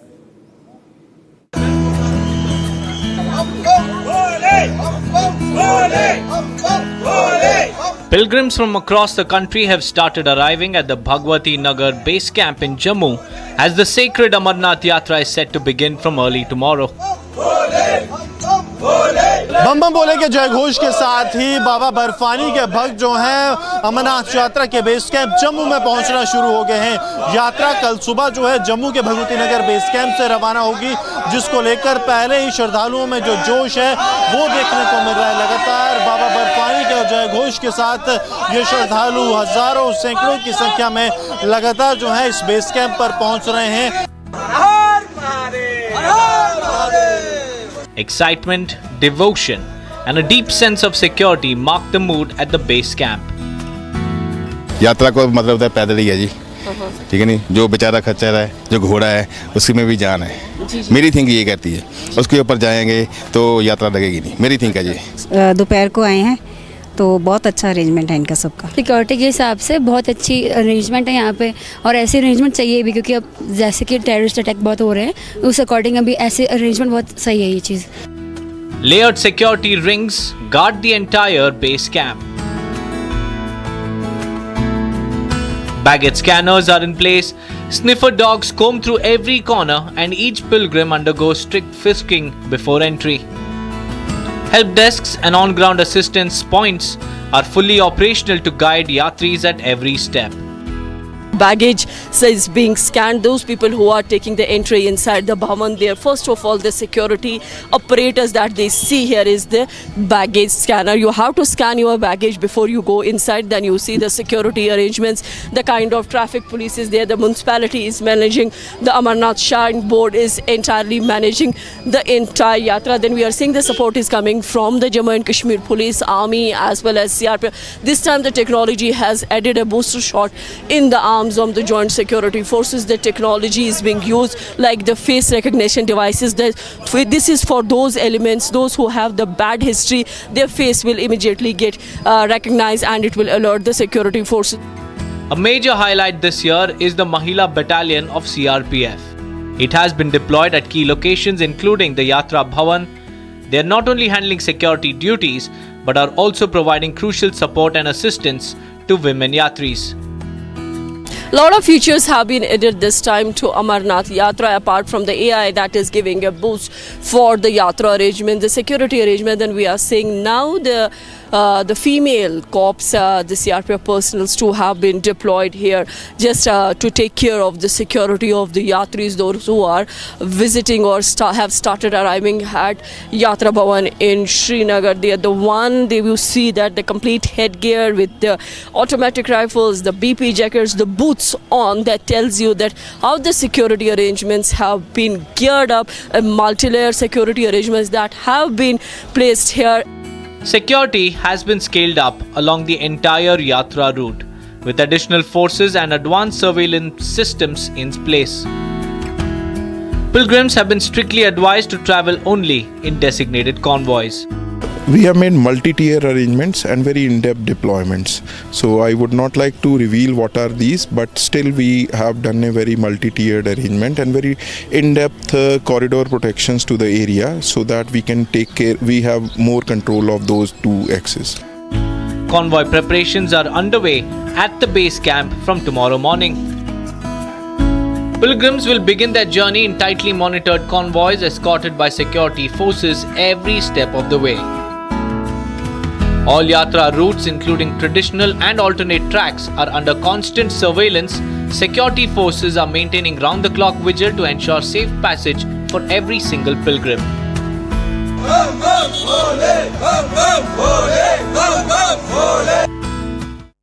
And now ahead of the Bihar election, a fresh political face-off has broken between the Bharatiya Janata Party and the RJD there. Have a look at this report.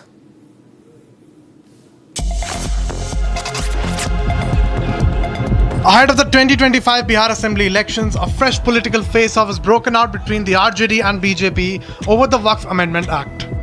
The BJP launched a scathing attack at RJD leader and Bihar Assembly's leader of opposition Tejasvi Yadav, saying those who call themselves socialists are siding with the Muslim community. Sharpening the attack, BJP leader Gaurav Bhatia said that the Indie Alliance wants to establish Sharia law in the state of Bihar. जो बिहार में अपने आप को समाजवादी बताते हैं, उनका असली चेहरा अगर कुछ है तो वो नमाजवादी है। ये नमाजवादी बाबा साहब का संविधान नहीं चाहते हैं। ये नमाजवादी बाबा साहब के संविधान का सम्मान भी नहीं करते हैं। इनको तो चाहिए केवल शरिया कानून, इनको चाहिए हलाला। इनकी समझ है कि केवल एक धर्म विशेष का सशक्तिकरण होगा और जो आदरणीय प्रधानमंत्री श्री नरेंद्र मोदी जी की सोच है कि दलित, महिला, पिछड़ा समाज, इसका सशक्तिकरण हो, इसका नाश करने के लिए such words. So it is disheartening to be in Tamil Nadu like this. Even in Sivaganga, an atrocious has happened to a very ordinary person, and it is painful. So that each and every Karyakarta is arrested, not even allowed to assemble. I highly condemn this type of attitude of the Chief Minister Stalin. யாரையுமே ஒரு போராட்டத்திற்கு கூட வரக்கூடாதுன்னு சொன்னா தமிழ்நாட்டுல ஜனநாயக முறைப்படி ஆட்சி நடக்கிறதா இல்லையா நான் கேக்குறேன். ஒரு அரசாங்கம் என்று இருந்தால், அரசியல் என்று இருந்தால் எதிர்க்கட்சிகள் போராடுவதற்கு உரிமை இருக்கிறது. இதை உயர் நீதிமன்றமே சொல்லி இருக்கிறது. எதிர்க்கட்சிகளுக்கு போராடுவதற்கு உரிமை இருக்கிறது. எதிர்க்கட்சிகளின் குரலை எழுப்புவதற்கு உரிமை இருக்கிறது. ஆனால் கூடுவதற்கு கூட அவர்களுக்கு உரிமை இல்லை. அவர்களை உடனே கைது செய்யப்படுகிறார்கள் என்றால் தமிழகத்தில் என்ன ஆட்சி நடந்து கொண்டிருக்கிறது? தமிழகத்தில் யாருக்கும் பாதுகாப்பு இல்லை. ராசா நமது மரியாதைக்குரிய உள்துறை அமைச்சர் அவர்களை Well, as far as the custodial death in Tamil Nadu is concerned, BJP has hit back at the Tamil Nadu government there at MK Stalin for merely suspending and taking no other action against the police officers. The video that you can see on the screen is of that custodial torture, which Bharatiya Janata Party is calling a custodial murder. Now shifting our focus to the state of Himachal Pradesh, Union Minister Nitin Gadkari has strongly condemned the assault of NHAI official Achal Jindal by a Himachal minister. Remember, he has been booked in this case. Calling the incident a threat to institutional integrity, Gadkari said that he has spoken to the Chief Minister of Himachal Pradesh and demanded the swift action in this case. And on the other hand, Bharatiya Janata Party has hit at the Himachal government, at the Congress government there, seeking action and accountability. Listen in to what was said.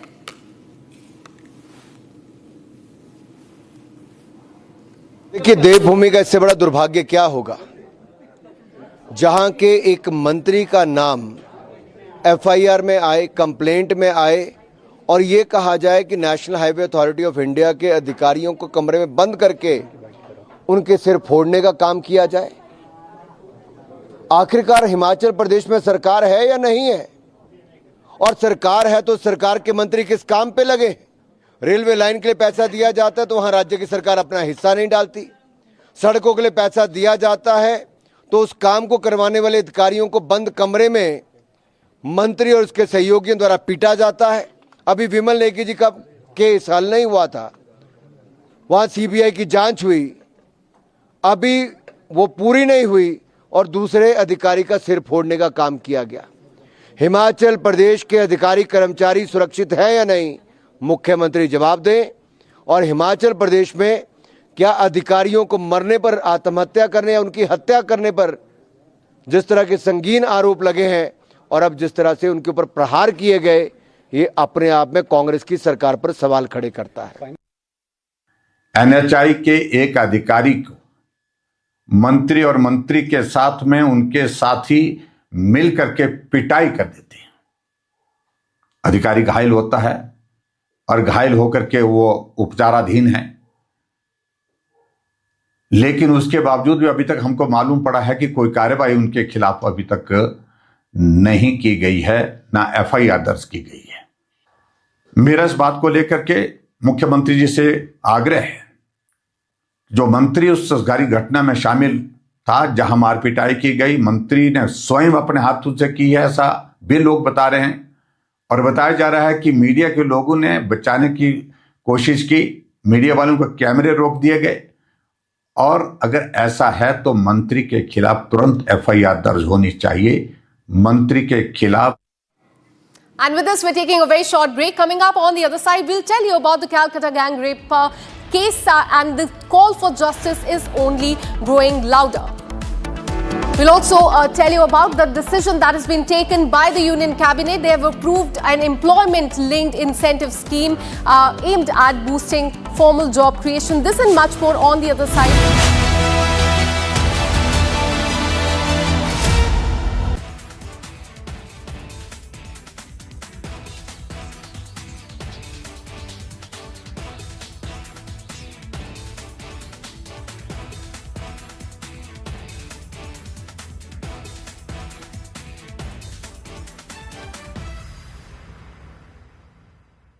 Thank you very much. Always a pleasure to be on your channel and particularly on the digital part of your amazing network. I've served in several Islamic countries, including several years in Sudan, which had Sharia law when I was there. And somebody even issued a fatwa against me, whatever that meant. Question here is, what does this Ayatollah, Grand Ayatollah, whatever titles they give each other, Supreme Ayatollah or Major Ayatollah or Captain Ayatollah or General Ayatollah,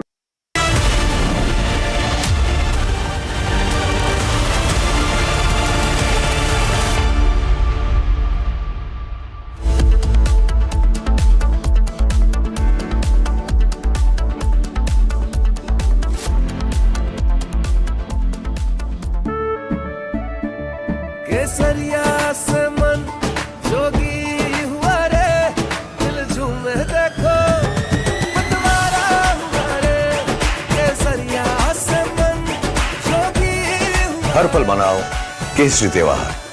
विमल, बोलो जुबान Kesari.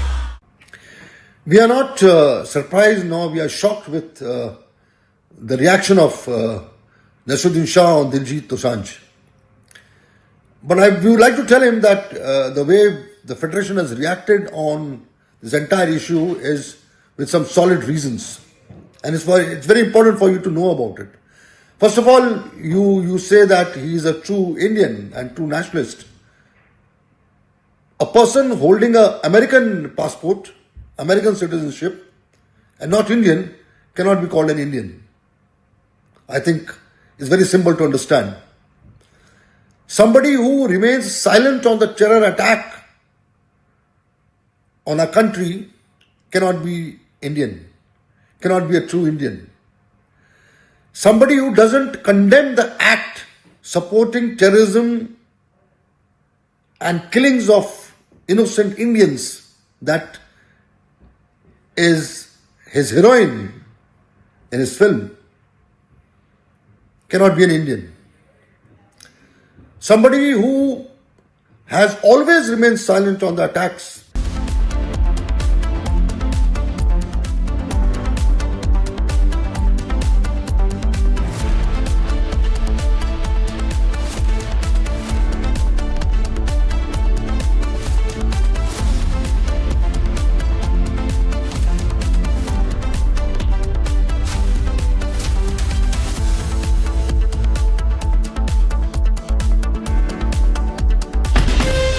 from Asia's largest news headquarters, setting the agenda for Bharat.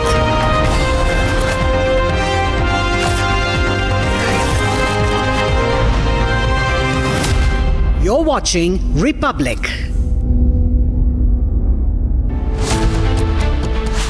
Was Manojit Mishra a political appointee?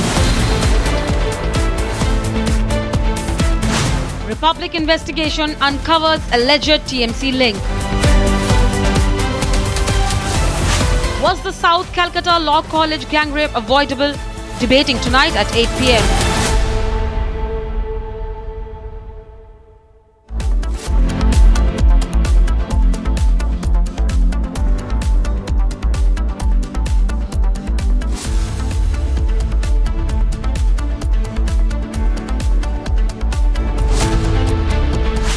Dead after custodial torture by Tamil Nadu police.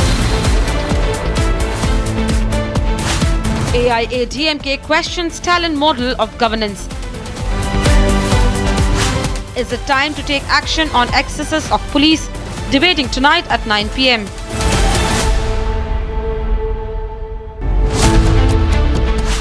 Was Manojit Mishra a political appointee? Republic investigation uncovers alleged TMC link. Was the South Calcutta Law College gang rape avoidable? Debating tonight at 8 p.m.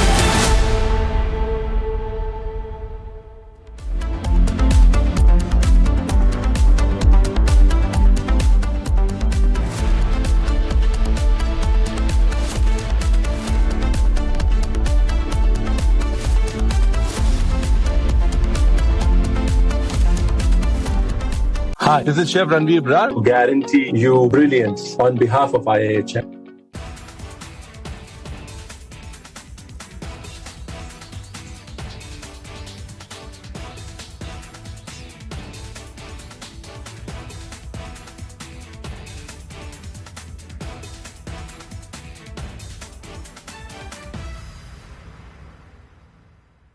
Thank you very much. Always a pleasure to be on your channel and particularly on the digital part of your amazing network.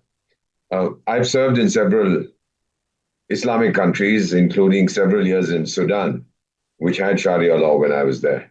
And somebody even issued a fatwa against me, whatever that meant. Question here is, what does this Ayatollah, Grand Ayatollah, whatever titles they give each other, Supreme Ayatollah or Major Ayatollah, or Captain Ayatollah or General Ayatollah, I don't know what they go around doing with themselves. What has he said against Netanyahu and President Trump? Has he said they should be killed? No, if he's the enemy of Allah, does it mean that somebody should take a pot shot at him? I'm not quite sure what it means. If they're trying to be oversmart, these jokers in Iran who have issued whatever they have issued against this guy. See, my understanding of fatwa, I spoke to many, many Islamic scholars and I've spoken again to them. A fatwa is a religious opinion, an opinion on a religious issue. For example, can I wear a striped shirt? and somebody might issue a fatwa saying, yes, it's legal in Islam.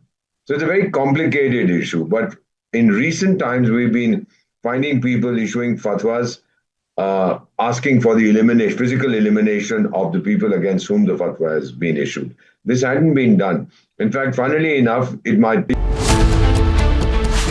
Was Manojit Mishra a political appointee?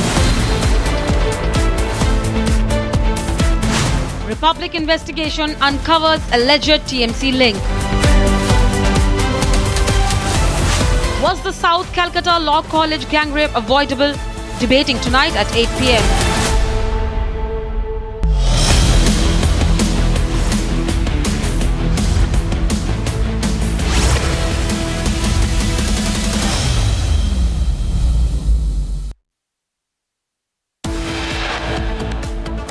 Tribunal observes RCB primarily responsible for Bengaluru Stadium stampede.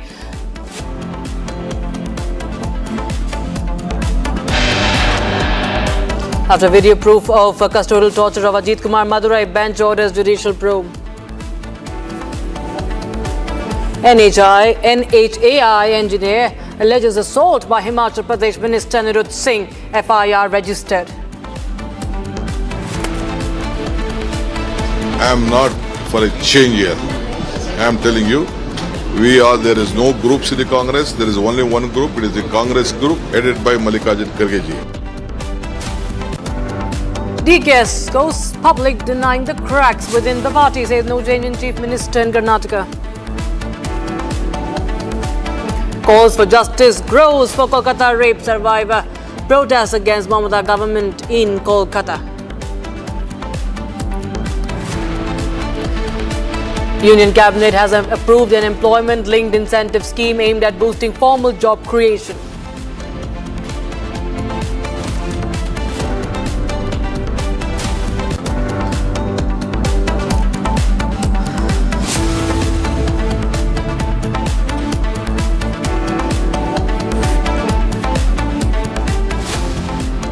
Good afternoon, viewers. You're watching live and breaking. I'm Rakshita Mishra with you. A Dalit girl from Uttar Pradesh was allegedly taken from a village in Prayagraj to Kerala, where she was forcibly converted to Islam and pressurized to train for jihad. The case came to light after a woman named Guddi Devi filed a complaint on the 28th of June, saying her daughter was taken away from her village by a local woman named Kehkasha, also referred to as Darkasha Bano, who offered her money and promised better prospects. But what happened was, it was actually a conversion plot, a plot for jihad. In fact, this is the modus operandi that we are actually playing out on your screen to the left side. How this entire plot unraveled, viewers. And my colleague Sagar Mishra is in Prayagraj getting you the latest details from Ground Zero.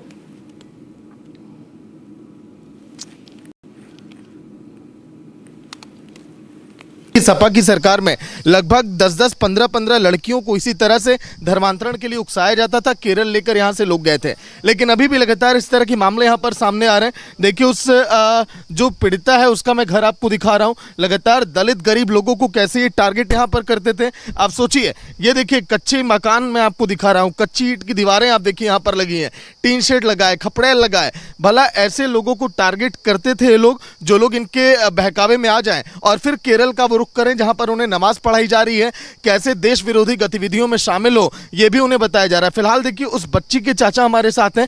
क्या हुआ था sir पूरे मामले में, और कैसे बच्ची यहां से लोग उसे बहका कर ले गए? मामला ये है, जहाँ कन्हैया कोटेदार के जहाँ लड़की की शादी थी गेट हाउस में, और वहाँ गई, उसकी माँ भी गई, हमारे तीनों बच्चे गए। और वहाँ दावत खाने लिए वो बहकाई, चलो फूलपुर घूम आए। फूलपुर ले जाने के बाद वो मस्जिद में लेके चली गई। वहाँ जो लच्छा पहरा जाता है हाथ में धागा, हाँ, उसको भी कटवा दिया, कहे आप मुस्लिम हो जाओ। और वहाँ जबरदस्ती उसको कार में बैठा करके लेके भाग गए इलाहाबाद। इलाहाबाद भाग गए, इलाहाबाद से जहाँ टिकट कटा के दिल्ली तक के बैठा दिया गाड़ी पे। अच्छा, मतलब कि शादी में लेकर गए, उसके हाथ का रक्षा सूत्र जैसा मैंने पहना कटवा दिया गया, उसके बाद उसे केरल लेकर गए। लेकिन ये सब इतने दिनों से खेल चल रहा था, आप लोग को भनक नहीं लगी? घर में आप लोग रहते हैं। भनक लगी थी जब मस्जिद में यहाँ पढ़ रही थी, जब मस्जिद में लेके गई 2 एक फेरे, तो हम लोग सुने तो अपनी लड़की को मारा, गरियाया, और उसके बाद उसको भगाया। हम क्या मेरे घर मत आओ, तो कुछ दिन शांत थे। अब वो शादी मौका पा गई, अकेले गई तीनों बहन और वहाँ से लेके फरार हो गई। अच्छा, क्या गांव के और लोगों को भी टारगेट किया जा रहा था?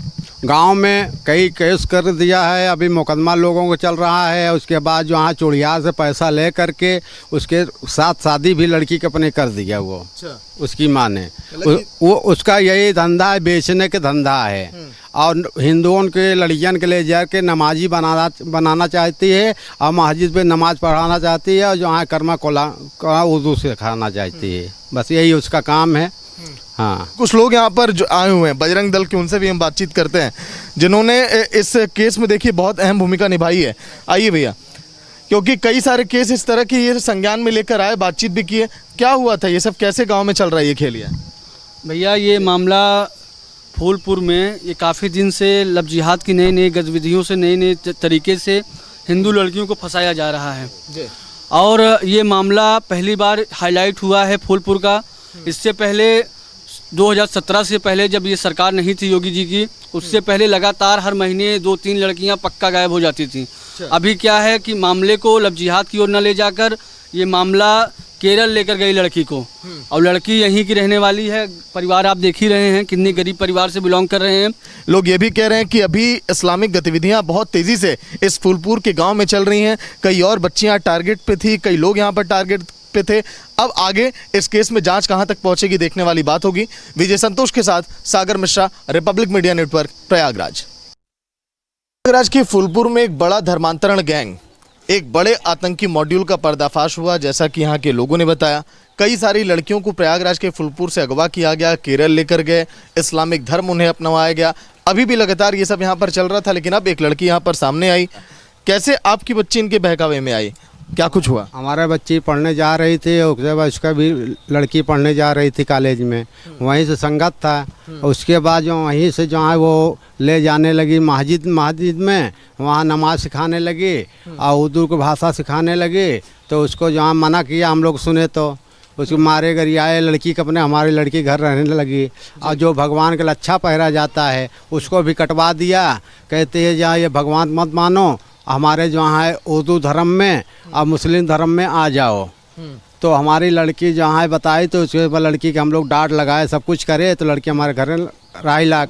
तो कहे बा कन्हैया कोटेदार के 8 मई को शादी था उनकी लड़की के, यहाँ मौर्या गेट हाउस में नहर पर।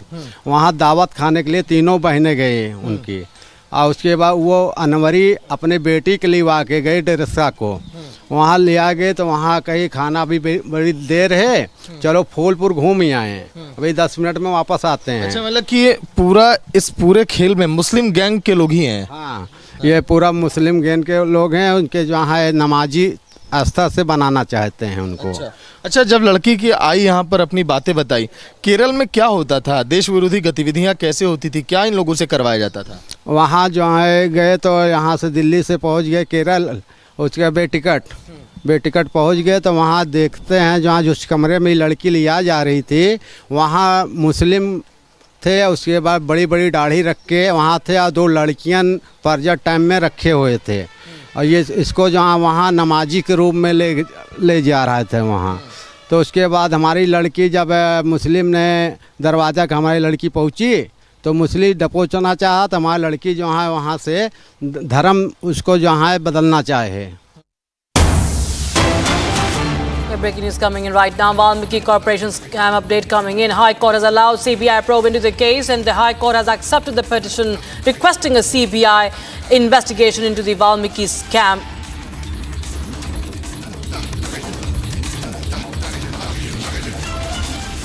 In fact, we are interrupted by some more breaking news coming in right now. The National Commission for Women has taken suo motu cognizance pertaining to the death by suicide of a newlywed woman in Tamil Nadu due to alleged dowry harassment. And that's what we're breaking right now. NCW taking note of the dowry case, and the case of dowry harassment, and the woman dying by suicide after alleging harassment at the hands of her husband and in-laws. So that's the breaking news we are getting in right now. National Commission for Women taking note of the case.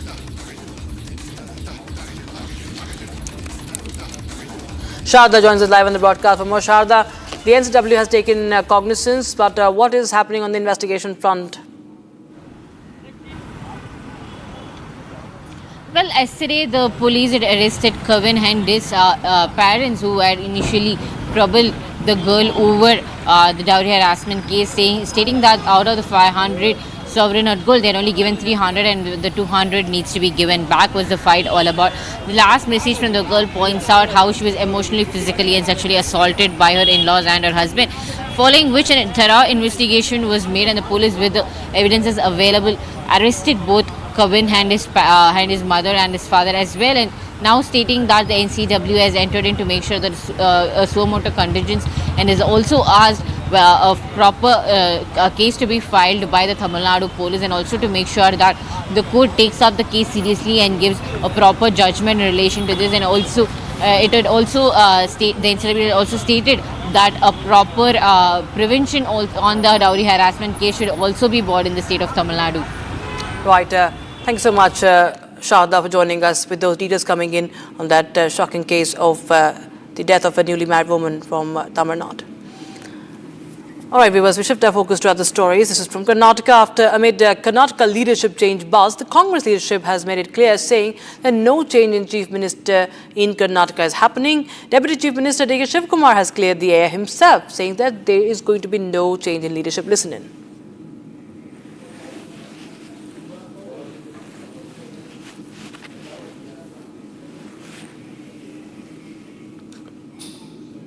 No change of leadership. I don't know. There is no change. Let them support me. I don't want anyone's support. I want them to win back the assembly election. That is my priority.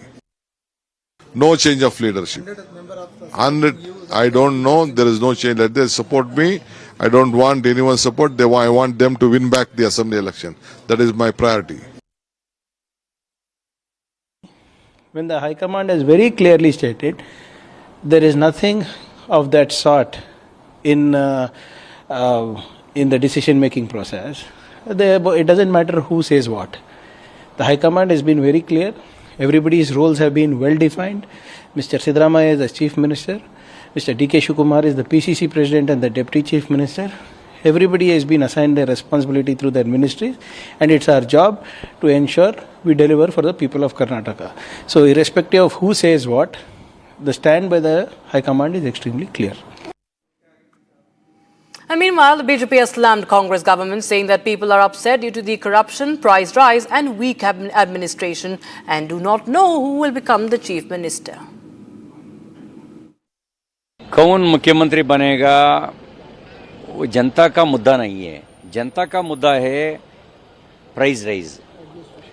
जनता का मुद्दा है week administration. जनता का मुद्दा है corruption. Corruption के वजह से जनता परेशान है. प्राइस राइज के वजह से जनता परेशान है. वीक एडमिनिस्ट्रेशन के वजह से जनता परेशान है. मुद्दा जनता का है वो करप्शन, प्राइस राइज. कौन बनेगा सीएम हमको मालूम नहीं. कौन देगा पैसा हमको भी मालूम नहीं. मुझे लगता है कौन ज़्यादा पैसा देगा उनको सीएम पद मिलेगा, ऐसा कुछ विधायक कॉरिडोर में बात करता है. ये वो हमारा पार्टी का मुद्दा नहीं. हमारा इंटरेस्ट है जनता के बारे में. And viewers, with that, we are going to take a quick look at some more stories from across the country. This is Bharat in 1 minute. Bharat 1 minute brought to you by Canara Bank. Together, we can. Massive face-off over Waqf Amendment Act. BJP launches attack at Akhilesh Yadav, calling for dumping of the act. BJP says that Indie bloc is pushing for Sharia constitution. ये नमाजवादी बाबा साहब के संविधान का सम्मान भी नहीं करते हैं. इनको तो चाहिए केवल शरिया कानून. 4 people have been killed while 5 are injured in a factory fire in Tamil Nadu, Sivakashi. Relief and rescue operations are underway. BJP national leadership has appointed N. Ramachandra Rao as the president of the Telangana state unit, succeeding Union Minister G. Kishan Reddy. And vehicles above 15 years won't get fuel at Delhi petrol pumps from today. Decision has been taken to curb vehicular pollution. Delhi Police Personnel and Transport Department have been deployed to ensure the implementation.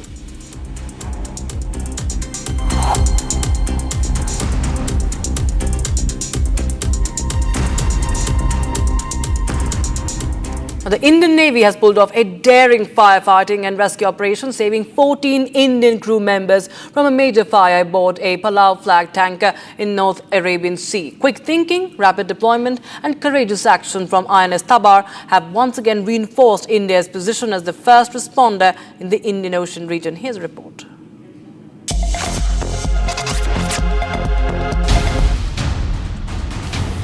In a daring and swift operation on the high seas, the Indian Navy has once again proven its unmatched readiness and commitment to maritime safety.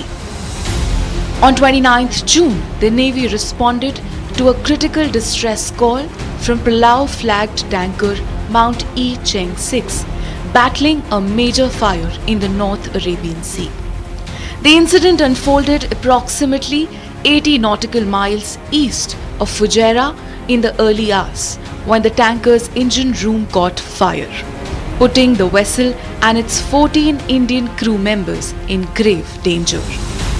The Indian Navy's frontline warship INS Tabar, on a mission-based deployment in the region, immediately proceeded at maximum speed after receiving the Mayday call. The warship reached the distressed vessel without delay and quickly established communication with the ship's master. In the first phase of the operation, 7 crew members were swiftly evacuated using INS Tabar's boats. No injuries were reported. INS Tabar deployed a 6-member firefighting and damage control team equipped with advanced firefighting gear directly onto the burning vessel. Initial efforts successfully reduced the intensity of the blaze, containing the smoke within the engine room. The Navy then deployed an additional team of 13 personnel, including 5 officers and 8 sailors, to reinforce the firefighting operation. INS Tabar remains on station, providing critical support and standing by for further assistance if needed.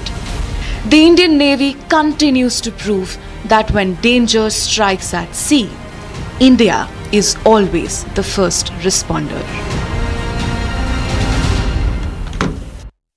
All right, viewers, now on to the big news from Kolkata. Controversy, of course, continues to erupt in the South Calcutta Law College rape case. BJP has raised serious questions on social media regarding the college admission of one of the accused. Also, Manojit Mishra, the prime accused in the Kolkata Law College rape case, has at least 5 cases registered against him in the past that includes attempt to murder, sexual assault and extortion. Now, his trail of offences began in 2013 when, barely a year into his studies at the same law college, he allegedly stabbed a fellow student in the chest, the officer said. Though the attack prompted an FIR, Mishra remained untraceable for 3 years without ever facing arrest. So he's a history sheeter. He's been given a free run. He has enjoyed the patronage of the ruling party. And these are the 6 FIRs. I correct, 6 FIRs, 6 offences registered. 2014, assault case, Alipur, Kolkata Police Station. Another FIR, 2017, Koshba, Kolkata, assault, threat. 2019, Anandapura in Kolkata, blocked and threatened a student in college. Another FIR, 2022 in Koshba, once again, molestation of a girl, assault of a girl. 2023, again in Koshba, allegation, assault.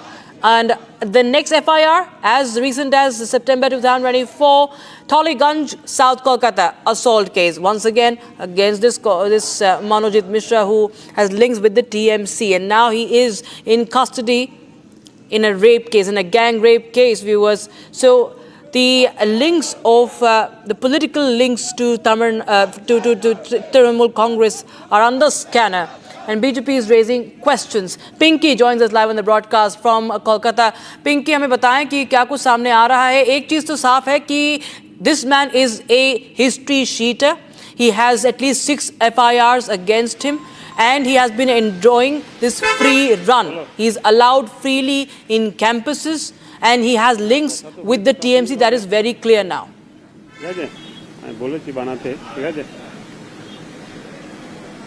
देखिए, habitual offender कह सकते हैं आप इस मनोजित मिश्र को। 2014 से इसका कारनामा शुरू हुआ है। किसी को पीटना, किसी को मारना, थ्रेट करना, ये तो लगा ही रहता था। 2014, 2018, 2019, 2022, 2024 5 बार ये ऑफेंड किया है। क्रिमिनल केसेस इसके ऊपर है। कभी थ्रेट करना, और सिर्फ यही पर रुका हुआ नहीं था। 2022 में इसी कॉलेज का, कस्बा का लॉ कॉलेज का एक स्टूडेंट को सेक्सुअली असॉल्ट और मोलेस्टेशन का चार्जेस भी इसके ऊपर था। उस केस में FIR भी हुआ था। मगर इसके बाद भी उसका जो पोस्ट था तृणमूल कांग्रेस की तरफ से, इस कॉलेज में उसका जो पोस्ट था वो हटा नहीं। 2024 में उसको फिर से उसका जो अपॉइंटमेंट था वो किया गया था। 2024 में वो अपॉइंटमेंट लेटर भी हम लोगों का रिपब्लिक एक्सेस किया है, और अपॉइंटमेंट लेटर में ये साफ है कि अपॉइंटमेंट लेटर में जिसका सिग्नेचर है वो इस गवर्निंग बॉडी का प्रेसिडेंट है, MLA, तृणमूल कांग्रेस का MLA अशोक देव का रेफरेंस है, और उनका साइन इस अपॉइंटमेंट लेटर में है। तो ये जो लिंक है वो अभी साफ है। मगर क्वेश्चन कुछ और है। क्वेश्चन है कि फर्स्ट जब ये घटना घटी और सामने आया कि तृणमूल छात्र परिषद का एक लीडर गैंग रेप में शामिल था, तभी तृणमूल कांग्रेस की तरफ से एक प्रेस कॉन्फ्रेंस किया गया था और बोला गया था कि इस मनोजीत से तृणमूल कांग्रेस का कोई नाता नहीं है। मगर जो उसके बाद जो सामने आ रहा है वो विस्फोटक है, क्योंकि 2014 से जो हैबिचुअल ऑफेंडर है इनके ऊपर इतना सारा FIR है। अभी तक 6 FIR लॉन्च किया गया है इसके ऊपर, मनोजीत के ऊपर, और इतना सारे FIR रहने के बाद भी कोलकाता का एक लॉ कॉलेज में वो सिर्फ स्टाफ नहीं। जी, right, Pinky, thank you so much for joining us with those details coming in on that story, viewers. We'll keep a close eye on that, but right now we have to, viewers, shift. We will have to slip into a short break right now, but we will continue to get you more updates from Kolkata as the anger is mounting and the chorus for justice is growing louder for Kolkata gang rape survivor. Protests against Mamata government continue in this city. And the Union Cabinet has approved an employment-linked incentive scheme aimed at boosting formal job creation. Details on the other side.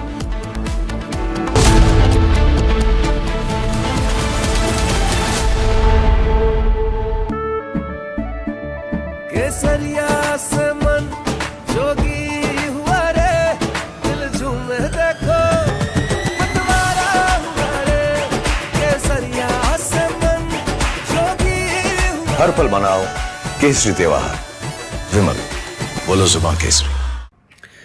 We are not surprised, nor we are shocked with the reaction of Nasuddin Shah on Diljit Dosanjh.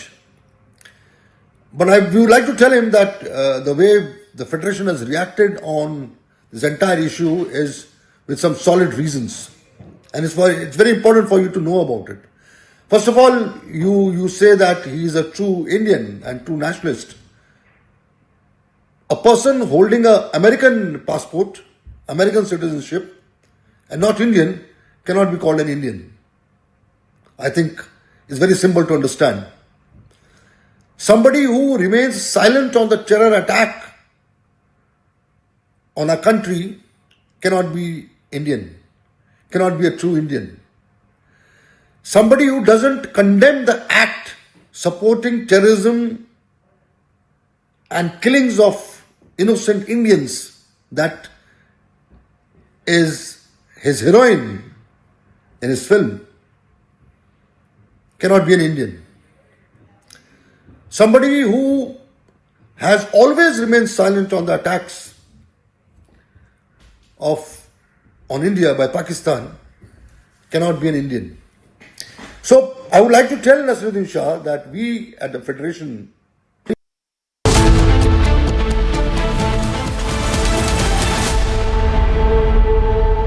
Hi, this is Chef Ranveer Brar. Guarantee you brilliance on behalf of IIHM.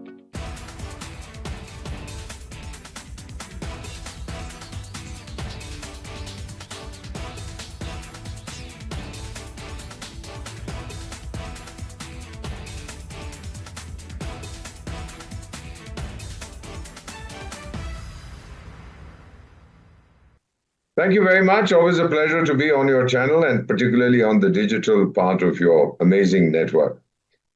I've served in several Islamic countries, including several years in Sudan, which had Sharia law when I was there.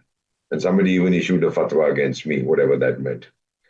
Question here is, what does this fellow, this Ayatollah, Grand Ayatollah, whatever titles they give each other, Supreme Ayatollah or Major Ayatollah or Captain Ayatollah or General Ayatollah, I don't know what they go around doing with themselves. What has he said against Netanyahu and President Trump? Has he said they should be killed? No, if he's the enemy of Allah, does it mean that somebody should take a pot shot at him? I'm not quite sure what it means. If they're trying to be oversmart, these jokers in Iran who have issued whatever they have issued against this guy. See, my understanding of fatwa, I spoke to many Islamic scholars.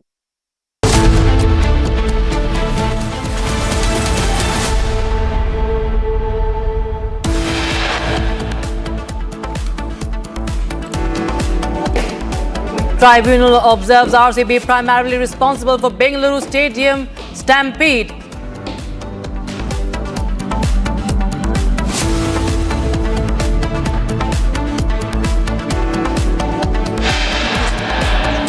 After video proof of custodial torture of Ajith Kumar, Madurai bench orders judicial probe.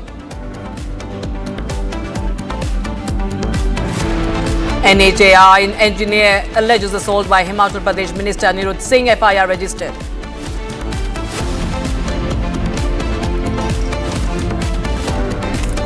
I am not for a change here. I am telling you, there is no groups in the Congress. There is only one group. It is the Congress group headed by Mallikarjun Kharge ji. DKS goes public, denies cracks within the party, says no change in the chief minister in Karnataka.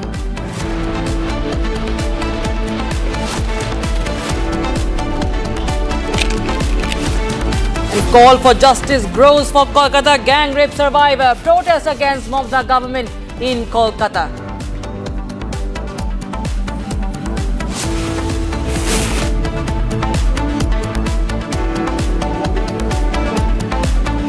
And the Union Cabinet has approved an employment-linked incentive scheme aimed at boosting formal job creation.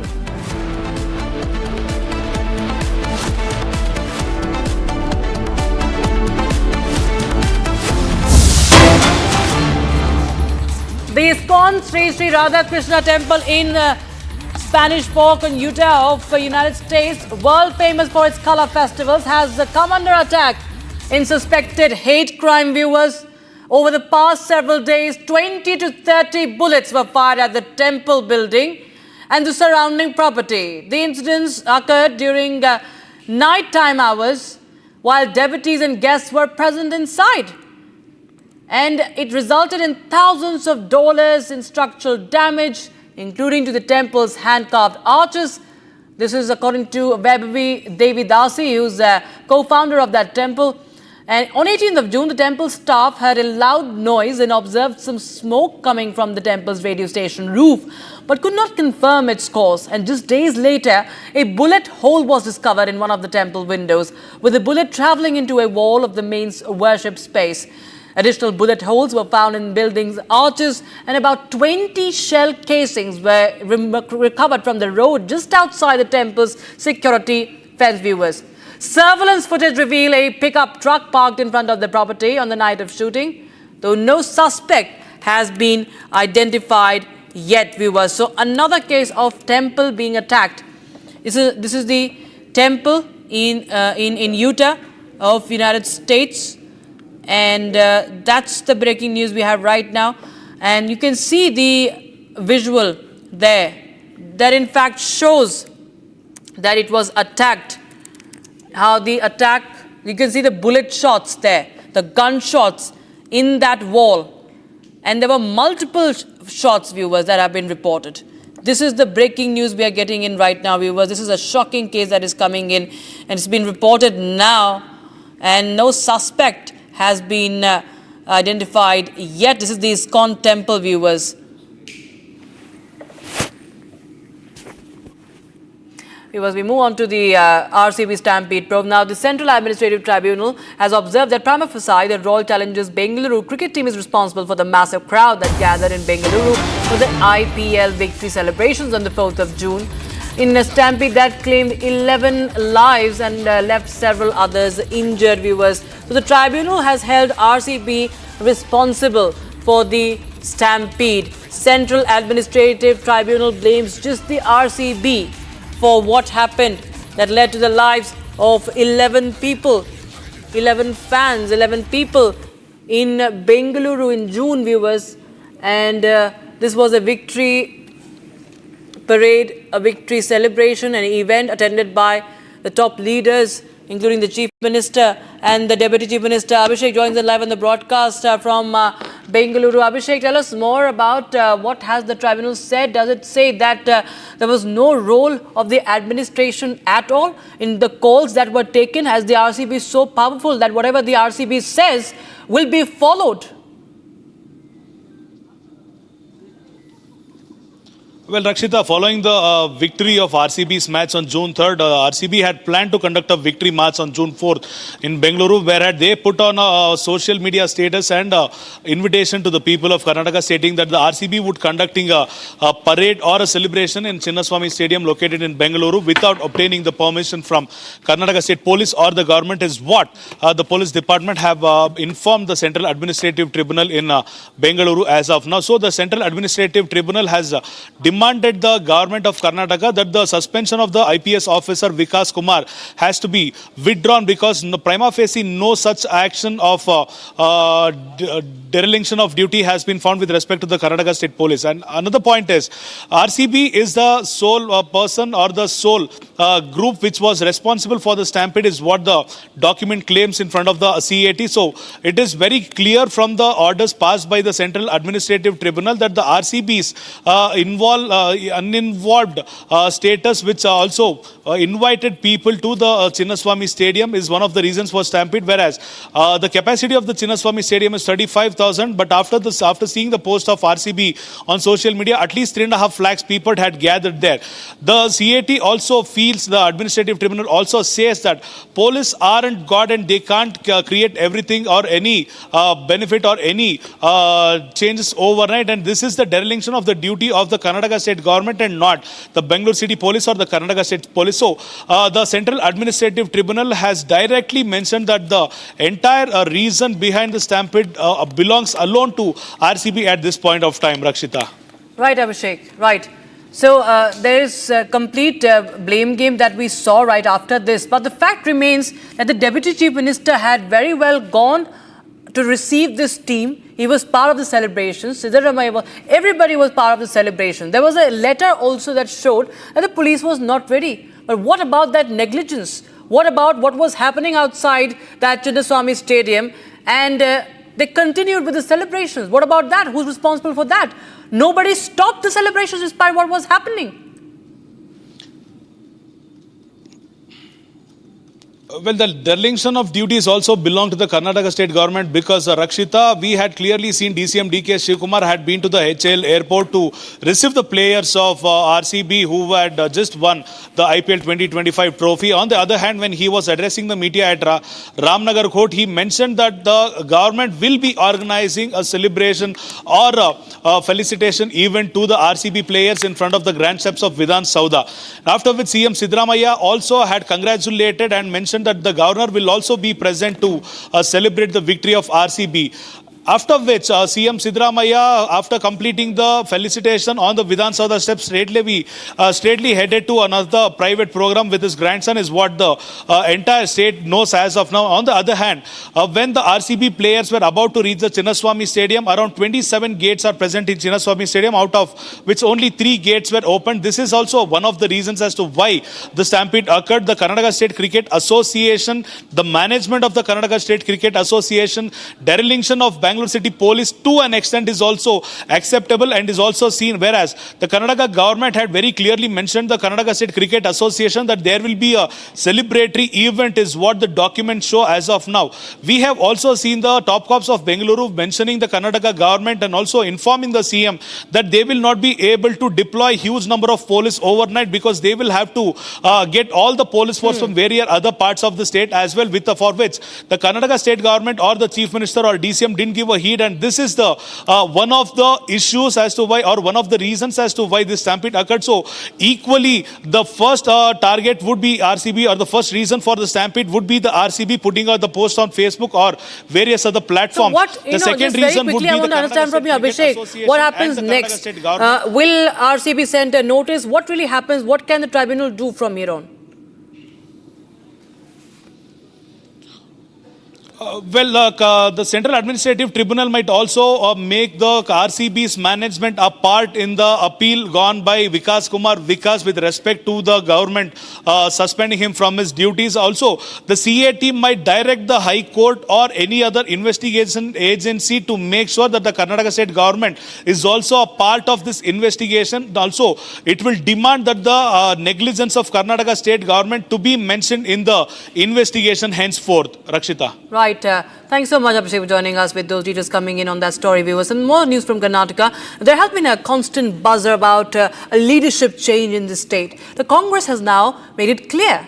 No change in Chief Minister in Karnataka. That's what the Deputy Chief Minister D.K. Kumar himself has said. He attempted to clear the air, saying that there will be no change in the leadership. Listen in to D.K.'s. No change of leadership. 100, I don't know. There is no change. Let them support me. I don't want anyone's support. I want them to win back the assembly election. That is my priority. When the High Command has very clearly stated, there is nothing of that sort in the decision-making process. It doesn't matter who says what. The High Command has been very clear. Everybody's roles have been well defined. Mr. Siddaramaiah is the Chief Minister. Mr. D.K. Kumar is the PCC President and the Deputy Chief Minister. Everybody has been assigned their responsibility through their ministries, and it's our job to ensure we deliver for the people of Karnataka. So irrespective of who says what, the stand by the High Command is extremely clear. All right, we have some breaking news coming in from West Bengal. We were cutting across to live visuals coming in. The anger on the streets of West Bengal.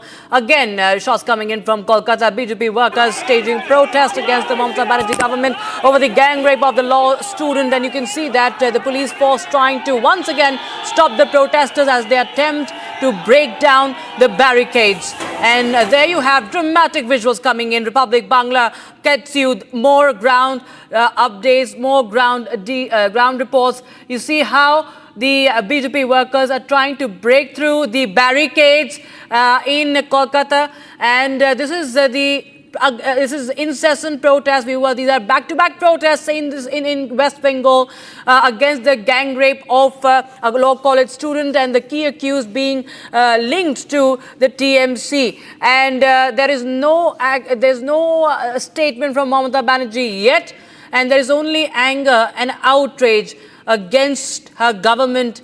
These are protests, in fact, from Barrackpore that are coming in. So from Kolkata to Barrackpore, across West Bengal, we see such dramatic protests being held by the opposition party, that is the BJP, in the state against the Mamata Banerjee government. Remember, the prime accused, Manojit Mishra, is a criminal offender, is a repeat offender, he's a history cheater, and he has been given a free run. We've seen him, what we've understood is that he has enjoyed patronage of the ruling party. Since 2014, he has been indulging in multiple serious offences. That also includes the assault of a woman in the past. And now he is in custody in a gang rape case. And the investigation continues. But the questions loom large on the ruling dispensation. The TMC turning a blind eye, giving a free run to such offenders, to those who perpetrate, who commit crimes against women. Under the rule of a woman chief minister, these elements are given a free run. That is what is quite visible. And there's this sheer apathy and insensitive, shameful comments being made by the likes of Kalyan Banerjee against the victim, like Madan Mitra as well. You have these visuals from Barrackpore now. BJP protesting from Kolkata to Barrackpore in West Bengal, breaking down the barricades, and police trying to obstruct the protesters.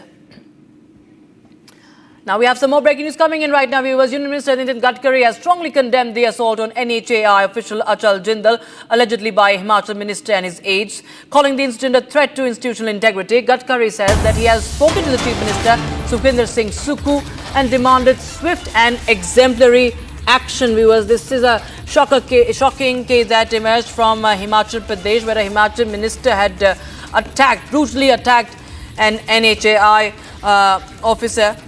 And now we have Nitin Gadkari now taking cognizance of the matter.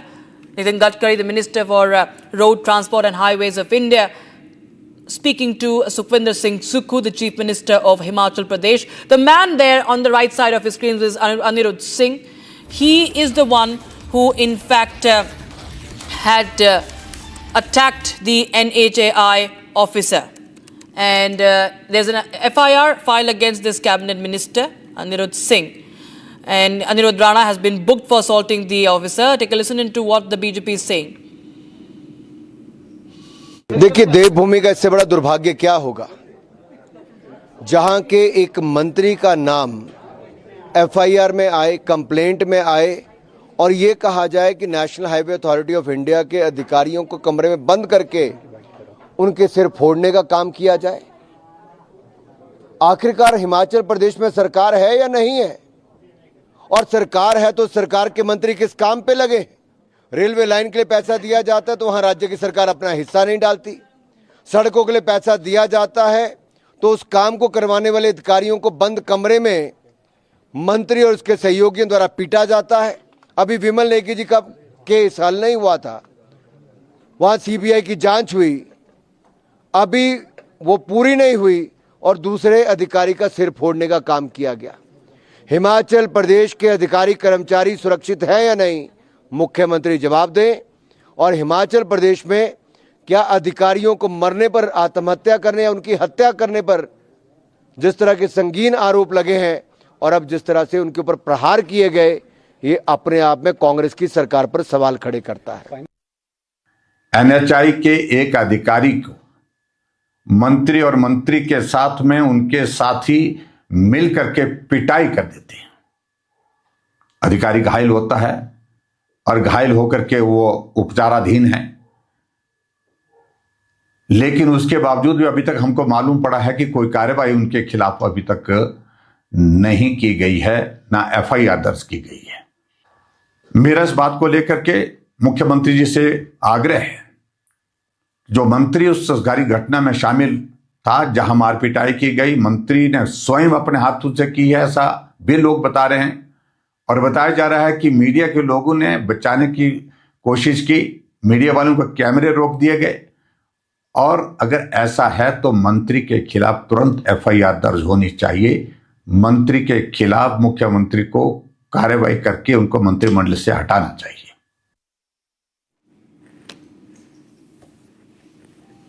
Now viewers, a fresh political face-off has broken out after the BJP launched a no-holds-barred attack on Bihar's Assembly Leader of Opposition Tejasvi Yadav over the Waqf Amendment Act. Here's a quick report.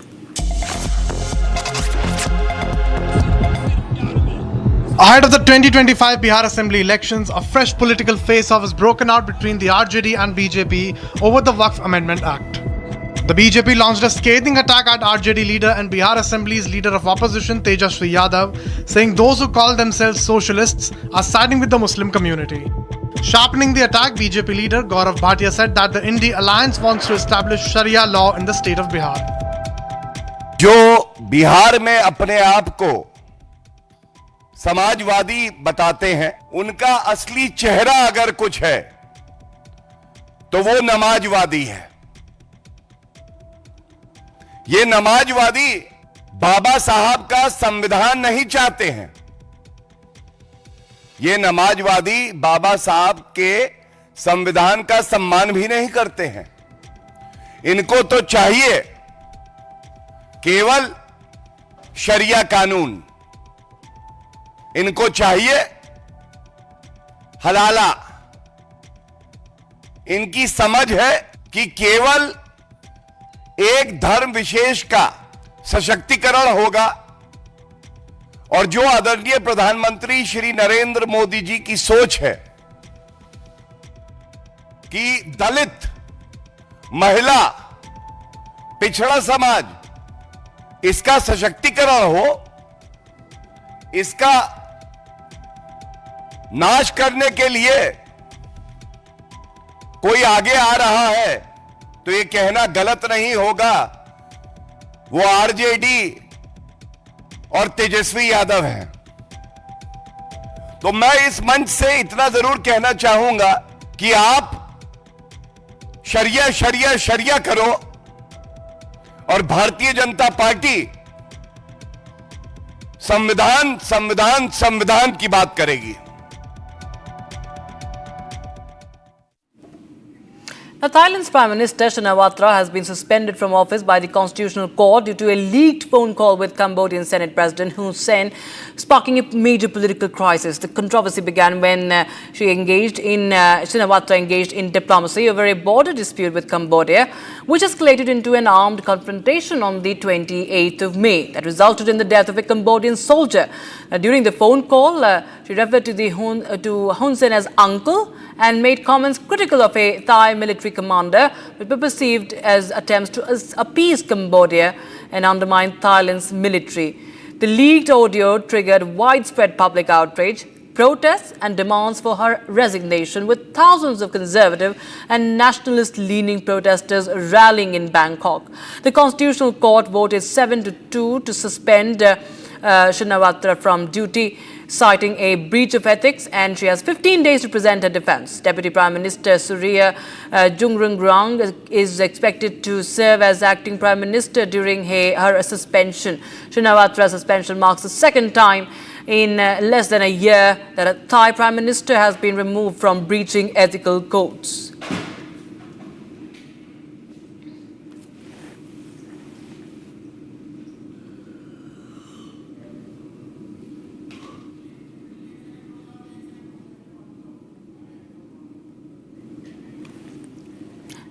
And viewers, with that, we shift our focus to some more stories that are making news from across the country. A quick look in just a minute. Bharat 1 Minute brought to you by Canara Bank. Together we can. Incessant rainfall continues in Uttarakhand. As a result, the water level of Alaknanda River has risen, submerging small temples and an idol of Lord Shiva in Rudraprayag.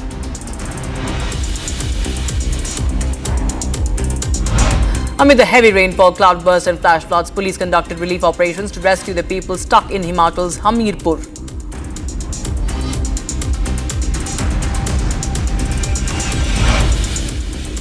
In Delhi's Gandhinagar, the illegal encroachments were demolished by the administration.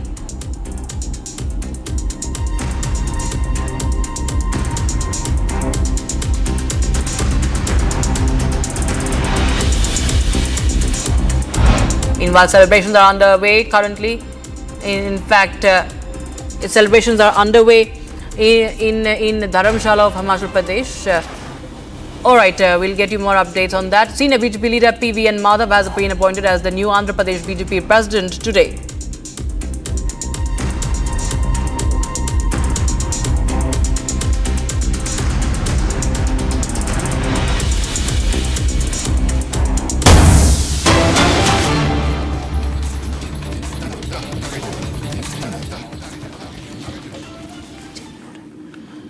Alright, we have some. We have S. Jayashankar there. These are visuals coming in from Washington, D.C. And the meeting underway right now, the Quad meeting. Dr. S. Jayashankar is in Washington. He is on a visit to United States from 30th of June to the 2nd of July, so today and tomorrow. And key issues, of course, on agenda. S. Jayashankar in Washington. He is going to meet U.S. Secretary of State Marco Rubio also. And you see him holding a meeting there. It's an official visit to the United States at the invitation of U.S. Secretary of State Marco Rubio to participate in the next edition of the Quad Foreign Ministers meeting. Has been scheduled for today, so it's begun. And leaders to build upon the discussions held during the last meeting of the Quad Foreign Ministers that took place in Washington on the 21st of January, and exchanging views on regional and global developments, particularly those concerning the Indo-Pacific, review the progress made, and deliberate on new proposals to advance the shared vision of a free and open Indo-Pacific. And remember, before arriving in Washington, D.C., Jaishankar was in New York, where he inaugurated an exhibition at the United Nations on the human cost of terrorism. And he made a bold statement on terrorism as well there.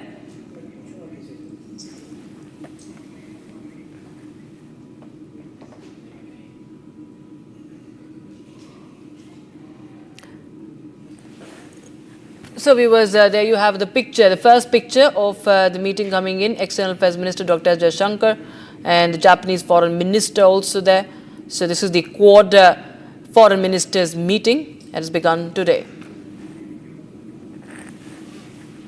All right, we shift our focus, viewers. The video proof of custodial torture of Ajith Kumar by Tamil Nadu police has been accessed by Republic TV. And to understand the context, viewers, 5 policemen have been arrested late Monday in connection with this custodial death of a 27-year-old temple security guard who died last week following an alleged torture during interrogation in Tamil Nadu's Shivaganga district. Now, Ajith Kumar was questioned on the 27th of June over a theft complaint that involved missing gold from a devotee's parked car at Madhapuram Bhadrakaliamman temple, where he worked as a security guard. Now, initially, he was released, but he was picked up again by a special team the next day, and he later died in the hospital last Saturday. The arrest followed mounting public pressure and Madras High Court observing that the case should be treated with utmost seriousness.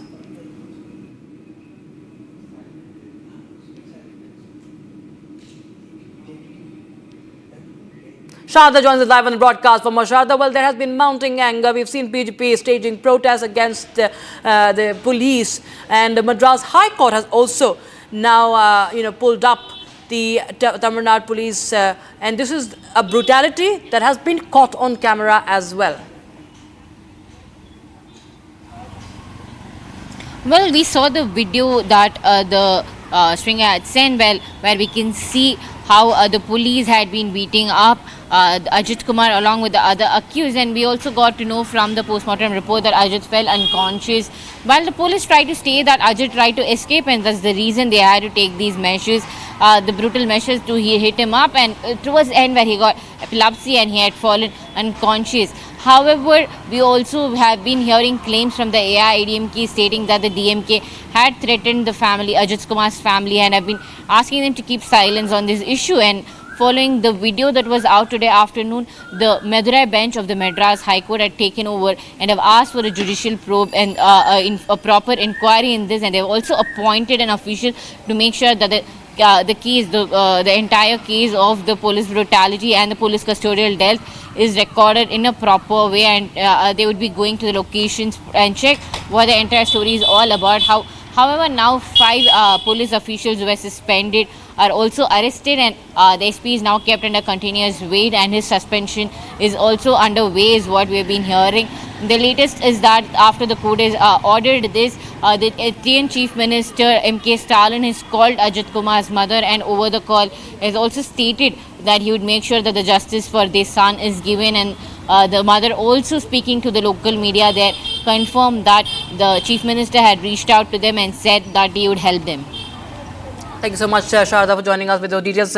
Viewers, we now shift our focus to the other story that we are tracking. And this is, in fact, a breaking development that we are tracking for you. Donald Trump has said that he will take a look when asked about deporting Elon Musk from the United States. Well, so Elon Musk versus another round of Elon Musk versus Donald Trump. So he says that he will take a look if at all Elon Musk has to be deported from the United States. Trump says that Elon Musk could lose a lot more than the EV mandate. Remember, there has been this face-off going on between Donald Trump and Elon Musk, and also this, Musk going back to South Africa statement that is also doing the rounds. So this is the latest we have in the feud. And listen into what Trump said. Nothing, he's upset he's losing his EV mandate, and he's very upset about things, but, he could lose a lot more than that. I can tell you right now. Hey, Elon can lose a lot more than that. Nothing, he's upset he's losing his EV mandate, and he's very upset about things, but, he could lose a lot more than that. I can tell you right now. Hey, Elon can lose a lot more than that. And moving on, viewers, to other stories that we are tracking for you. Now, in some more news coming in from Udaygiri. Now, this is the latest update we have. It's a big move in Atmanirbharta. The second warship of the project P-17A Nilgiri class stealth frigates designed by Warship Design Bureau of Indian Navy, overseen by the Warship Overseeing Team and built by the Mazagaon Dock Limited, Mumbai, delivered to the Indian Navy today. And Mumbai, this is a watershed moment for the Indian Navy, viewers. Udaygiri is the 100th ship designed and delivered by the Warship Design Bureau. Warship built with over 75% indigenous content and is equipped with state-of-the-art weapons and sensors. Videos, photos of the same on your screens. Udaygiri to boost the Indian Navy's combat readiness and capability to safeguard our maritime interest in the Indian Ocean region. And of course, the INS Thamal also being commissioned today. That of course adds a double boost to Indian Navy.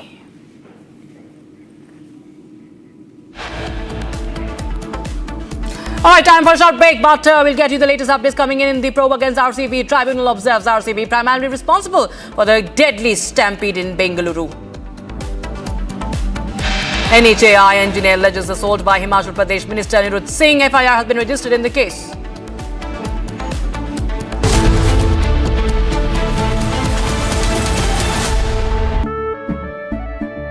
केसरिया से मन जोगी हुआ रे दिल झूमे देखो मतवारा हुआ रे केसरिया से मन जोगी हर पल मनाओ केसरी त्योहार विमल बोलो जुबान Kesari. We are not surprised, nor we are shocked with the reaction of Nasuddin Shah on Diljit Dosanjh. But we would like to tell him that the way the Federation has reacted on this entire issue is with some solid reasons. And it's very important for you to know about it. First of all, you say that he is a true Indian and true nationalist. A person holding an American passport, American citizenship, and not Indian cannot be called an Indian. I think it's very simple to understand. Somebody who remains silent on the terror attack on a country cannot be Indian, cannot be a true Indian. Somebody who doesn't condemn the act supporting terrorism and killings of innocent Indians, that is his heroine in his film, cannot be an Indian. Somebody who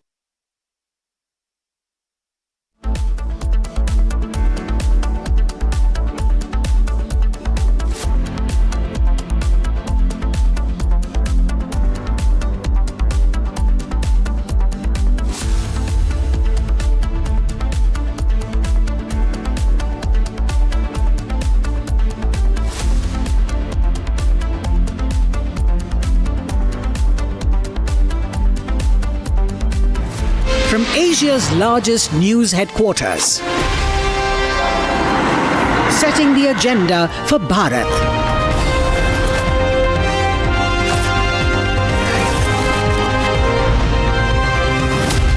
You're watching Republic.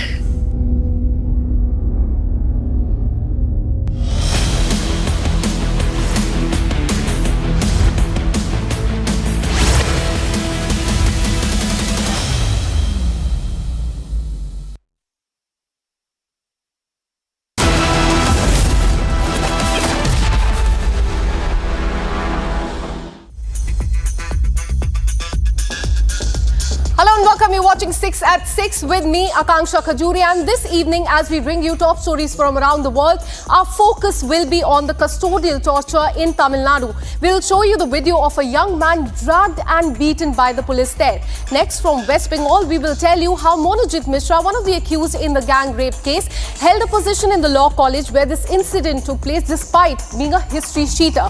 Now, another lapse has come as far as Air India is concerned. A shocking mid-air drop will tell you and the details about this and get you more expert analysis on that as well. Now after that, we will bring you a Republic TV exclusive reportage which uncovers major lapses in Karnataka's caste census, fake data, no door-to-door survey whatsoever.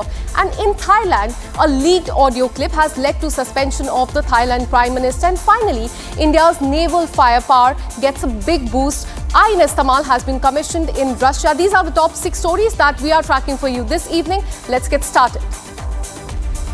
In fact, the first story we are tracking for you is from Tamil Nadu. We'll start by showing you the video of the brutal assault of a temple guard who was tortured to death in the police custody in Tamil Nadu. Now, the video will shock you and you should watch this. The video shows cops kicking, dragging and beating the 27-year-old Ajith Kumar outside the lockup. The police, which was supposed to only interrogate the accused, took him outside the lockup, circled around him and beat him up. Postmortem report has showed external injuries on Ajith's body. 5 policemen have been arrested so far in this case, but questions are being raised on the role of the senior officer. Why was the superintendent of police of that area only transferred by the BJP?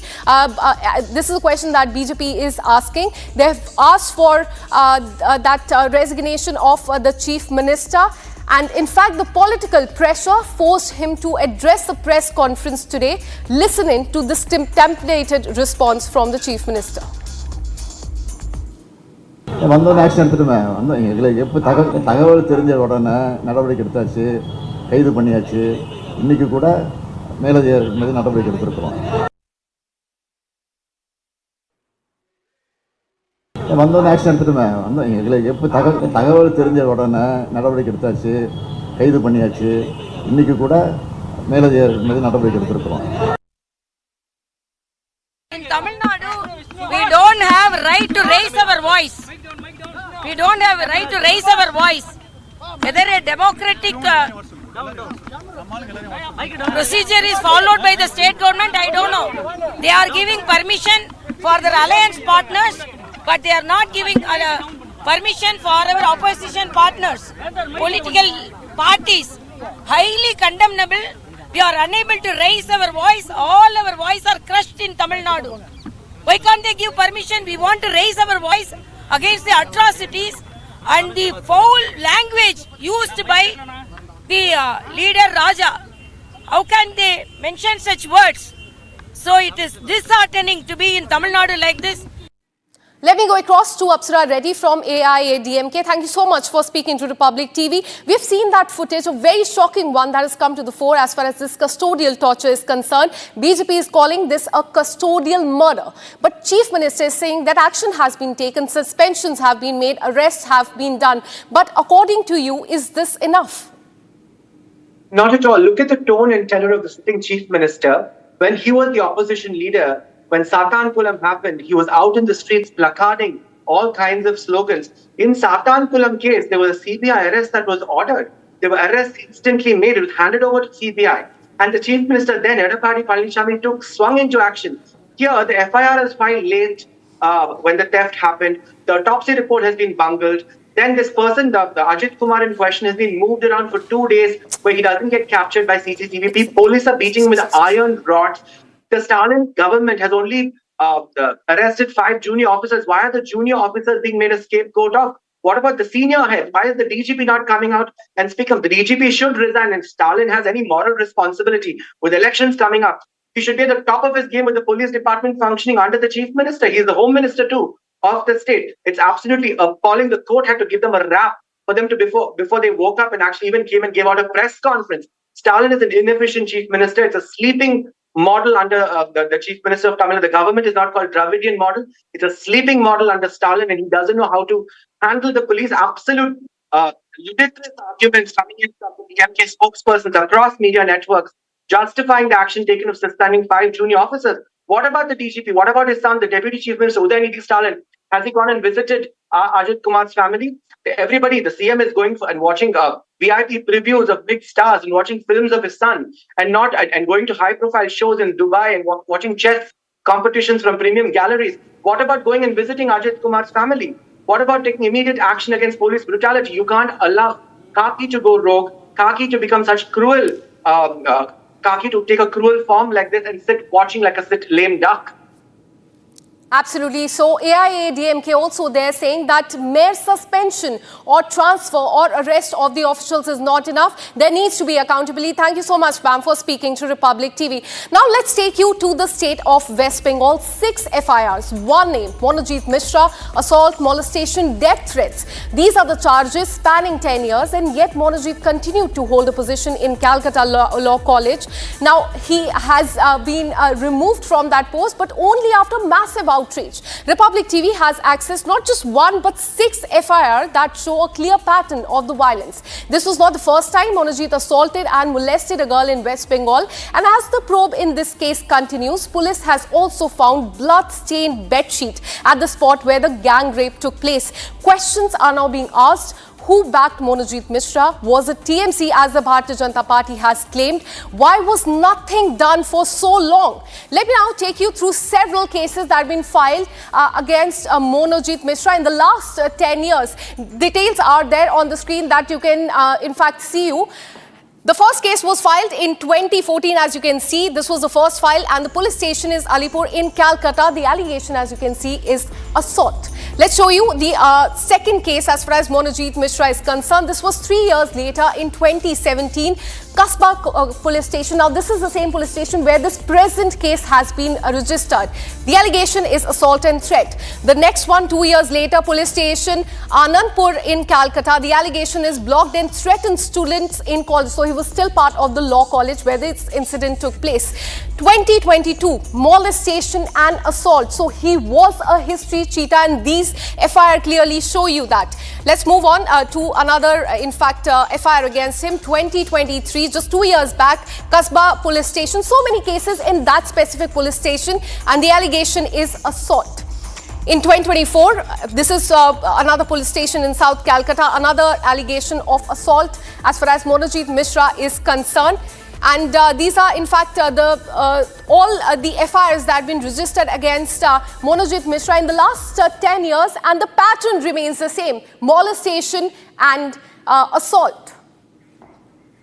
Let me go across to my colleague Bhaskar, who continues to track this story very closely. Bhaskar, we have seen that in the last 10 years, as we were telling our viewers, there have been multiple cases against him as far as molestation and assault are concerned. Still, he was part of that law college. What explains this, and who is shielding Monojit Mishra? Give us more details about the probe in this case.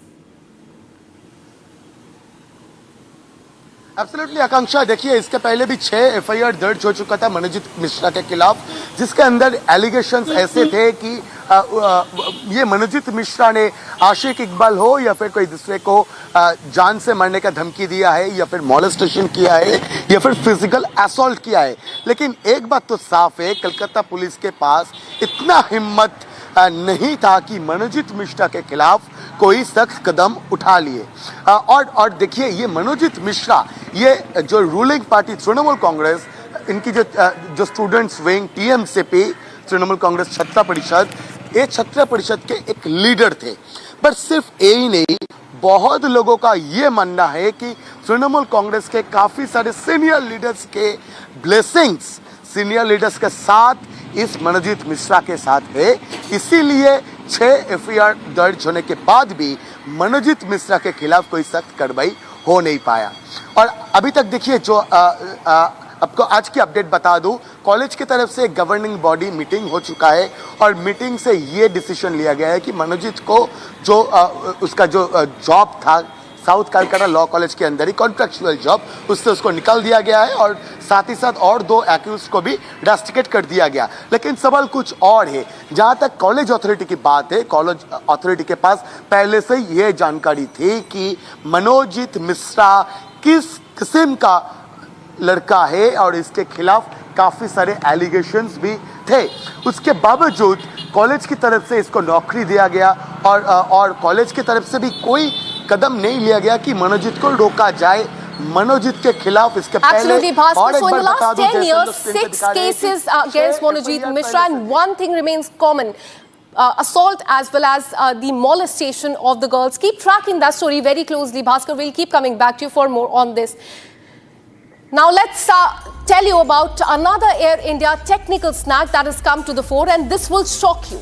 Delhi to Vienna AI 187 reported major technical issue in the aircraft, and as it dropped from 900 feet. The aircraft consisted of 242 passengers, and now DGCA has waded in and has ordered investigation into this. Pilot as well as security chief of that aircraft has been summoned to appear in front of the regulator, and also Air India top brass did not report to the regulators about this incident even after 38 hours of the AI 171 crash in which 100 of people died. This matter was reported to DGCA by one of the passengers who was traveling in that aircraft. Now let me take you through what lapses DGCA has found so far as the total investigation in this is concerned.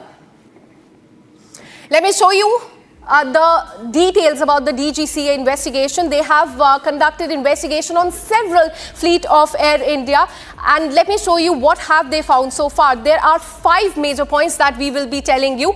The first one is recurring technical faults in their Air India flights. Same defect reported 15 times in one aircraft is what DGCA has learned. No action, no fixing the fault. This is what has been found so far. The other lapse that DGCA has found is expired equipments on board, and in the last few months DGCA has given several show cause notices to Air India regarding this specific point, but nothing has been done so far. Expired emergency exit slides which were also seen. The third one, in fact, lives have been put on risk is what DGCA had also said. Airline claim data oversight. This is another lapse that has come to the fore. Let's now tell you about the safety culture which is under fire, and this is what the DGCA has said. They said that multiple instances, despite intense vigil, and there have been safety culture which is under fire. Aircraft with defects allowed despite tight surveillance. So without any surveillance, the aircraft are let to fly is what DGCA has said. There's a disconnect between, and this point is very important, Air India and its engineering arm. There's a complete disconnect is what has been found in this very crucial inspection. Let's tell you now more about the major monitoring gaps, what DGCA has found. Physical inspection mismatch with the digital record. So there is a mismatch between their own details log. Dog found under aircraft at the airport, and this has come to the fore when DGCA team was there at the spot to inspect their Air India fleet. And airport safety shocker is basic safety and parameter control not followed by Air India whatsoever. And last month, in fact, we see that tragic plane crash in Gujarat. Let me go across to our aviation expert, J.S. Bajpai. Thank you so much for speaking to Republic TV. Sir, how do you see this? Because what we are learning as far as this case is concerned, that there was a drop of 900 meter as far as Air India is concerned. How shocking is it? And how would you assess the situation, and what do you think would have led to that? Ma'am, whatever points you have brought out in your news just now, all those points are absolutely correct. The most important point over there is the culture, in particular flight safety culture, which is the sole responsibility of Flight Safety Department of Air India. Now I will come back on the particular flight which you have mentioned. It was on 14 June, Delhi-Vienna flight. Aircraft had rolled out perfectly all right, but on approximately 2,500 feet, which is a crucial phase of the flying. There it seems there was a turbulence. Normally such a situation takes place in case of any CB cloud or any other weather phenomena. So I am very sure pilot should have checked the weather pattern over there. His weather radar must be on, and it seems there was some turbulence which had resulted in the speed drop and stick shaker, and pilot should have corrected this situation. I have been given to understand the concerned pilot has been grounded. Investigation is on. So these things speaks the safety culture prevailing as on date in Air India. I have been given to understand the SMS department over there is doing a very good job. However, the safety team, they have to pull up their shocks and they have to improve the situation. It could have been very disastrous. Absolutely, 900 feet drop mid-air could have been disastrous. Thank you so much for speaking to Republic TV. And now we are shifting our focus to the state of Karnataka. Republic TV has exposed the biggest shocker in Karnataka's caste census survey that is currently underway. In Bangalore, the revenue staff was found sticking survey completed labels on home without even speaking to the residents whatsoever. No verification, no interaction, no protocol followed. In fact, exclusive documents and visuals access by Republic TV has raised questions on the entire exercise. If data was flawed, how valid is the census? Now, the survey started in May earlier this year, and this, as per the government, 100 crore will be spent on this entire exercise. This expose that you can see on the screen goes on to show how the public money is being spent on the survey, which is being done half-heartedly, as you can see in the visuals, without even speaking to the residents. These people on the screen that you can see are going from home to home, and they are pasting survey completed notice there, 100 crore spent on this, and this is what we are seeing. Let me go across to my colleague Abhishek, who joins us live in the broadcast with more details. Abhishek, this is very shocking because without even speaking to the residents there, they are pasting survey completed on several homes without any checks, without speaking to them. And what we are learning is that 100 crore will be spent on this entire exercise. Is this not the waste of public money? This seems like another scam in the state of Karnataka, Akanksha, because the BBMP and the state government were supposed to conduct the caste census based on the locality, based on the ward, based on the Vidhana Parishad Assembly, based on the Vidhana Sabha Assembly. So the protocol that they had to follow is visit to each and every house, take their names, take their age, take their caste, take their education, put this all details on the paper or the format which they have been provided with. However, we have clearly shown on our screens to the viewers how this caste census is actually taking place. The staff run to the house, they paste the placard in front of the house, then they shift their attention to another house. The target of these staff is to complete pasting all the posters on the houses of various other people, click a picture of that and send it to their superior officer and show that they have completed their target of pasting the posters on the walls of various other houses.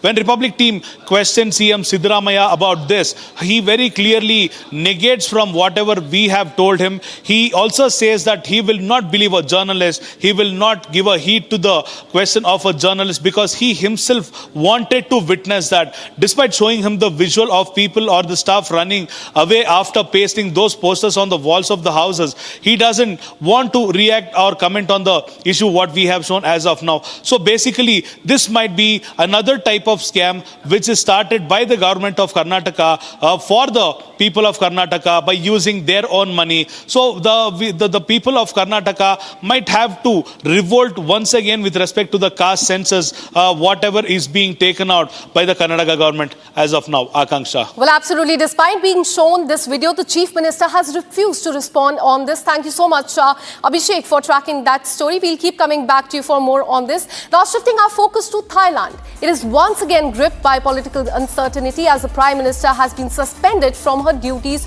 following a leaked phone call with a senior Cambodian politician, causing massive protests against her in the country. In the controversial call, she appeared to criticize a top Thai army commander, a move seen by many as crossing a political red line in the country where the military holds significant influence. Here's much more on that.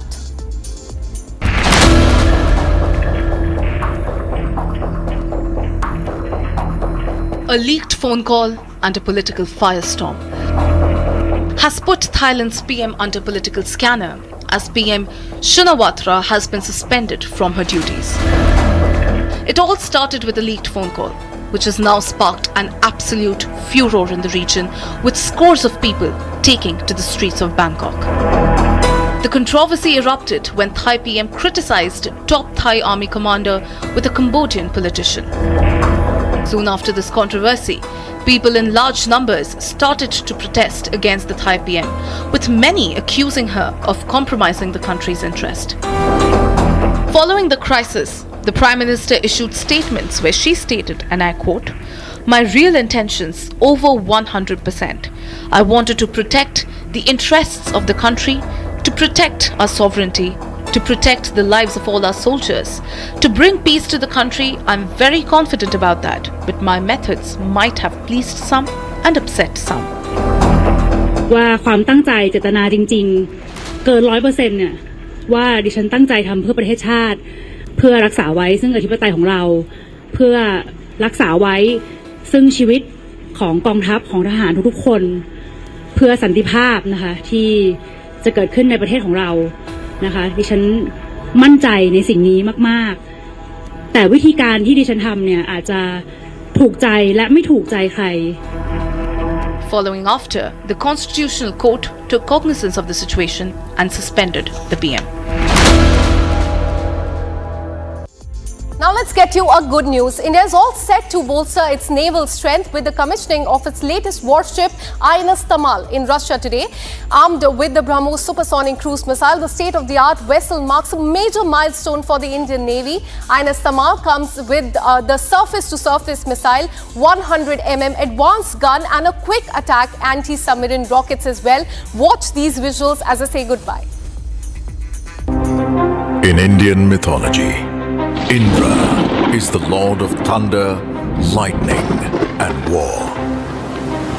In the vast seas, his legendary weapon rises as a new warrior, INS Tamal. Second of the Tushil class, she is our 8th stealth frigate from Russia. Forged in the renowned Yantar shipyard, Tamal is a symbol of both a strategic partnership and Atmanirbhar Bharat. As the ship took shape, so did her crew. Established at Karwar in July 2024, Team Tamal undertook pre-deployment specialist training.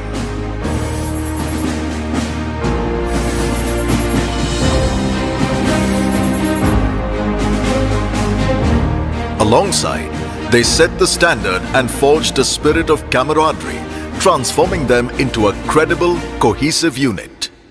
Tamal, Russian hull, Indian soul. In February 2025, they traveled to Russia to commence rigorous theory and practical systems training.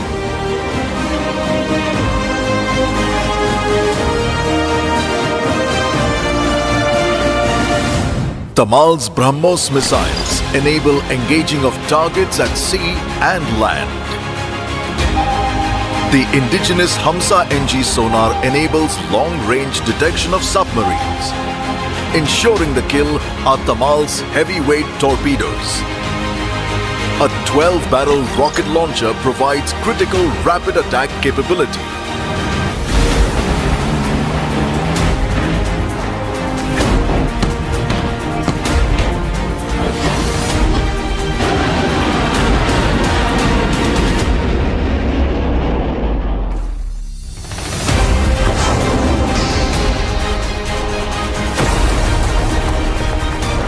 हमेशा हर हाल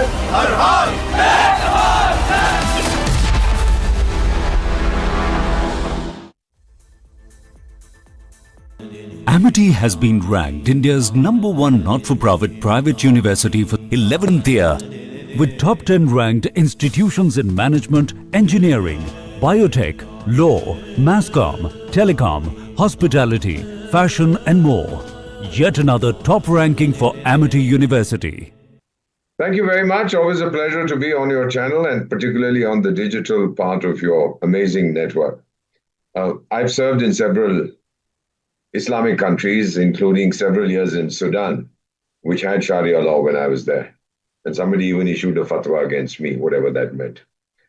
Question here is, what does this Ayatollah, Grand Ayatollah, whatever titles they give each other, Supreme Ayatollah or Major Ayatollah or Captain Ayatollah or General Ayatollah, I don't know what they go around doing with themselves.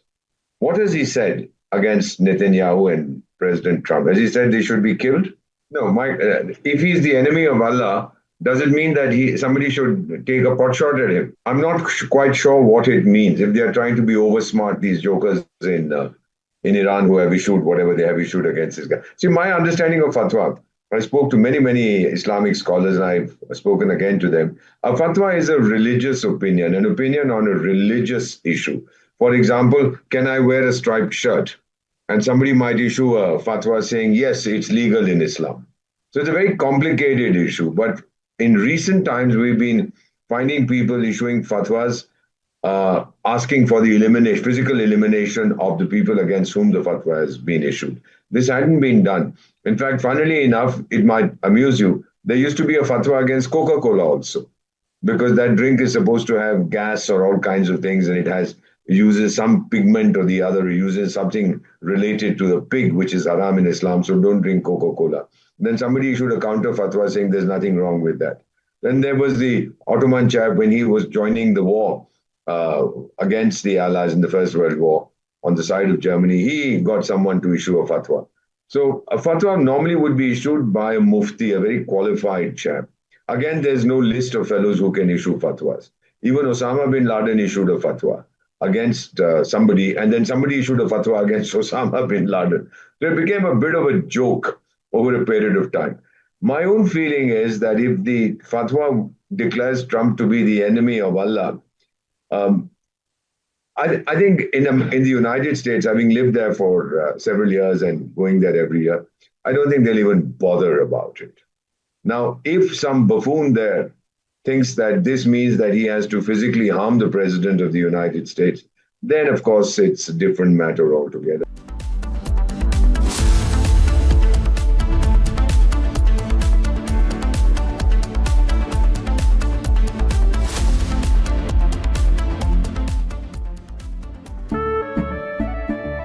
केसरिया से मन जोगी हुआ रे दिल झूमे देखो मतवारा हुआ रे केसरिया से मन जोगी हर पल मनाओ केसरी त्योहार विमल बोलो जुबान Kesari.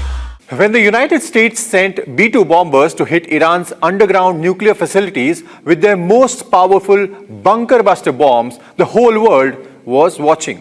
And now, while everyone has been talking about that, India has been quietly working on its own solution to the underground bunker problem.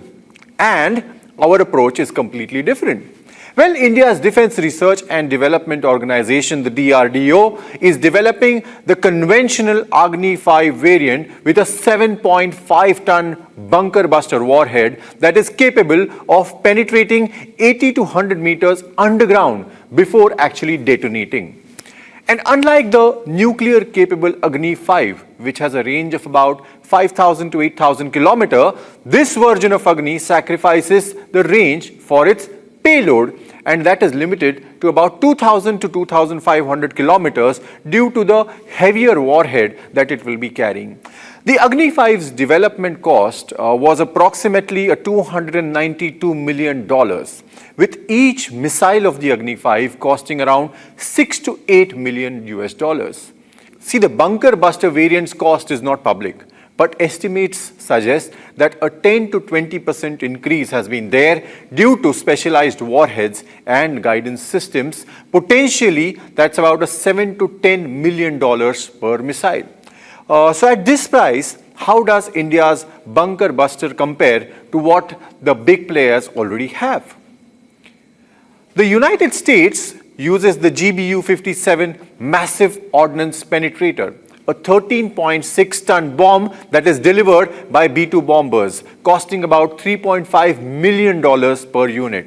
It can penetrate up to 60 meters of concrete. Russia's KAB-1500L can penetrate 20 meters and is cheaper at roughly about $1 million per bomb, and that's deployed via aircraft. China's YJ-21 hypersonic missile with a limited bunker busting capability costs an estimated about $2.2 to $3 million, while India's missile-based approach is unique, offering flexibility over air-delivered systems.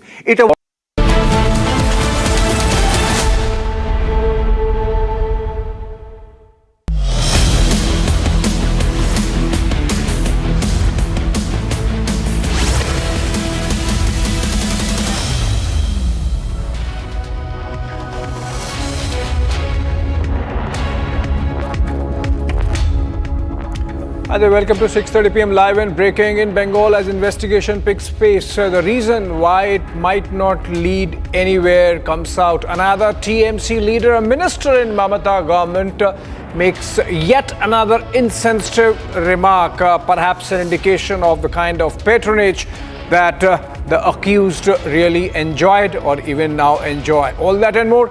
Let's begin with the headlines. Republic investigation uncovers alleged TMC link with Kolkata rape case accused. Call for justice grows for Kolkata gang rape survivor. Protests against Mamata government in Kolkata.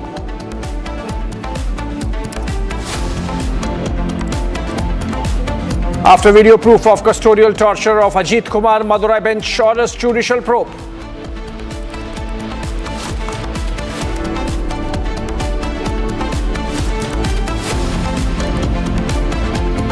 Tribunal observes RCB primarily responsible for Bengaluru Stadium stampede.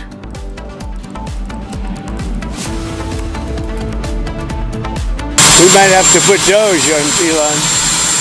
You know what Doge is? Doge is the monster that might have to go back and eat Elon. Wouldn't that be terrible? The Indian Navy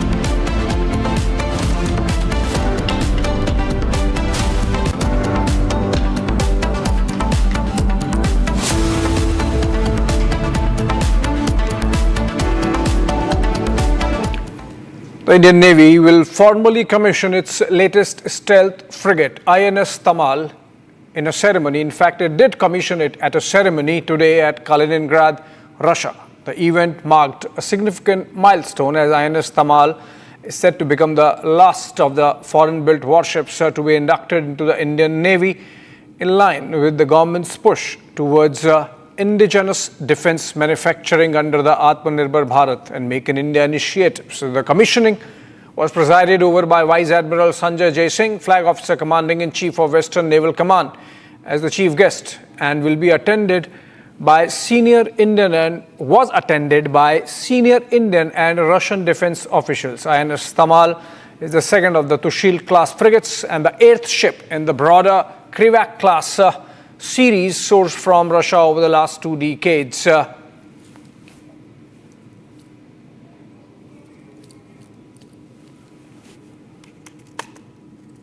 These are pictures from Kaliningrad of the ceremony where INS Tamal was commissioned into the Indian Navy, and these pictures, the handing over ceremony from the Russians to the Indian Navy, and Admiral Singh taking their charge. The ship is going to be commanded by Captain Sridhar Tata. He's a gunnery and missile warfare specialist. And Tamal is, as I mentioned, eighth of the multi-role stealth frigates in the series that have been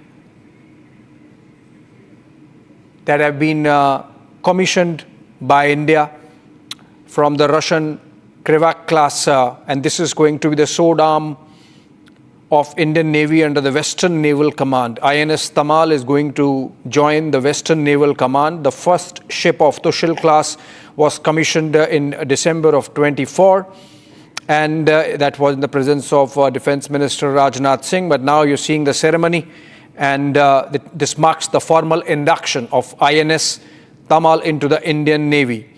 The ceremony was kicked off with a guard of honor comprising personnel from the ship's crew and Russia's Baltic naval fleet. The ceremony was declared open by Andrei Sergeyevich Puchkov. He is the Director General of the United Shipbuilding Corporation, the firm which has made this warship. And then we had some inaugural speeches being made, and this was followed by the address of senior Russian government officials and, of course, Vice Admiral R. Swaminathan. These are more pictures of the ceremony. And can we cut to the net sounds, listen to what's happening there? All right, we'll get the nats in a bit, but basically this is the commissioning ceremony taking place of INS Tamal. being the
All right, BrahMos capable, BrahMos fitted INS Tamal with 26%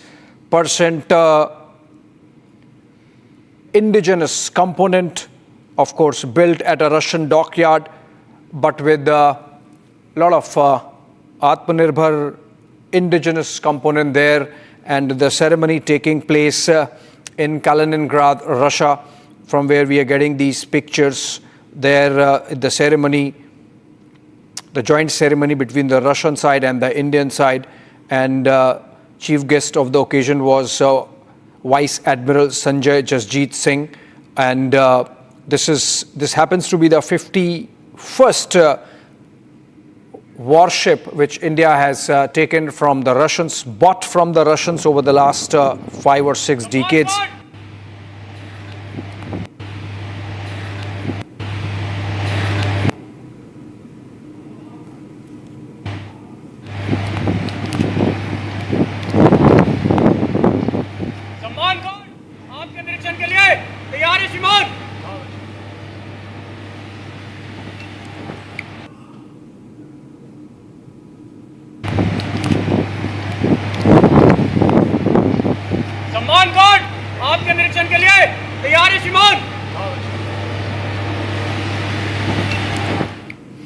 All right, that's the ceremony taking place of INS Tamal's induction, formal commissioning into the Indian Navy. In fact, still staying with the Navy, but to another story, which is that the Indian Navy has pulled off a daring firefighting and rescue operation, saving 14 Indian crew members in their life from a major fire aboard a Palau flagged tanker in the North Arabian Sea. Quick thinking, rapid deployment and courageous action from INS Tabar once again reinforced India's position as the first responder in the Indian Ocean region. These are pictures again coming in of the rescue act of the Navy, with INS Tabar reaching the spot after distress calls. All 14 crew members were of Indian origin, though it's a Palau flagged merchant vessel. And the firefighting on display using the helicopter on the INS Tabar. India's naval personnel and the firefighters on board reached the ship and rescued those on board first. All the 14 Indian nationals are said to be safe and evacuated, and this firefighting operation completely dousing the fire.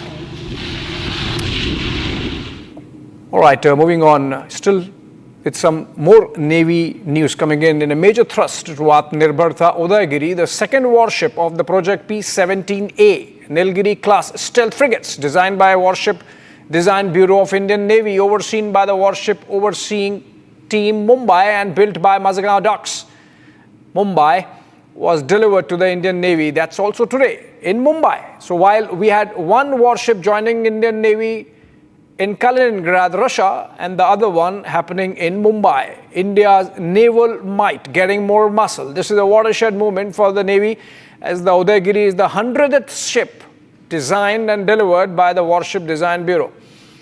The warship is built with over 75% indigenous content and is equipped with state-of-the-art weapons and sensors. Udaygiri will boost the Indian Navy's combat readiness and blue water capability to safeguard our maritime interests in the Indian Ocean region. Another ship joining in, so effectively two major warships and frigates joining Indian Navy on the same day, one in Mumbai and the other in Russia, but essentially adding to India's seafaring capability, India's blue water naval strength, and of course both these ships would be joining the Western Naval Command as of now.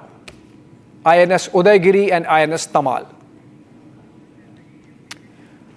All right, moving on to some political development, and absolutely unacceptable and very shameful statement coming in from TMC Minister Manas Ranjan Bhunia, where he has gone ahead to trivialize the rape cases happening in the state and said that if a small incident happens, a fuss is made out of it. Trinamool minister calling rape a small incident. Repeated rapes in Bengal and repeated connections emerging with the ruling party of patronage, of direct links, and now after Kalyan Banerjee and Madan Mitra, another minister, Bhunia, calling rape a small matter. Can we listen to him, what he's saying?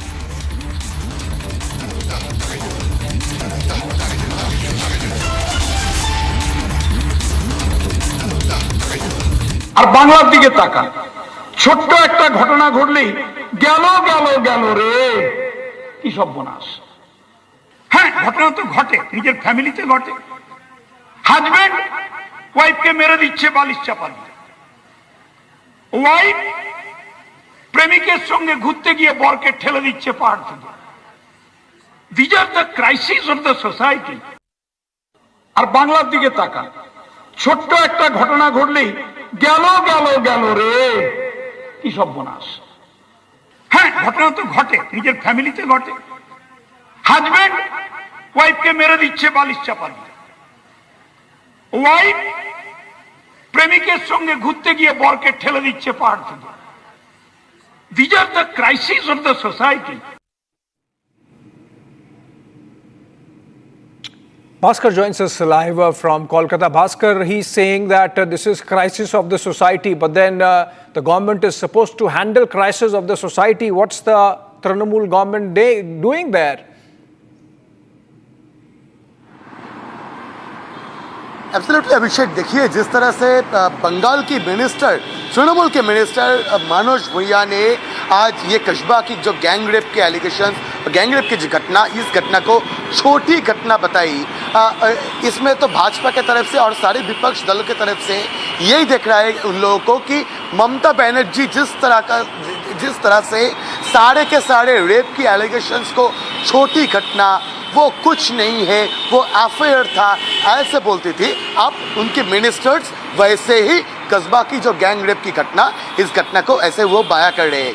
देखिए जिस तरह से मनोज भैया ने ये दावा किया कि एक छोटी घटना है और इसको लेके बहुत शोर मचाया जा रहा है, फैमिली के अंदर भी ऐसा हो सकता है या फिर कोई घूमने गए थे वहाँ पे भी ऐसा हो सकता है, तो वो साफ तौर से कस्बा की जो गैंग रेप की घटना, इस घटना को बिल्कुल छोटी घटना के माफिक दिखाने चाहते हैं।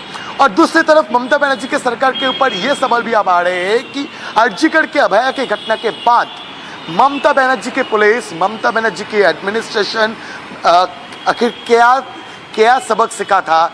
एक इंस्टीट्यूशन के अंदर एक 19 साल की बच्ची की गैंग रेप की गई है और उसके ऊपर उनके मिनिस्टर्स इसको छोटी घटना जैसे जो टर्म है, इस टर्म से बयां करने के लिए अब मजबूर बन रहे हैं। और ऊपर से देखिए गवर्निंग बॉडी का जो प्रेसिडेंट है वो भी तृणमूल कांग्रेस से, तृणमूल कांग्रेस के एमएलए है। उनके जब हम लोग उनसे सवाल पूछा कि कॉलेज अथॉरिटी के तरफ से आप बताइए आप लोग क्या स्टेप लिए थे, उनके पास भी कोई जवाब नहीं है। और देखिए एक तरफ ममता बनर्जी की सरकार पूरी तरह से फेलियर हो चुका है, ऐसा मानना है भाजपा जैसे विपक्ष दलों का। दूसरी तरफ ममता बनर्जी के मंत्री मनोज भूया कस्बा गैंगरेप की घटना को छोटी घटना जैसे काम से बिल्कुल भास्कर अब व्यस्त है। बिल्कुल भास्कर, छोटी घटना है और समाज की घटना है, समाज की समस्या है, सरकार का इससे कोई लेना देना नहीं. That seems to be the drift of Mamata minister there in Kolkata. Moving on for now, big action in the Bikram Majithia drug money case. Remember, he was arrested by the Punjab government a couple of days back. Simultaneous raids on Majithia's hideouts in Punjab, Haryana, Delhi, Uttar Pradesh and Chandigarh being carried out by Punjab police, because Punjab police believes that Bikram Majithia was running a drug cartel. Action is being taken on the basis of Majithia's identification and witnesses' statements, say police. These are pictures of the police raid being carried out at a place in Delhi. If we can get a reporter live, we'll have some information. We have Chandigarh correspondent Lalit Sharma joining us live. Lalit, where all are these raids taking place, and is the Punjab government of the view that this is a big syndicate that Bikram Majithia was running? Is this information coming in from Bikram Majithia's own interrogation?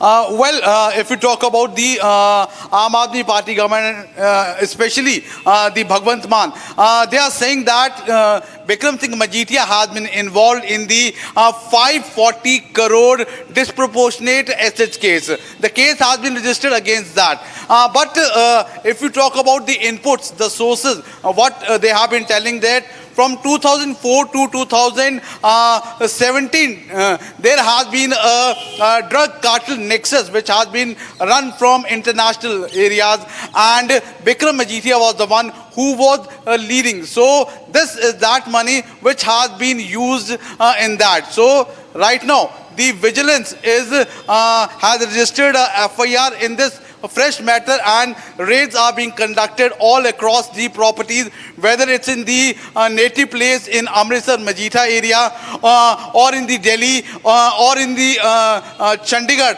house, or in the Shimla where he has the property in Mashobra. So in number of places the raids have been conducted by the Vigilance Bureau. Apart from that, what we are also learning that in this whole matter, the national narcotics would also look after in the whole matter, and the investigation would still continue. Tomorrow, the matter would be again go to the hearing in the district court in Mohali. Back to the studio.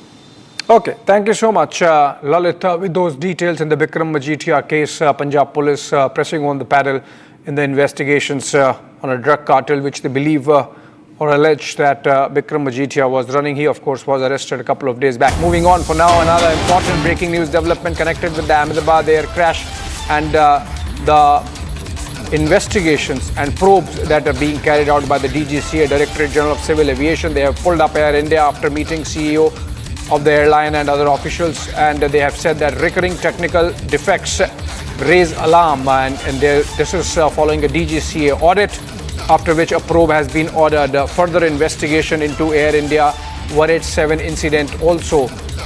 In one instance, the DGCA found that after repeated underscoring of one particular fault, the same defect reported 15 times, which means it was not being corrected. There was no action, no fixing the fault.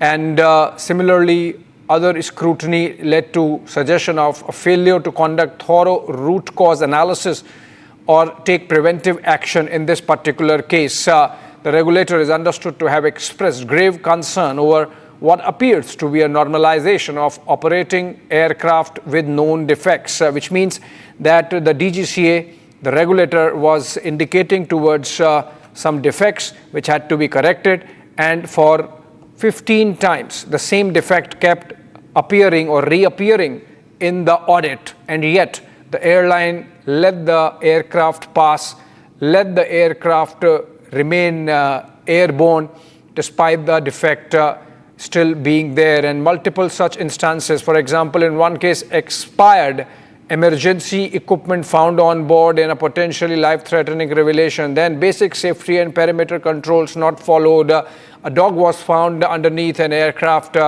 and then an aircraft was operated with expired emergency slides exposing passengers. Another one, DGCA has ordered probe in the AI 187 incident, which happened just a couple of days after the Ahmedabad AI-171 crash. In fact, in this particular case, this AI-187 Delhi-Vienna flight lost 900 feet mid-air, and that was not because of turbulence. And this was not brought to the notice of the DGCA by the airline, but by one of the scared passengers. This happened on June 14, which is just 2 days after, within 48 hours of the AI-171 incident. The regulator has reportedly taken serious note of the fact that despite heightened surveillance, aircraft were still allowed to operate with questionable readiness. All right, so DGCA now toughening its position on Air India. Hopefully the airline would pay heed to it this time in the interest of passenger safety. Moving on for now. Another breaking news. Trump going to United States. Donald Trump versus Elon Musk fight escalates. It's back on the boil after some truce, some ceasefire that had happened. But now even trade seems not to be bringing ceasefire between the estranged former first buddies. Donald Trump, Elon Musk fight back on the boil. Trump now says he will take a look when asked about deporting Elon Musk from the United States. Trump says Elon could lose a lot more than the EV mandate. Listen in. Nothing, he's upset he's losing his EV mandate, and he's very upset about things, but he could lose a lot more than that. I can tell you right now. Hey, Elon can lose a lot more than that. We might have to put Doge on Elon. You know what Doge is? Doge is the monster that might have to go back and eat Elon. Wouldn't that be terrible? He gets a lot of subsidies, Peter. But Elon's very upset that the EV mandate is going to be terminated. And you know what? When you look at it, not everybody wants an electric car. I don't want an electric car. I want to have maybe gasoline, maybe electric, maybe a hybrid, maybe someday a hydrogen. If you have a hydrogen car, it has one problem. It blows up,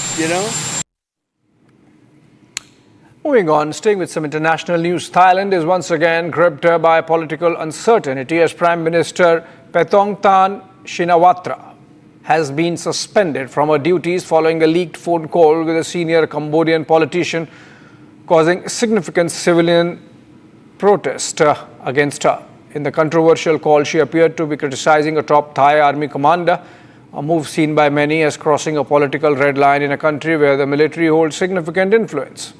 The Constitutional Court's decision came after a petition by 36 senators who accused the Prime Minister of breaching ethical conduct.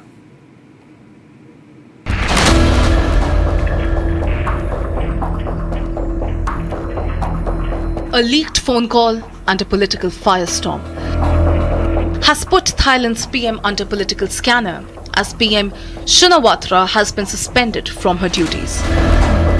It all started with a leaked phone call, which has now sparked an absolute furor in the region, with scores of people taking to the streets of Bangkok. The controversy erupted when Thai PM criticized top Thai army commander with a Cambodian politician. Soon after this controversy, people in large numbers started to protest against the Thai PM, with many accusing her of compromising the country's interest. Following the crisis, the Prime Minister issued statements where she stated, and I quote, "My real intentions over 100%. I wanted to protect the interests of the country, to protect our sovereignty, to protect the lives of all our soldiers, to bring peace to the country. I'm very confident about that, but my methods might have pleased some and upset some." ว่าความตั้งใจเจตนาจริงๆเกิน 100% เนี่ยว่าดิฉันตั้งใจทำเพื่อประเทศชาติเพื่อรักษาไว้ซึ่งอธิปไตยของเราเพื่อรักษาไว้ซึ่งชีวิตของกองทัพของทหารทุกๆคนเพื่อสันติภาพนะคะที่จะเกิดขึ้นในประเทศของเรานะคะดิฉันมั่นใจในสิ่งนี้มากๆแต่วิธีการที่ดิฉันทำเนี่ยอาจจะถูกใจและไม่ถูกใจใคร Following after, the Constitutional Court took cognizance of the situation and suspended the PM. All right. Short break on the other side. Call for justice grows for Kolkata gang rape survivor protester across Bengal. And after video proof of custodial torture of Ajith Kumar, Madurai bench orders judicial probe.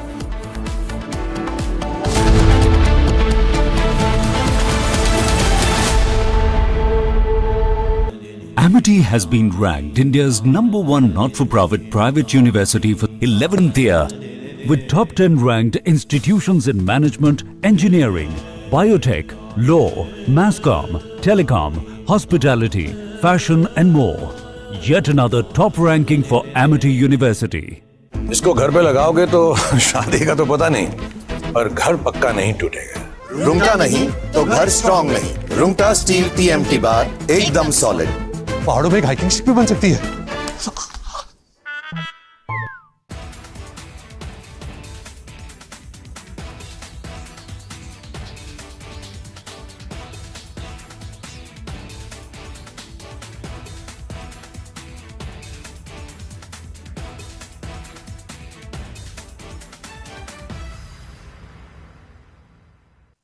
Thank you very much. Always a pleasure to be on your channel and particularly on the digital part of your amazing network.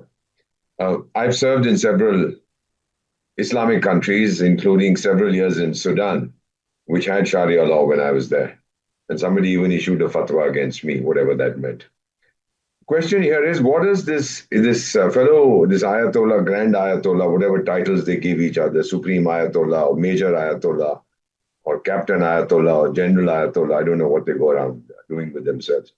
What has he said against Netanyahu and President Trump? Has he said they should be killed?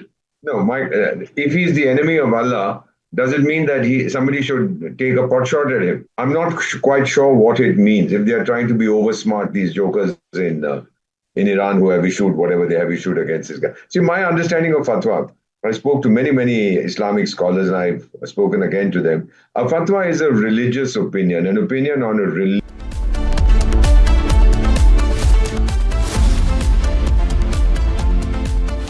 Hi, this is Chef Ranveer Brar. Guarantee you brilliance on behalf of IIHM. केसरिया से मन जोगी हुआ रे, दिल झूमे देखो मतवारा हुआ रे। केसरिया से मन जोगी हुआ। हर पल मनाओ केसरी त्योहार। विमल, बोलो जुबान Kesari.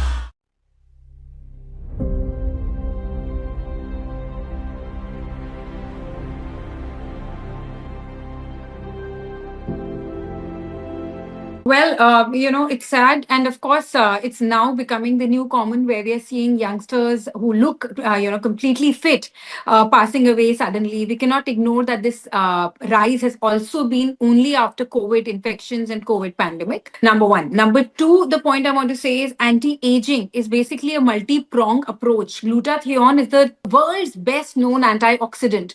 It is given for cancer patients so as to reduce the side effects of the chemotherapy agents.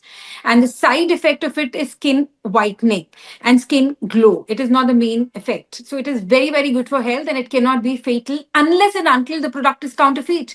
The product is fake. It's not being injected in the right dosage, which can also hamper, which I feel the Indian government is high time should take action if, this is the fact, because I see a lot of grey market fake products in the market, but I don't think our Bollywood would actually fall prey to it. But yes, again, we must not ignore there are a lot of wellness centers where there is no doctor, and these wellness centers are generally run by business houses, so they may not even be guided correctly and maybe buying it only for better business. So that is one thing which needs to be checked. The world's #1 anti-aging known factor currently, which is doing up the rounds with Barrick Johnson, etc., and Professor Sinclair in the US, is something called NAD drips. The NAD drips are being imported by certain people who can afford in India, but the ones in the market are generally got dead after custodial torture by Tamil Nadu police. AIADMK questions talent model of governance. Is it time to take action on excesses of police?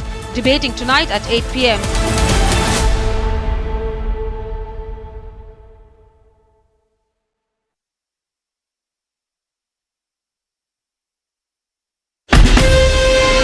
Asia's largest news headquarters, setting the agenda for Bharat.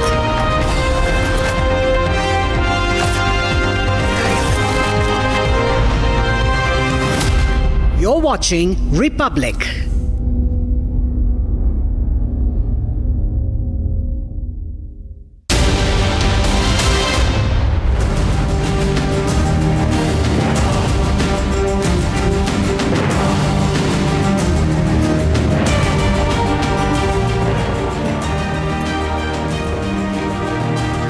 Thank you for joining us here on This Is Exclusive. It's 7 p.m.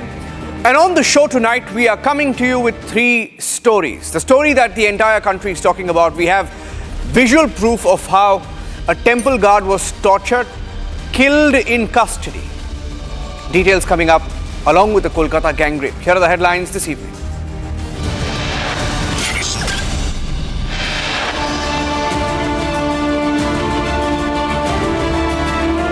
Five policemen suspended in Tamil Nadu over the death of a 29-year-old temple security guard Ajith Kumar in custody. CCTV footage shows a brutal assault on Ajith.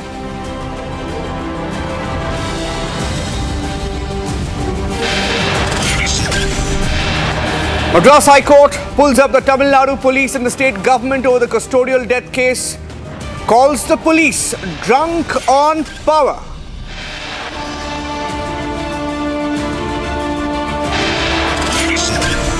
It's becoming increasingly clear now, Republic probing the political links of rape-accused Manojit Mishra, the prime accused in the Kolkata gang rape.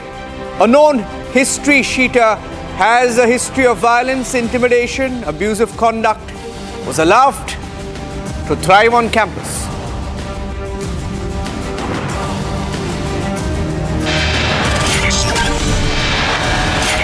How did a girl from Prayagraj end up in Kerala and was trained for jihad? More details on the Prayagraj abduction.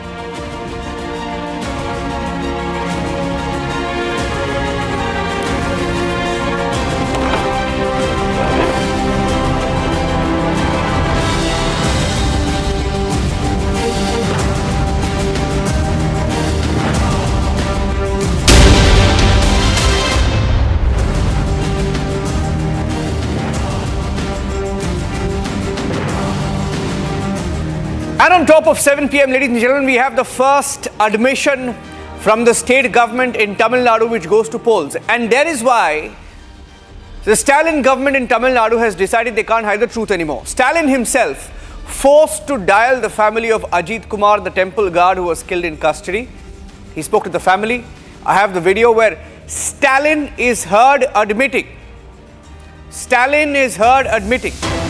It's a mistake. Stalin before election saying it's a mistake and that his government cannot justify what has happened. There's a full video that has been released by Stalin himself as the brutality, details of which were public. As the videos emerged, Stalin forced to dial the family, forced to admit that it was a mistake by his government and his police force.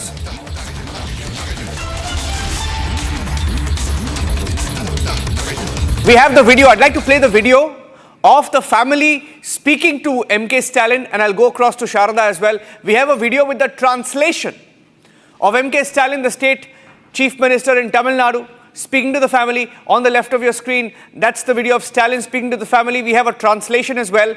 I'll play the video out and we can get Sharada to confirm that Stalin has admitted it's a mistake. Sharada, over to you.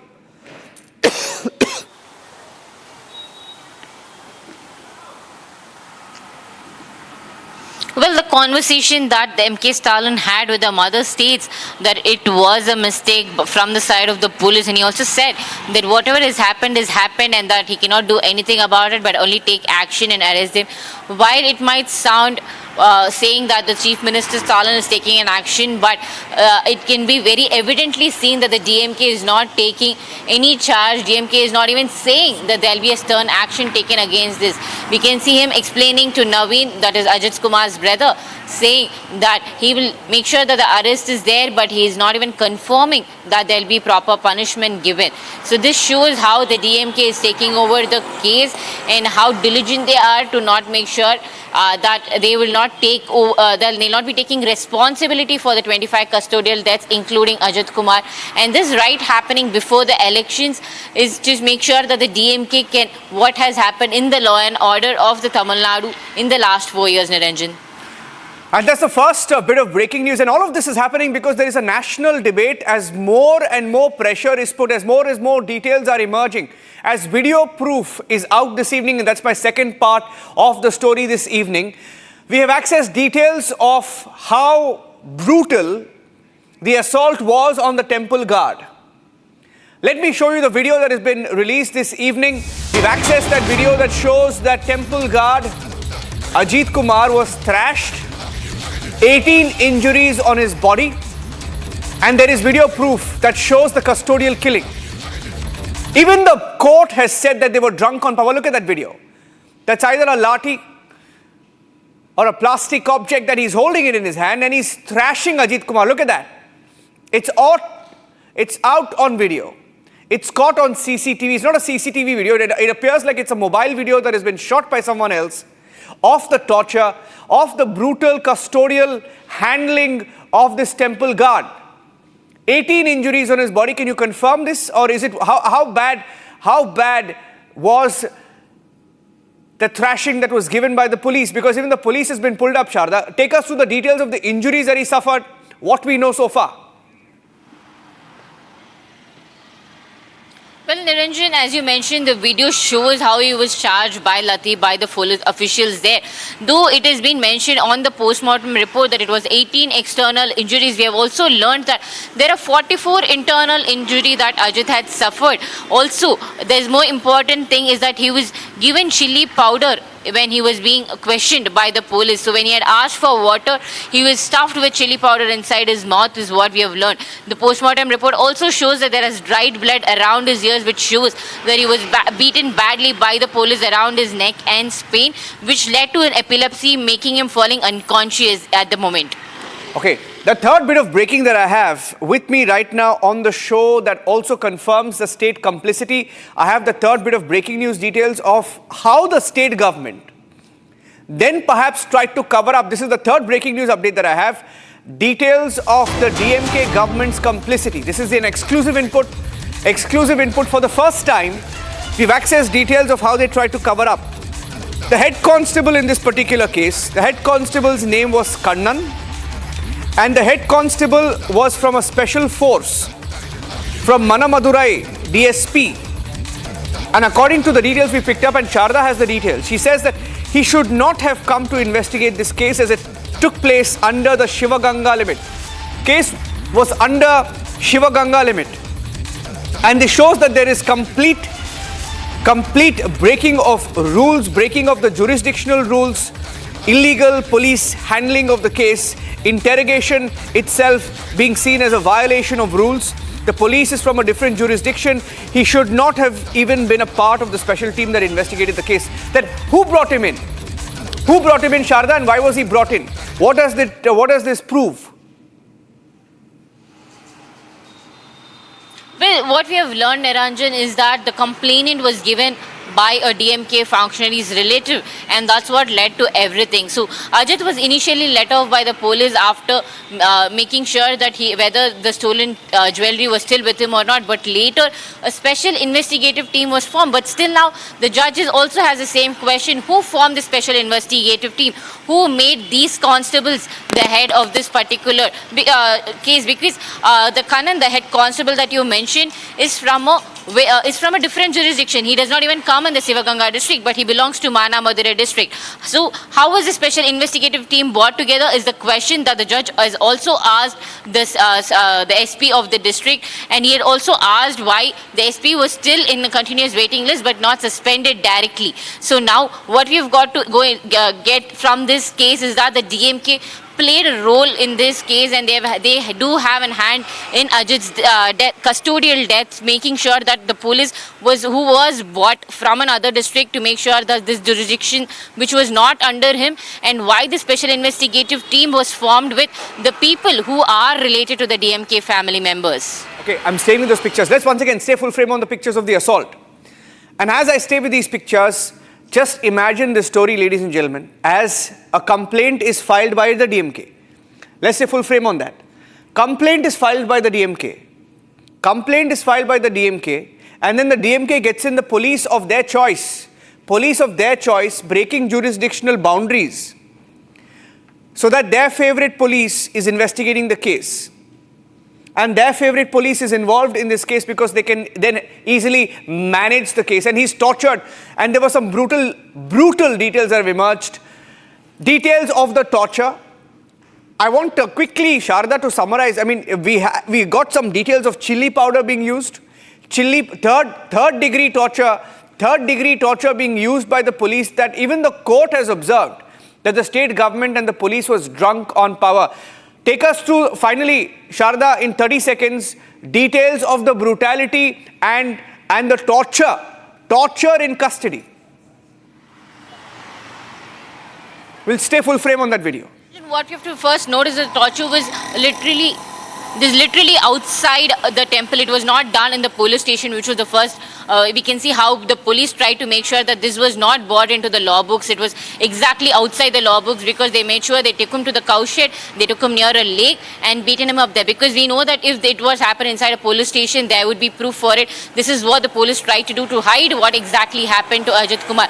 If in case Naveen, Ajith's brother, would have not survived this, the entire case would have not come out. That is very evident with this particular case, and we can see. And it was only after the case was moved under the judicial court today, the video was given as proof by the police, and also the police states that the investigation team also stated that they were chosen by someone which is an unknown person that they don't even know. So we can completely see that this is DMK taking all hands over this particular case, making sure that this does not fall under any rules of the law.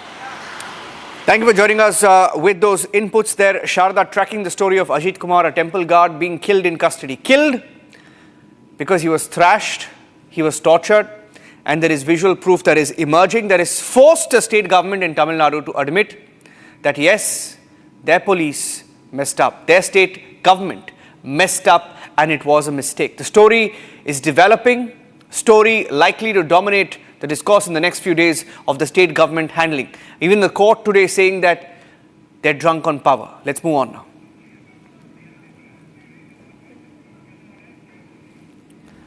And getting in some more details of the Kolkata gang rape case. Republic Bangla is leading the investigation into the patronage of this rape accused. As we look into more details, as we investigate more and more about the role of Manojit Mishra and the kind of political patronage that he enjoyed in Bengal, there are 4 or 5 bits of breaking news inputs that we have in the course of our investigation. Point number one,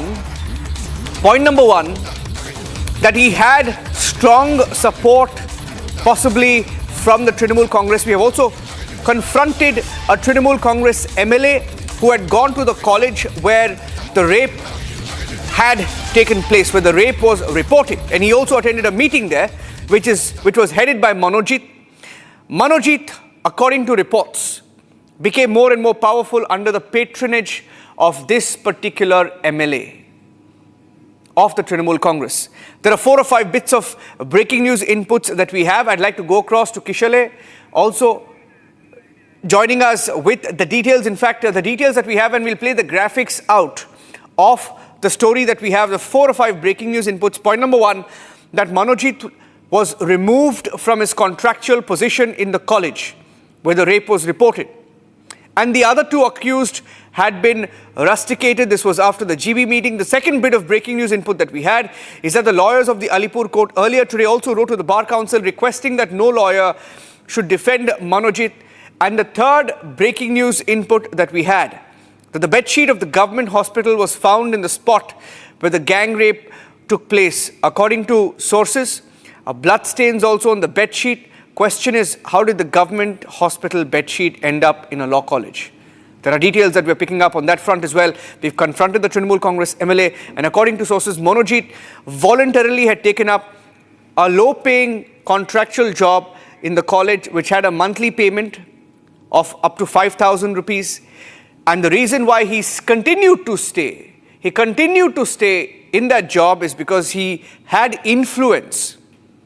He stayed connected to the college to maintain that influence and maintain that political patronage that he had from, according to now, reports which have proven that he was close to the ruling Trinamool Congress in Bengal as well.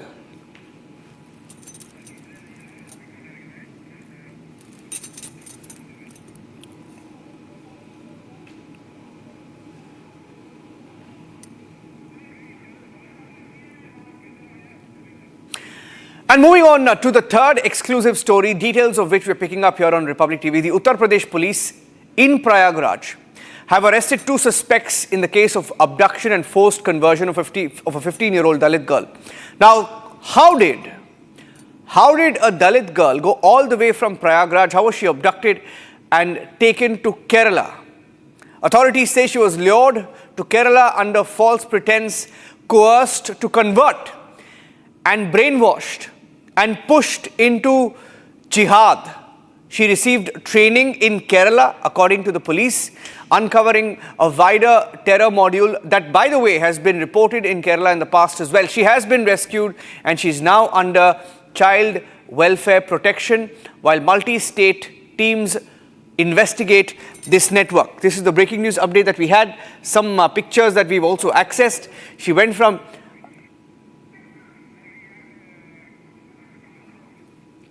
This is a report that we accessed this evening. Let's play it out.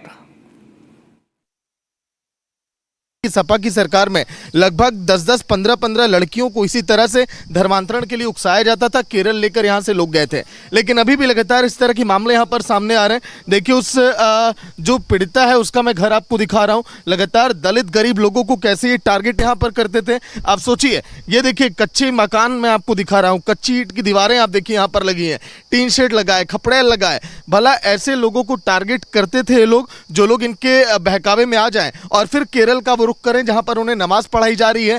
कैसे देश विरोधी गतिविधियों में शामिल हो यह भी उन्हें बताया जा रहा है। फिलहाल देखिए, उस बच्ची के चाचा हमारे साथ हैं।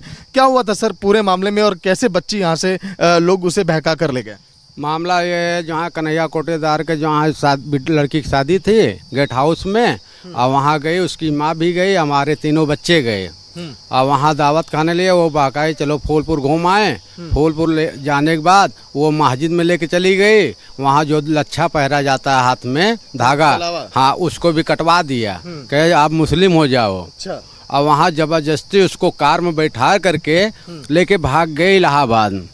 इलाहाबाद भाग गए। इलाहाबाद से जहाँ टिकट कटा के दिल्ली तक के बैठा दिया गाड़ी पे। अच्छा, मतलब कि शादी में लेकर गए, उसके हाथ का रक्षा सूत्र जैसा मैंने पहना कटवा दिया गया, उसके बाद उसे केरल लेकर गए। लेकिन ये सब इतने दिनों से खेल चल रहा था, आप लोग को भनक नहीं लगी? घर में आप लोग रहते हैं। भनक लगी थी जब मस्जिद में यहाँ पढ़ रही थी, जब मस्जिद में लेके गई 2 फेरे, तो हम लोग सुने तो अपनी लड़की को मारा, गरियाया और उसके बाद उसको भगाया। हम क्या मेरे घर मत आओ, तो कुछ दिन शांत थी। अब वो शादी मौका पा गई, अकेले गई तीनों बहन, और वहाँ से लेके फरार हो गई। अच्छा, क्या गांव के और लोगों को भी टारगेट किया जा रहा था?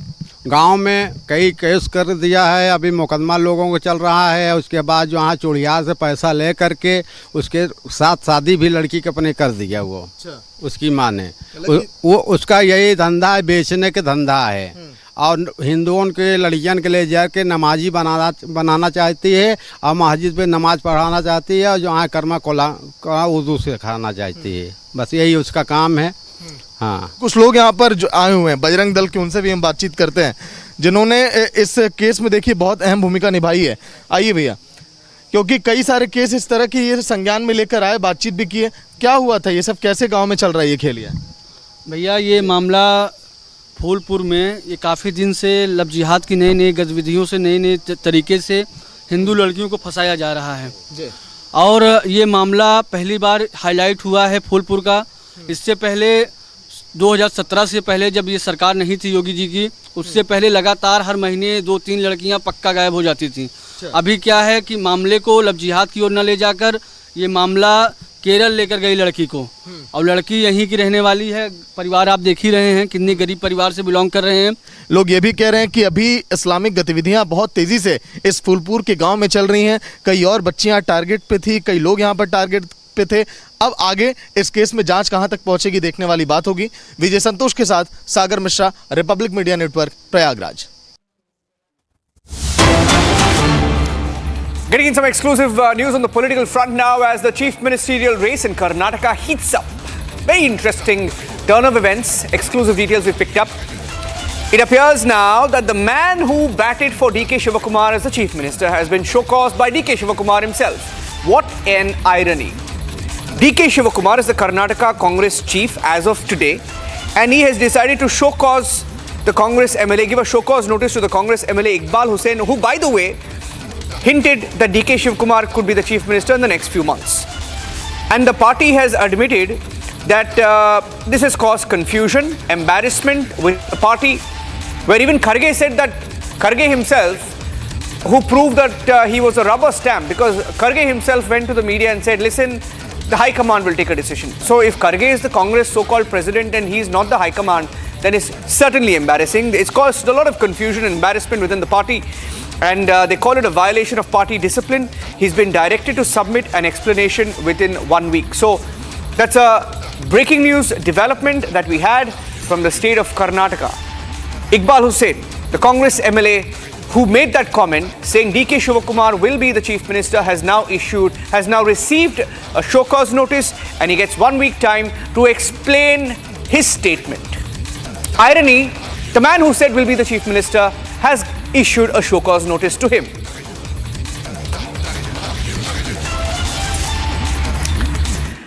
And that's it on this edition of This Is Exclusive. Trending coming up next, and 3 big debates with Arnab, including at 8 p.m, the custodial killing in Tamil Nadu. How the police in Tamil Nadu, drunk on power, killed a temple guard. Stay tuned and thanks for watching.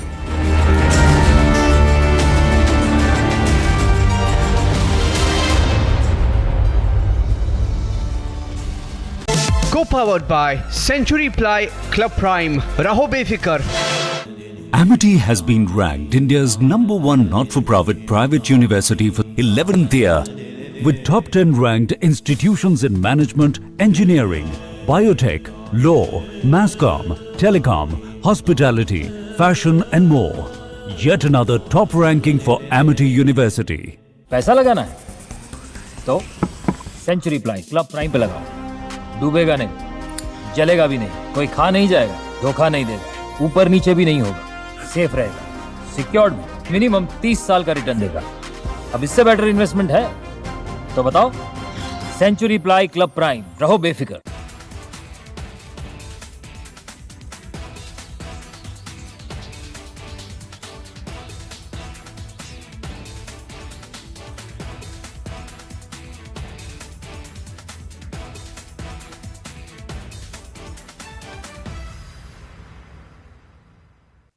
Thank you very much. Always a pleasure to be on your channel, and particularly on the digital part of your amazing network.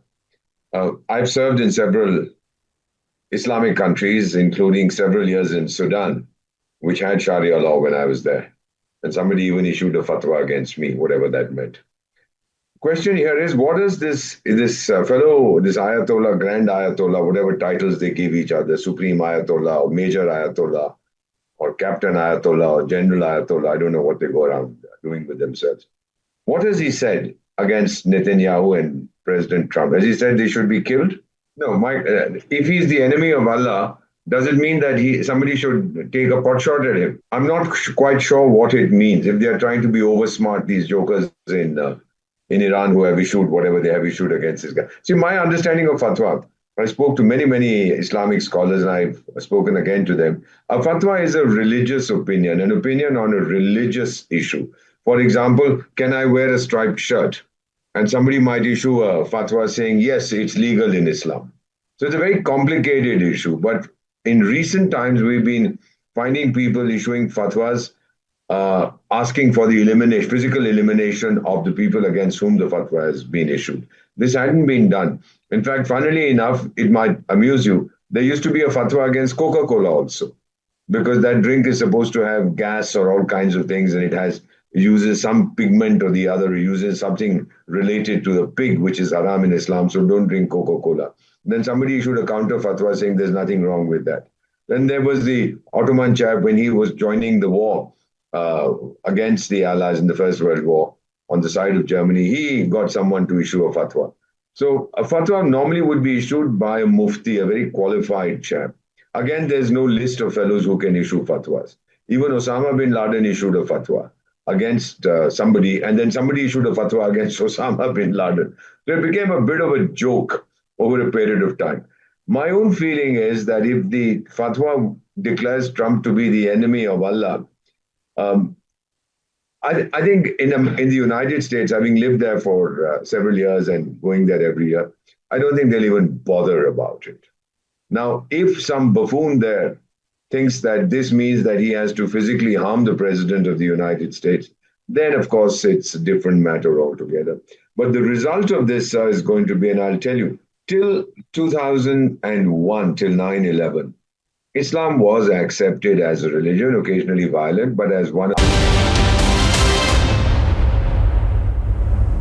Co-powered by Century Ply Club Prime. Raho befikar. इसको घर पे लगाओगे तो शादी का तो पता नहीं, पर घर पक्का नहीं टूटेगा।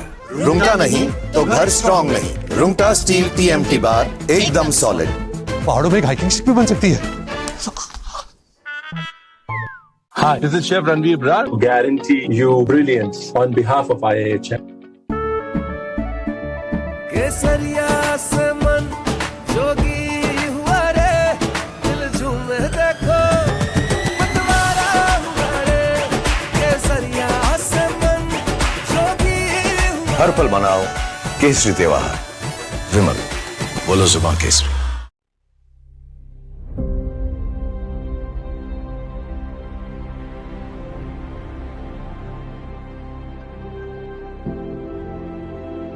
Well, it's sad. And of course, it's now becoming the new common where we are seeing youngsters who look, completely fit, passing away suddenly. We cannot ignore that this rise has also been only after COVID infections and COVID pandemic. Number one. Number two, the point I want to say is anti-aging is basically a multi-pronged approach. Glutathione is the world's best known antioxidant. It is given for cancer patients so as to reduce the side effects of the chemotherapy agents.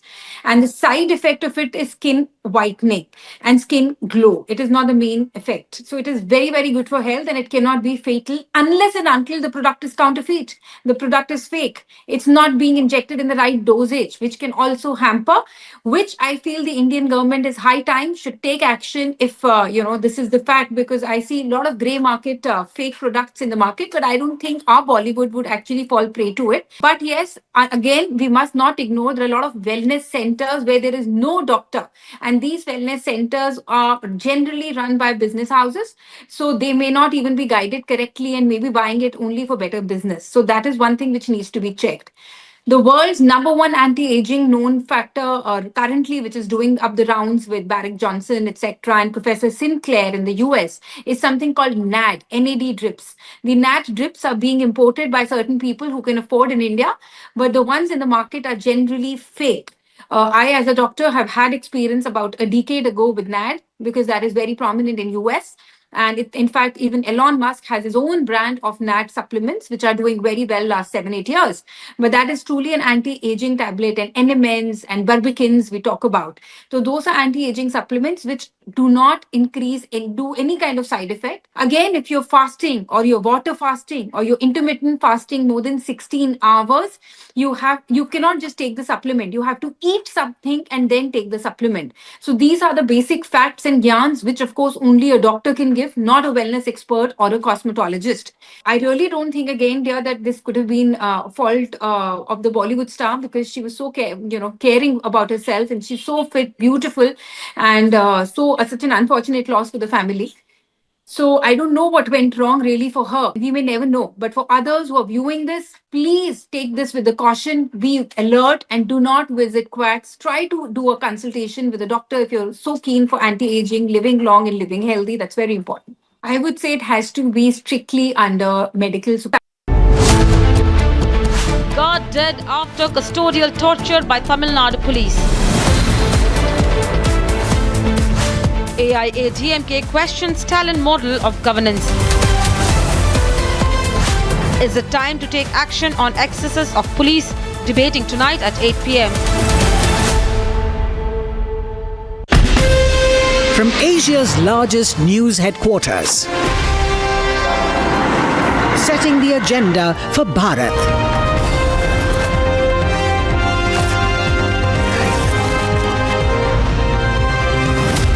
You're watching Republic.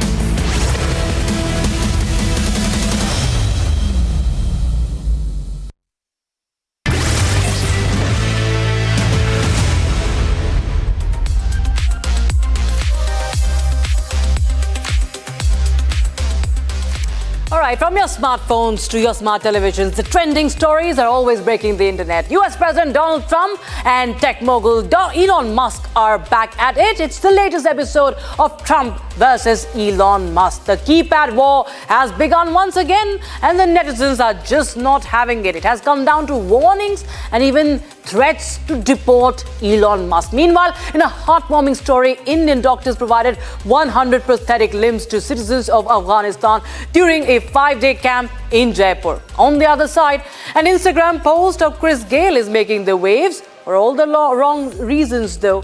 It features him along with Vijay Mallya and Lalit Modi, a controversial post indeed. And we'll get you the reactions on that. Not just that, we have a Netflix and NASA collaboration coming together. Internet A cannot calm down on that. We'll get you this and a lot more on this edition of Trending. I am Rakshita Mishra with you. Let's get started.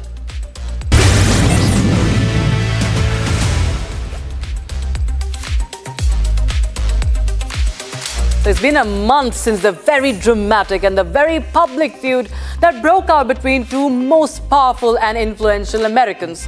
The infamous war between tech mogul Musk and US President Donald Trump. Now, what followed after the war was a very swindling peace treaty between the two.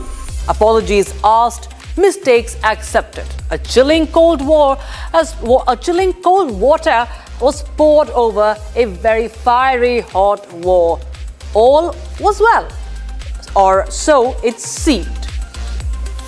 In a fresh round of verbal volleys, Trump slammed his former aide Elon Musk over his flagship spending legislation, the One Big Beautiful Bill. Trump threatened to cut government subsidies given to the tech entrepreneurs' companies. Now on your screens is the tweet. Donald Trump says that Musk, who was born in South Africa, should probably have to close up his shop and head back home if his administration cuts subsidies to his various companies such as Tesla and SpaceX. Nothing, he's upset that he's losing his EV mandate, and he's very upset about things, but he could lose a lot more than that. I can tell you right now. Hey, Elon can lose a lot more than that. Nothing, he's upset that he's losing his EV mandate, and he's very upset about things, but he could lose a lot more than that. I can tell you right now. Hey, Elon can lose a lot more than that. And Elon Musk, not the one to sit silent, responded shortly after, saying that the Republican leader should follow through on his threat and cut the subsidies given to his companies. I quote him, "I am literally saying, cut it all," unquote. And in fact, ladies and gentlemen, Musk did not stop there. He even went on to say that if this insane spending bill passes, the American Party, the America Party, will be formed the next day. You heard that right. Donald Trump is warning against launching a new party of his own, and that would be called the America Party. At least for now, that's what he's saying. And with the Trump-Musk banter taking the center stage again, the internet is in splits, and we have a flood of reactions. One of the ex-user tweets, "Stop your whining, Elon. Give the president the benefit of the doubt." While another user tweets, "Did you ever consider that Trump might actually deport you back to South Africa after your fallout with him?" A third user went on to say, "Someone take Donald's phone and let him sleep for a bit."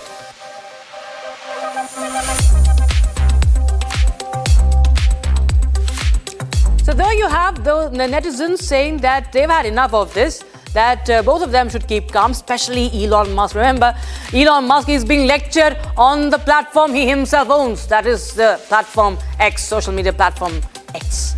And of course, the threats continue from Donald Trump as well.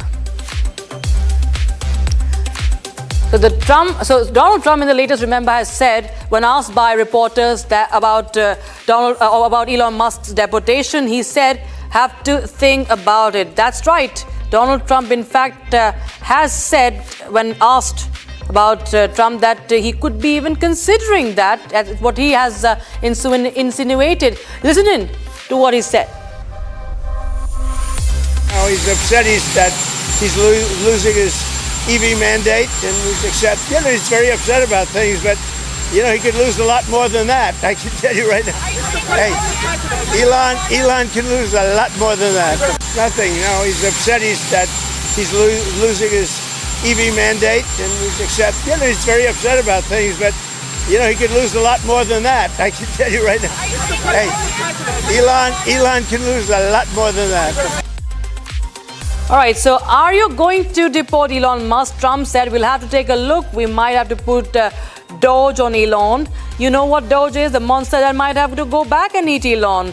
And wouldn't that be terrible? He says that he gets a lot of subsidies. A typical Trump over there, threatening who was his own ally, the funder, the supporter of his own campaign. Remember, Elon Musk had played a very, very key role, a major role in the run-up to his presidency, in him being elected for a second time as the President of the United States of America. So the bromance is clearly all over, and we'll have to wait and watch as to what the Tesla CEO comes back with. Will it be a forehand or a backhand as he hits back at Donald Trump?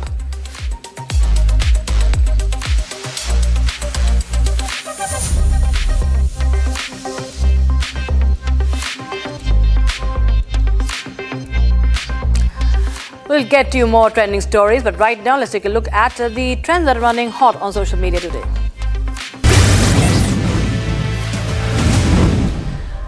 We start with some exciting news today, viewers. Netflix is teaming up with NASA to bring live space coverage to its platform. Starting this summer, viewers can expect to watch live rocket launches, astronaut spacewalks, and breathtaking views of Earth from the International Space Station. On the 28th of June, an eyewitness in South Dakota filmed himself standing in front of a large tornado funnel on a road. All right, we move on to the next story that is about the tornado. The man surprised social media by calmly filming himself. We can move on to the next story. He looked rather nonchalant. There you have the visual. So that's a tornado on your screens, and this man is going up close and personal with nature's fury, quite literally. He looks rather nonchalant as he calmly films himself. He calmly films himself with the tornado as a massive tornado spun dangerously close behind him. The video has now gone viral, amassing millions of views. Job fairs in Canada have become a hotspot for international students, including the Indians looking to kickstart their careers.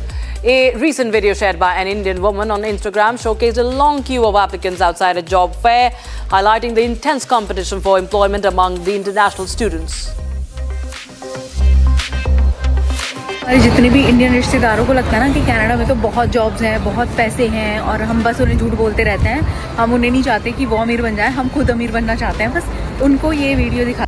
Guys, हमारे जितने भी Indian रिश्तेदारों को लगता है ना कि Canada में तो बहुत जॉब्स हैं, बहुत पैसे हैं, और हम बस उन्हें झूठ बोलते रहते हैं. हम उन्हें नहीं चाहते कि वो अमीर बन जाए, हम खुद अमीर बनना चाहते हैं. A devastating car crash occurred in Hapur of Uttar Pradesh when a speeding car lost control and crashed into the Rajaji Haveli Hotel along the NH9.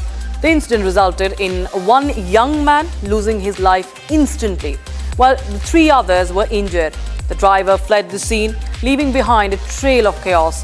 CCTV footage of the crash shows massive damage, and it has surfaced online.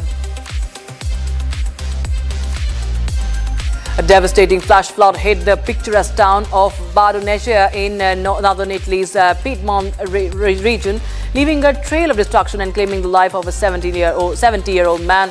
The disaster occurred after intense rainfall caused the Rio Frejus River to burst its banks, flooding the town and forcing authorities to declare a state of emergency. Rare red sprite lightning seen over the Himalayas in Tibet. Red sprites are a rare type of electrical discharge that occurs high above the thunderstorms in the mesosphere, typically between 40 and 80 kilometers above the Earth's surface.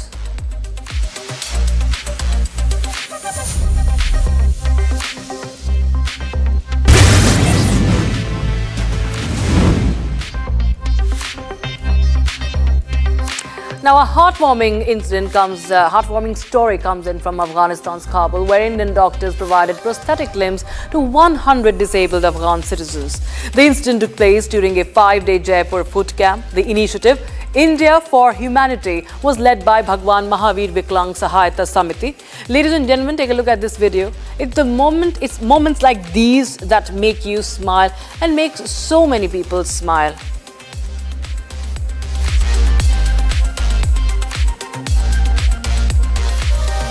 So you can see this man, he's from Afghanistan, and he is now fit using the prosthetic limbs. He's even running. You can see him running through the corridor.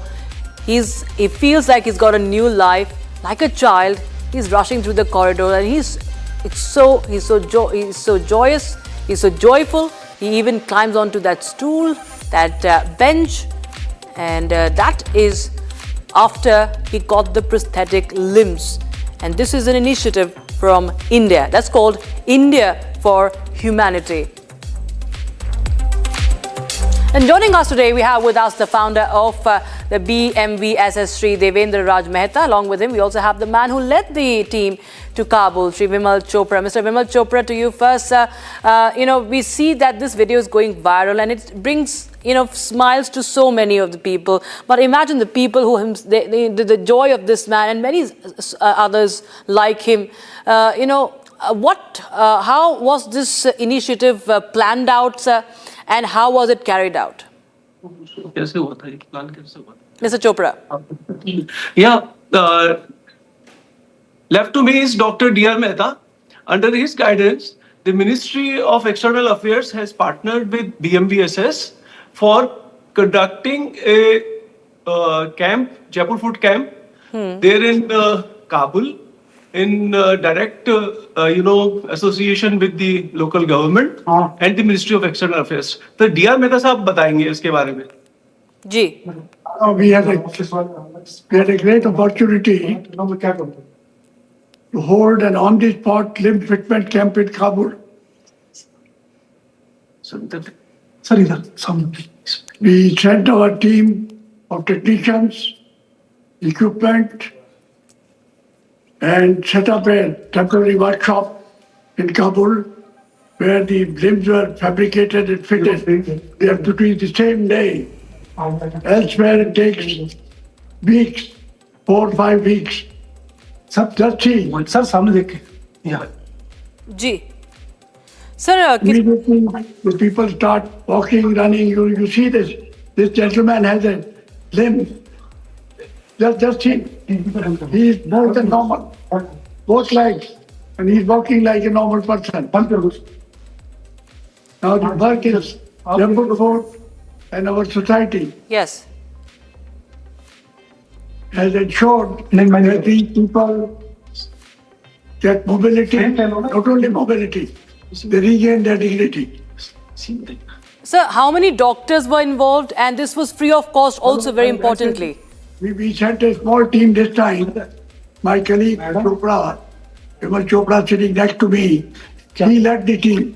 He's our Shraddha, a well-known chartered accountant. His family people told him not to go. He's a daring person. Undoubtedly, he went there. So, in all, about 8 people were sent. And daily we are fitting about 15 or 16 limbs. Fastest in the world. Nobody can do that. Right. Yes.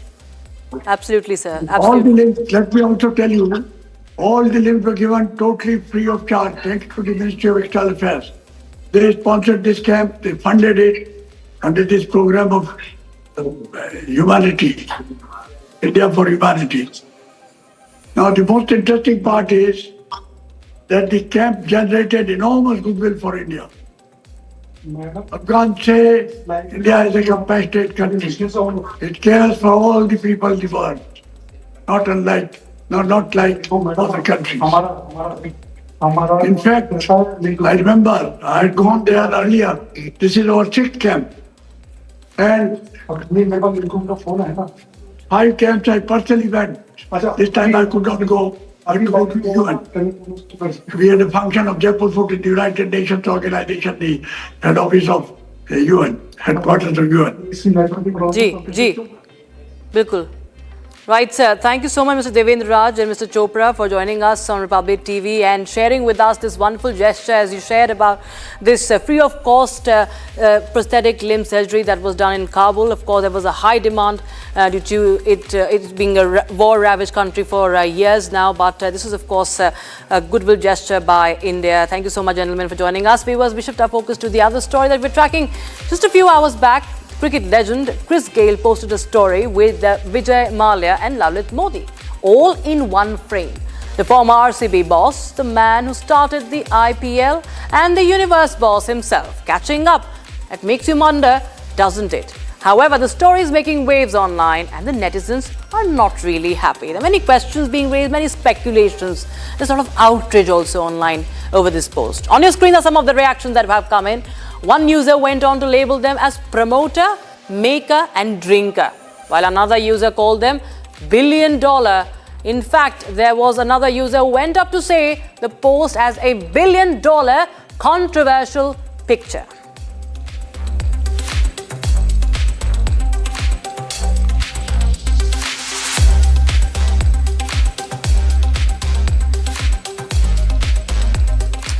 And finally, viewers, the Indian Navy's latest stealth frigate, INS Tamal, was commissioned in a ceremony in Russia's Kaliningrad port. The state-of-the-art vessel is equipped with cutting-edge technology, including the BrahMos supersonic cruise missile system, which can strike targets at sea and land with precision. Watch this as we say goodbye.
Was Manojit Mishra a political appointee?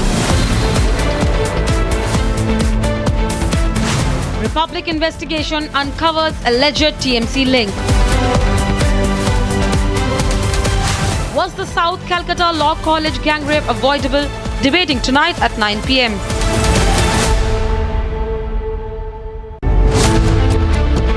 God dead after custodial torture by Tamil Nadu police. AIADMK questions talent model of governance. Is it time to take action on excesses of police? Debating tonight at 8 p.m.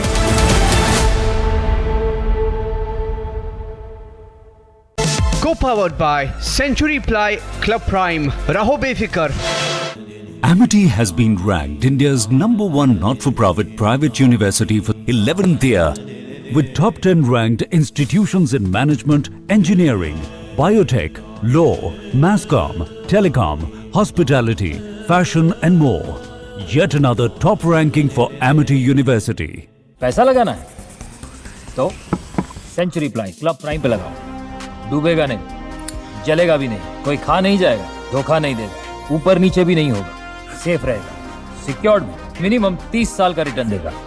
अब इससे better investment है तो बताओ। Century ply club prime, रहो बेफिक्र। Thank you very much. Always a pleasure to be on your channel and particularly on the digital part of your amazing network. I've served in several Islamic countries, including several years in Sudan, which had Sharia law when I was there. And somebody even issued a fatwa against me, whatever that meant. Question here is, what is this fellow, this Ayatollah, Grand Ayatollah, whatever titles they give each other, Supreme Ayatollah or Major Ayatollah, or Captain Ayatollah or General Ayatollah, I don't know what they go around doing with themselves. What has he said against Netanyahu and President Trump? Has he said they should be killed?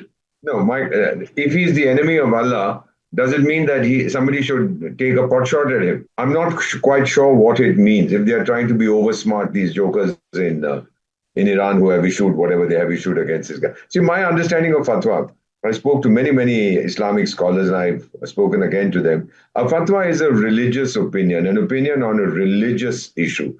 For example, can I wear a striped shirt? And somebody might issue a fatwa saying, yes, it's legal in Islam. So it's a very complicated issue. But in recent times, we've been finding people issuing fatwas asking for the physical elimination of the people against whom the fatwa has been issued. This hadn't been done. In fact, funnily enough, it might amuse you, there used to be a fatwa against Coca-Cola also, because that drink is supposed to have gas or all kinds of things, and it uses some pigment or the other, uses something related to the pig, which is haram in Islam, so don't drink Coca-Cola. Then somebody issued a counter fatwa saying there's nothing wrong with that. Then there was the Ottoman chap when he was joining the war against the Allies in the First World War on the side of Germany. He got someone to issue a fatwa. So a fatwa normally would be issued by a mufti, a very qualified chap. Again, there's no list of fellows who can issue fatwas. Even Osama bin Laden issued a fatwa against somebody, and then somebody issued a fatwa against Osama bin Laden. So it became a bit of a joke over a period of time. My own feeling is that if the fatwa declares Trump to be the enemy of Allah, I think in the United States, having lived there, India and US has begun another round of bilateral trade talks aimed at finalizing an early harvest deal.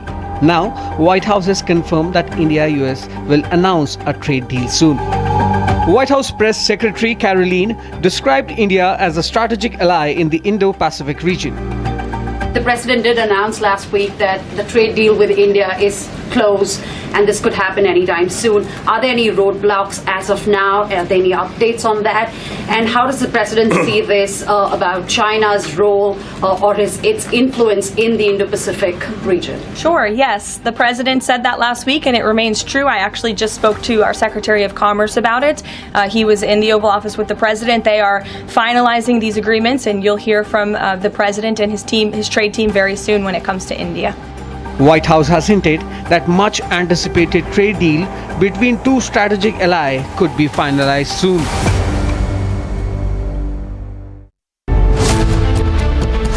Was Manojit Mishra a political appointee? Republic investigation uncovers alleged TMC link. Was the South Calcutta Law College gang rape avoidable? Debating tonight at 9 p.m.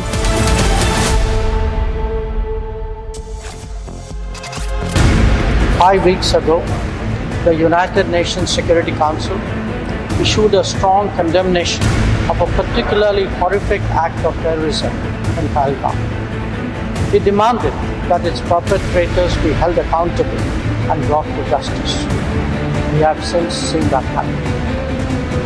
What that response underlines is the larger significance of the message of zero tolerance for terrorism.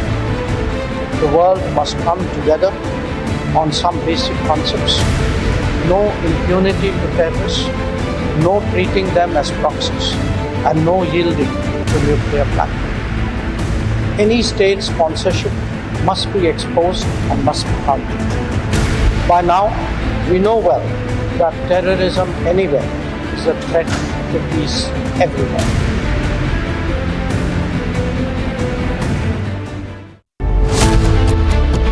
God dead after custodial torture by Tamil Nadu police. AIADMK questions talent model of governance. Is it time to take action on excesses of police? Debating tonight at 8 p.m. Co-powered by Century Ply Club Prime. Raho befikar. इसको घर पे लगाओगे तो शादी का तो पता नहीं, पर घर पक्का नहीं टूटेगा। रूंगटा नहीं तो घर स्ट्रॉन्ग नहीं। रूंगटा स्टील TMT बार एकदम सॉलिड। पहाड़ों में हाइकिंग शिप भी बन सकती है। Hi, this is Chef Ranveer Brar. Guarantee you brilliance on behalf of IIHM. केसरिया से मन जोगी हुआ रे, दिल झूमे देखो मतवारा हुआ रे। केसरिया से मन जोगी हुआ। हर पल मनाओ केसरी त्योहार। विमल, बोलो जुबान Kesari.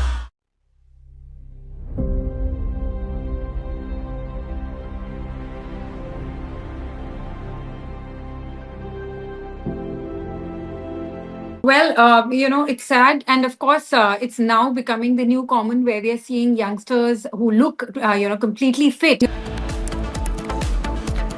Republic investigation uncovers alleged TMC link with Kolkata rape case accused.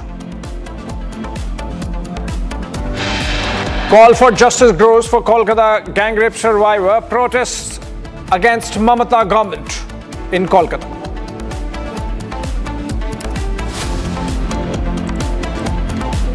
After video proof of custodial torture of Ajith Kumar, Madurai bench orders judicial probe.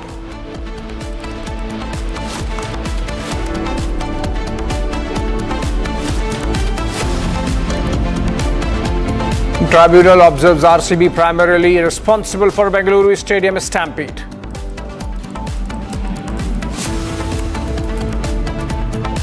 We might have to put Doge on Elon.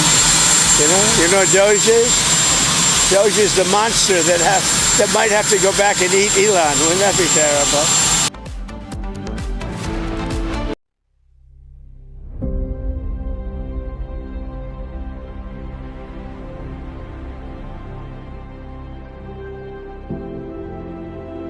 Well, it's sad. And of course, it's now becoming the new common where we are seeing youngsters who look, completely fit, passing away suddenly. We cannot ignore that this rise has also been only after COVID infections and COVID pandemic. Number one. Number two, the point I want to say is anti-aging is basically a multi-pronged approach. Glutathione is the world's best known antioxidant. It is given for cancer patients so as to reduce the side effects of the chemotherapy agents. And the side effect of it is skin whitening and skin glow. It is not the main effect. So it is very, very good for health and it cannot be fatal unless and until the product is counterfeit. The product is fake. It's not being injected in the right dosage, which can also hamper, which I feel the Indian government is high time should take action if, this is the fact, because I see a lot of grey market fake products in the market, but I don't think our Bollywood would actually fall prey to it. But yes, again, we must not ignore there are a lot of wellness centers where there is no doctor, and these wellness centers are generally run by business houses, so they may not even be guided correctly and maybe buying it only for better business. So that is one thing which needs to be checked. The world's number one anti-aging known factor currently, which is doing up the rounds with Barrick Johnson. God dead after custodial torture by Tamil Nadu police. AIADMK questions talent model of governance. Is it time to take action on excesses of police? Debating tonight at 8 p.m.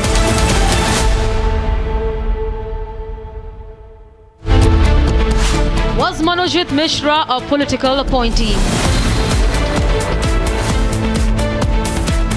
Republic investigation uncovers alleged TMC link. Was the South Calcutta Law College gang rape avoidable? Debating tonight at 9 p.m.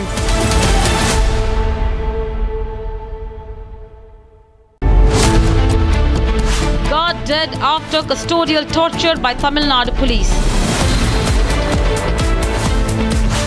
AIADMK questions talent model of governance. Is it time to take action on excesses of police? Debating tonight at 8 p.m. Powered by Century Ply Club Prime. Raho befikar. Amity has been ranked India's #1 not-for-profit private university for 11th year, with top 10 ranked institutions in management, engineering, biotech, law, masscom, telecom, hospitality, fashion and more. Yet another top ranking for Amity University. पैसा लगाना है तो century ply club prime पे लगाओ, डूबेगा नहीं, जलेगा भी नहीं, कोई खा नहीं जाएगा, धोखा नहीं देगा, ऊपर नीचे भी नहीं होगा, सेफ रहेगा, सिक्योर्ड में मिनिमम 30 साल का रिटर्न देगा। अब इससे बेटर इन्वेस्टमेंट है तो बताओ। सेंचुरी प्लाई क्लब प्राइम, रहो बेफिक्र।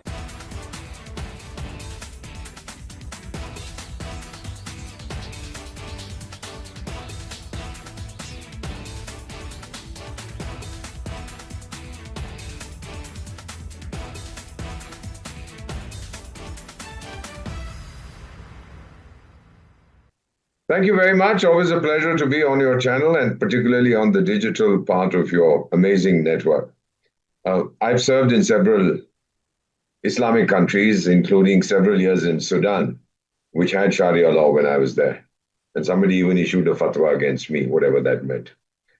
Question here is, what is this fellow, this Ayatollah, Grand Ayatollah, whatever titles they give each other, Supreme Ayatollah or Major Ayatollah, or Captain Ayatollah or General Ayatollah, I don't know what they go around doing with themselves. What has he said against Netanyahu and President Trump? Has he said they should be killed? No, if he's the enemy of Allah, does it mean that somebody should take a pot shot at him? I'm not quite sure what it means. If they're trying to be oversmart, these jokers in Iran who have issued whatever they have issued against this guy. See, my understanding of fatwa, I spoke to many, many Islamic scholars and I've spoken again to them. A fatwa is a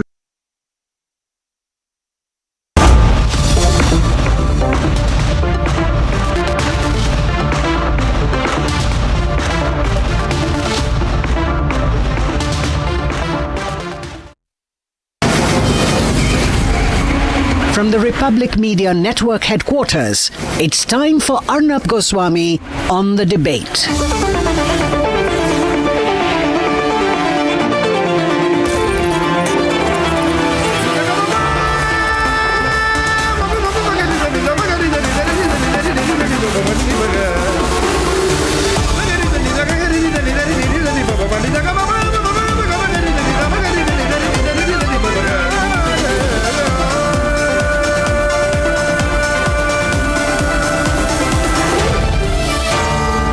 Arnab Goswami on the debate. On the show tonight, justice for Ajith is a national demand. Ajith's case from Tamil Nadu isn't just that of a custodial death, it is a custodial murder, and the DMK has to be held responsible. At 8:30 p.m. tonight, Dhirendra Shastri has hit back at Akhilesh Yadav, says he will live and die for Sanatan.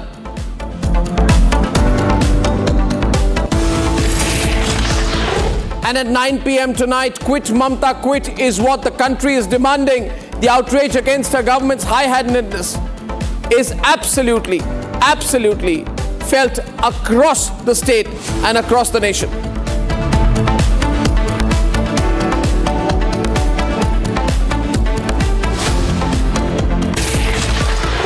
And ladies and gentlemen, a young man is dead.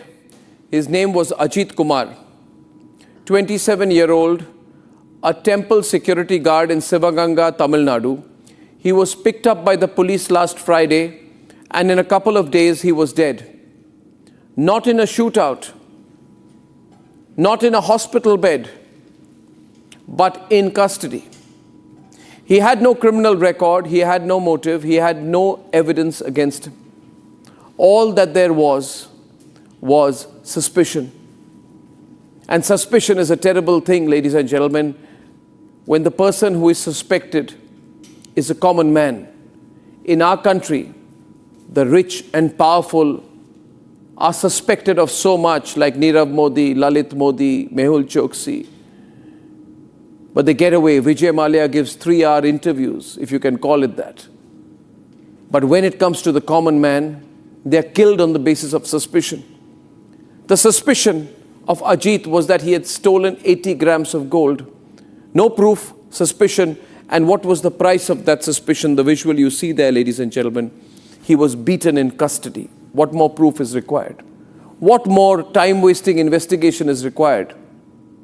He was arrested, detained, tortured, and killed on the basis of suspicion. That video was shot by someone, maybe a fellow inmate, who saw him being beaten across repeatedly. And now his aged mother and his elder brother have nothing but questions, tears, and a lifelong sorrow.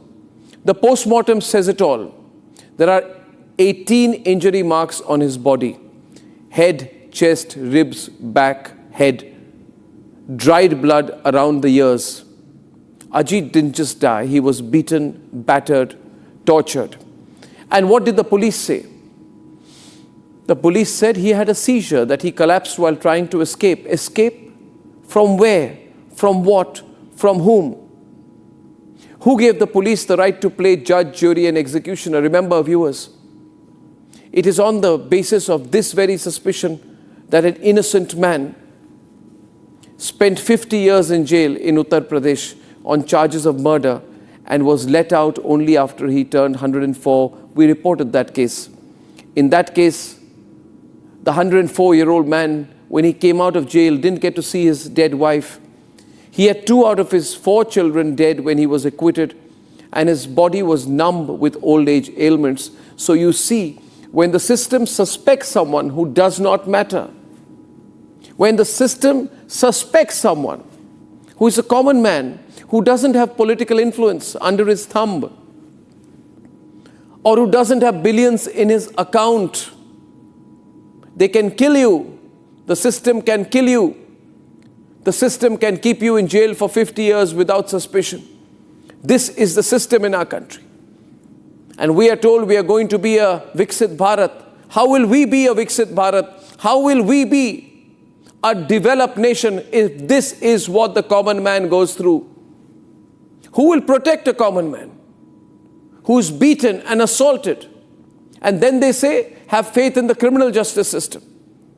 There will be justice for Ajith. What justice for Ajith when he's been killed?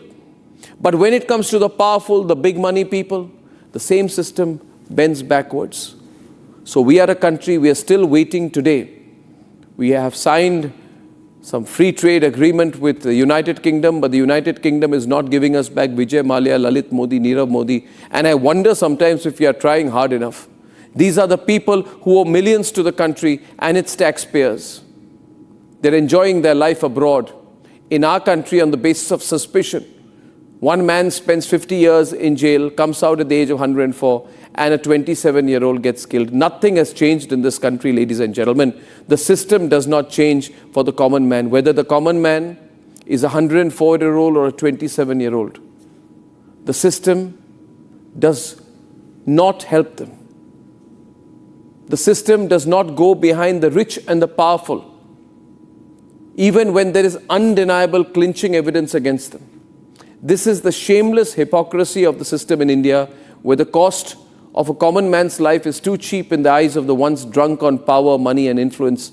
Now, in the case of the custodial death of Ajith Kumar, I'm told 5 police officers have been arrested. But viewers, will that bring this 27-year-old young man back? Will it restore the faith of millions who are so afraid when they hear cases like this? Just imagine the impact it has on people who are anyway so afraid of walking into a police station. Because what are the images of policemen they have in their mind? Sachin Vaze, Parambir Singh, and these kind of people who have tortured and killed people in custody. And this is not an isolated case. Tamil Nadu has seen this before in 2020, the case of Jairaj and Phoenix, the father-son duo who also died in custody after suffering external as well as internal injuries while in custody, and they were killed. Why? Because the police say the man refused to follow their diktats during lockdown. So for a lockdown violation, a father and his son were killed. Today, on the charge of theft, not a conviction of theft, on a charge of theft, a 27-year-old man has been killed. And I'm asking tonight, why should the upcoming assembly elections not be about Ajith Kumar altogether? Why should the upcoming assembly elections not be fought on the premise of eliminating institutional duality of the system? Udayanidhi Stalin and MK Stalin should understand that just saying we will abuse Hinduism every day and on that basis of Hindu phobia, vote for us, is not what the people of Tamil Nadu want, and we are watching them very closely. What the people of Tamil Nadu and the people of this country want is simply a delivery of justice. They want to be treated equally. And it is tragic today, that at a national level, the case of Ajith has not become the number one news story, not the number one issue to discuss among politicians who are tweeting about all kinds of irrelevant things. Because the reality is, for politicians, Ajith Kumar is not an issue. The fact that he was not a criminal, but he was killed, is not an issue. They will discuss everything else, and that's the hypocrisy of the political system in India. Doesn't change. BJP, Congress, anybody can be in power. It doesn't change. These politicians are all the same. They all want to talk about issues they think should set the agenda for the country. But I say tonight, the agenda should be Ajith and Ajith Kumar. He should be made a symbol of the injustice of the system. Ajith Kumar was not a criminal, but those who killed him in uniform are. And they must face the force of the law, not suspension, not transfer, and certainly not what I'm hearing, CBI inquiry. CBI inquiry. I'm sorry to be cynical. What did CBI inquiry get in the Sushant Singh Rajput case? When has a CBI inquiry automatically delivered justice with the speed that it deserves? So today I don't understand. If they are happy about a CBI inquiry, good for the political parties who are happy about it. It does not solve the issue. If the politicians of Tamil Nadu and those who want to make Tamil Nadu their political playground at the national level have the right intent, then let them commit to making justice for Ajith into the number one issue, because the reality is suspicion can cost excuse me. The reality is suspicion can cost an Aam Aadmi's life. Suspicion can cost a common man's life. But suspicion does not work when it comes to Lalit Modi, Vijay Mallya, Mehul Choksi. The system that people like Rahul Gandhi are so proud when they say we were born into the system. That level of arrogance, that system is unfair, that system is anti-people. And if that system ensures that you suspect a common man of a crime, suspect, and have the right to kill him, then the system is worth nothing. Ladies and gentlemen, let's challenge the system. Let's debate.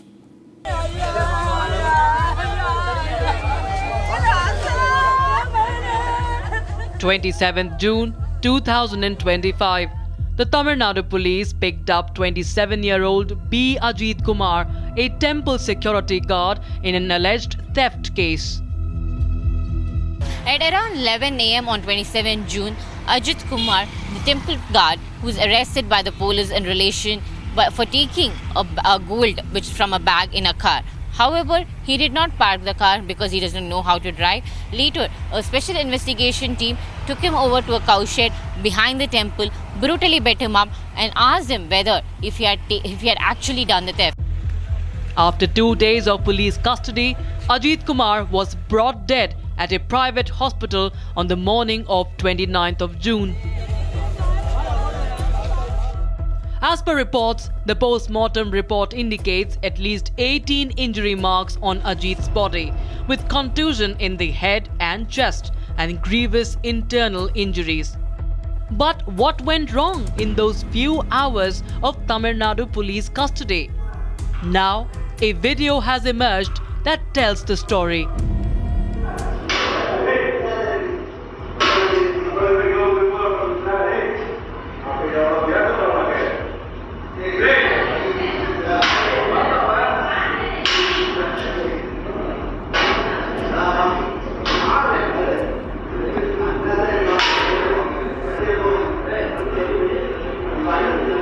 This video, allegedly captured by a temple worker, shows at least 3 men towering over a victim down on the floor.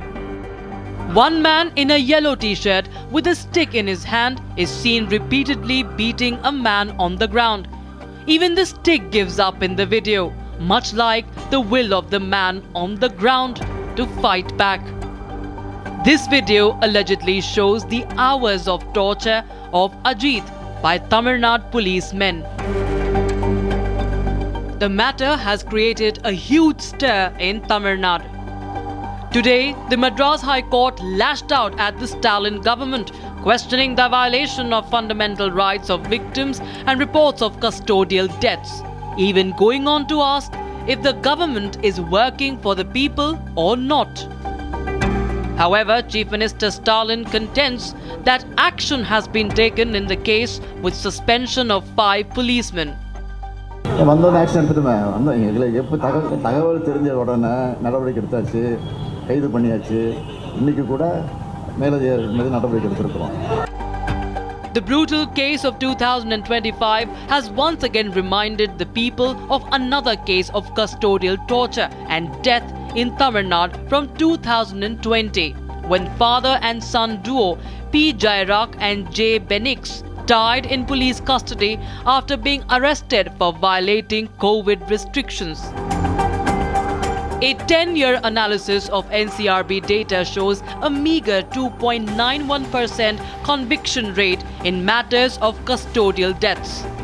The big question remains, is it time for a crackdown on excesses of police officers?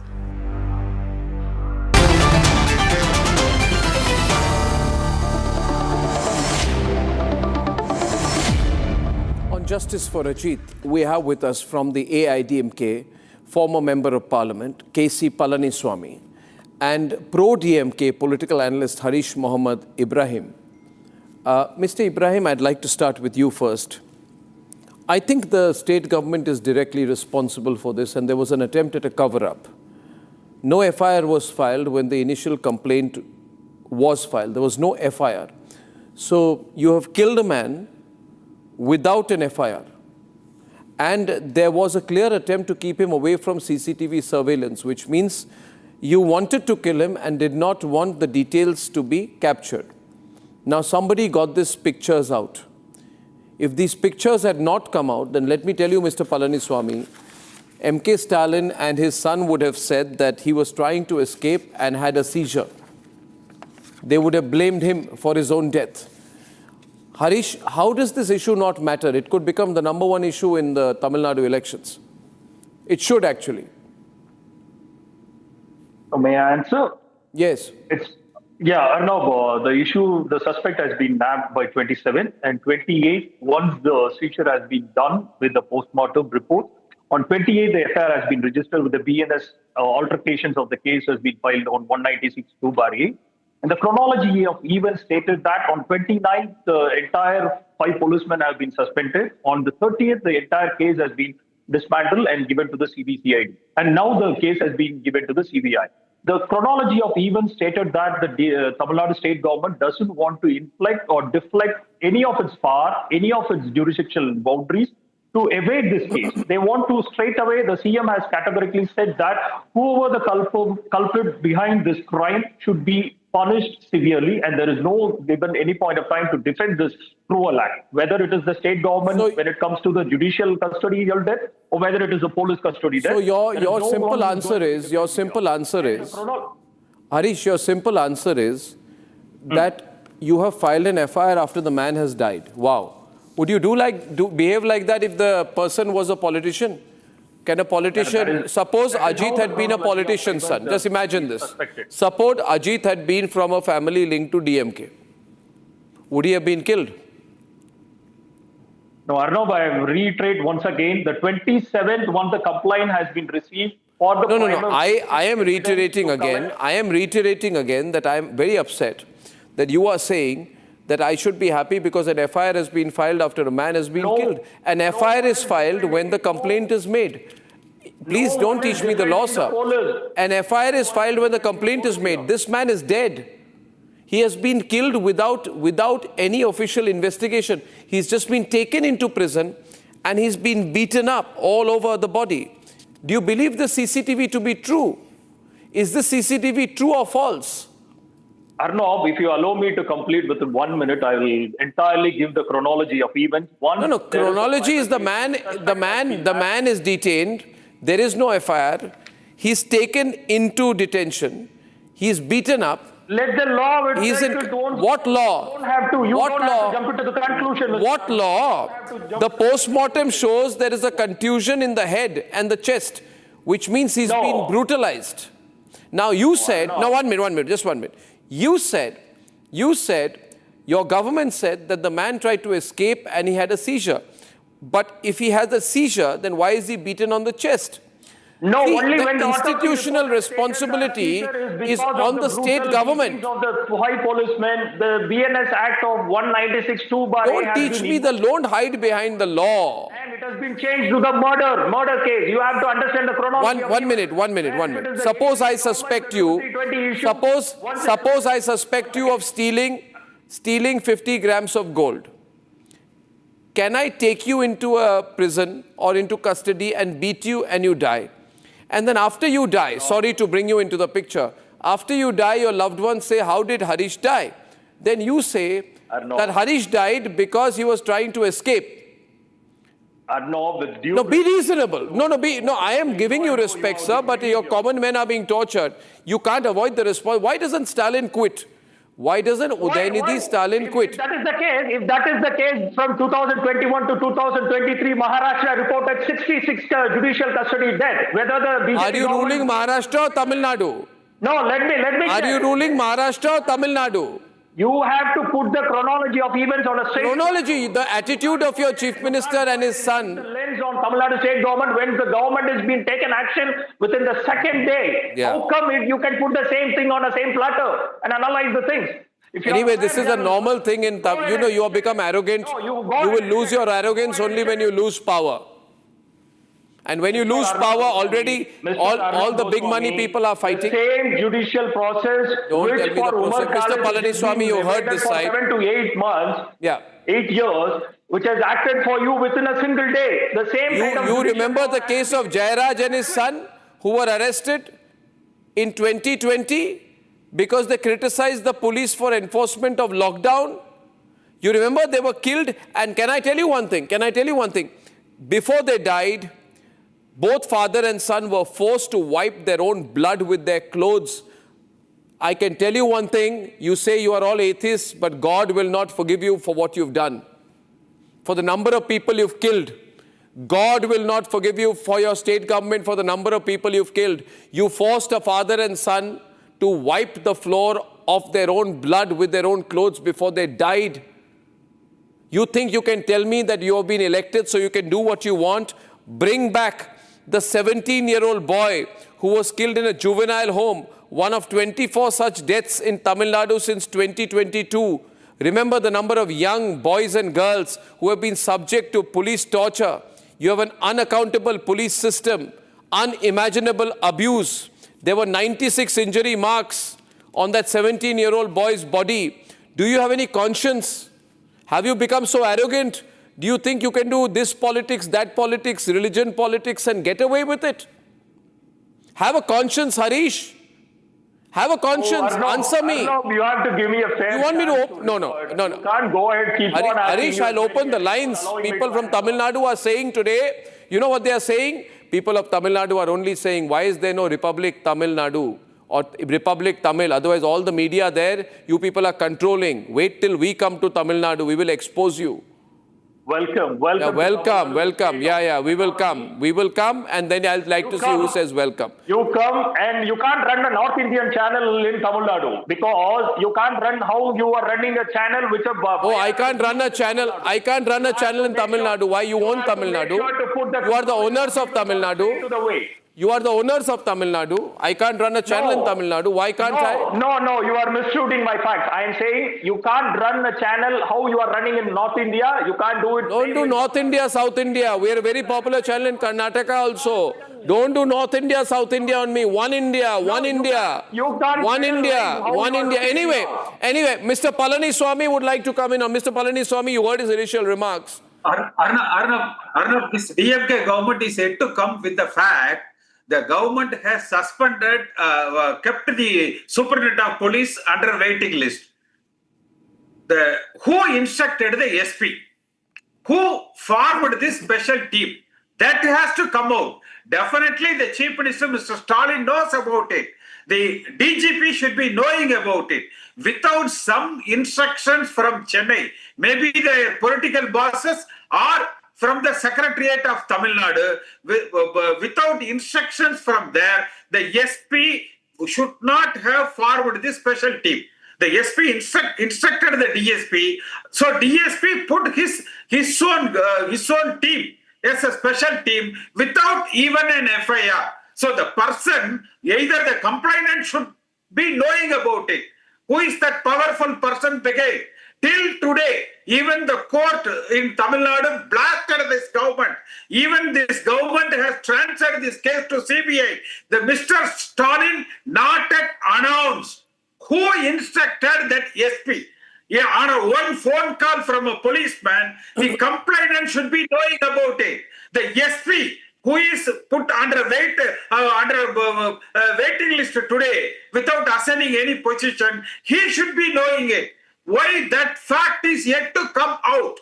They are just putting 4 or 5 constables. They are trying to fix the responsibility. The person from Chennai who instructed the SP to act like this, to recover the stolen gold without even filing an FIR, should be put in the FIR. Then the person who instigated this brutal attack, that is the person who formed this special team, has to be put in the FIR. They are the SP, the DSP. Are you saying that the people, are you saying, Mr. Palaniswamy, the policemen who have tortured and killed Ajith have not been named in the FIR? No, the person who instructed the SP. Who instructed, who in your view? Special team. Okay, so see, Mr. Palaniswamy, I'm trying to understand this. A 27-year-old man is accused of theft. Accused. Okay? He's picked up. Then he's brutally tortured. And he's killed. After he's killed, the police say he was trying to run away. Whereas the body, the evidence shows tremendous torture on the young man.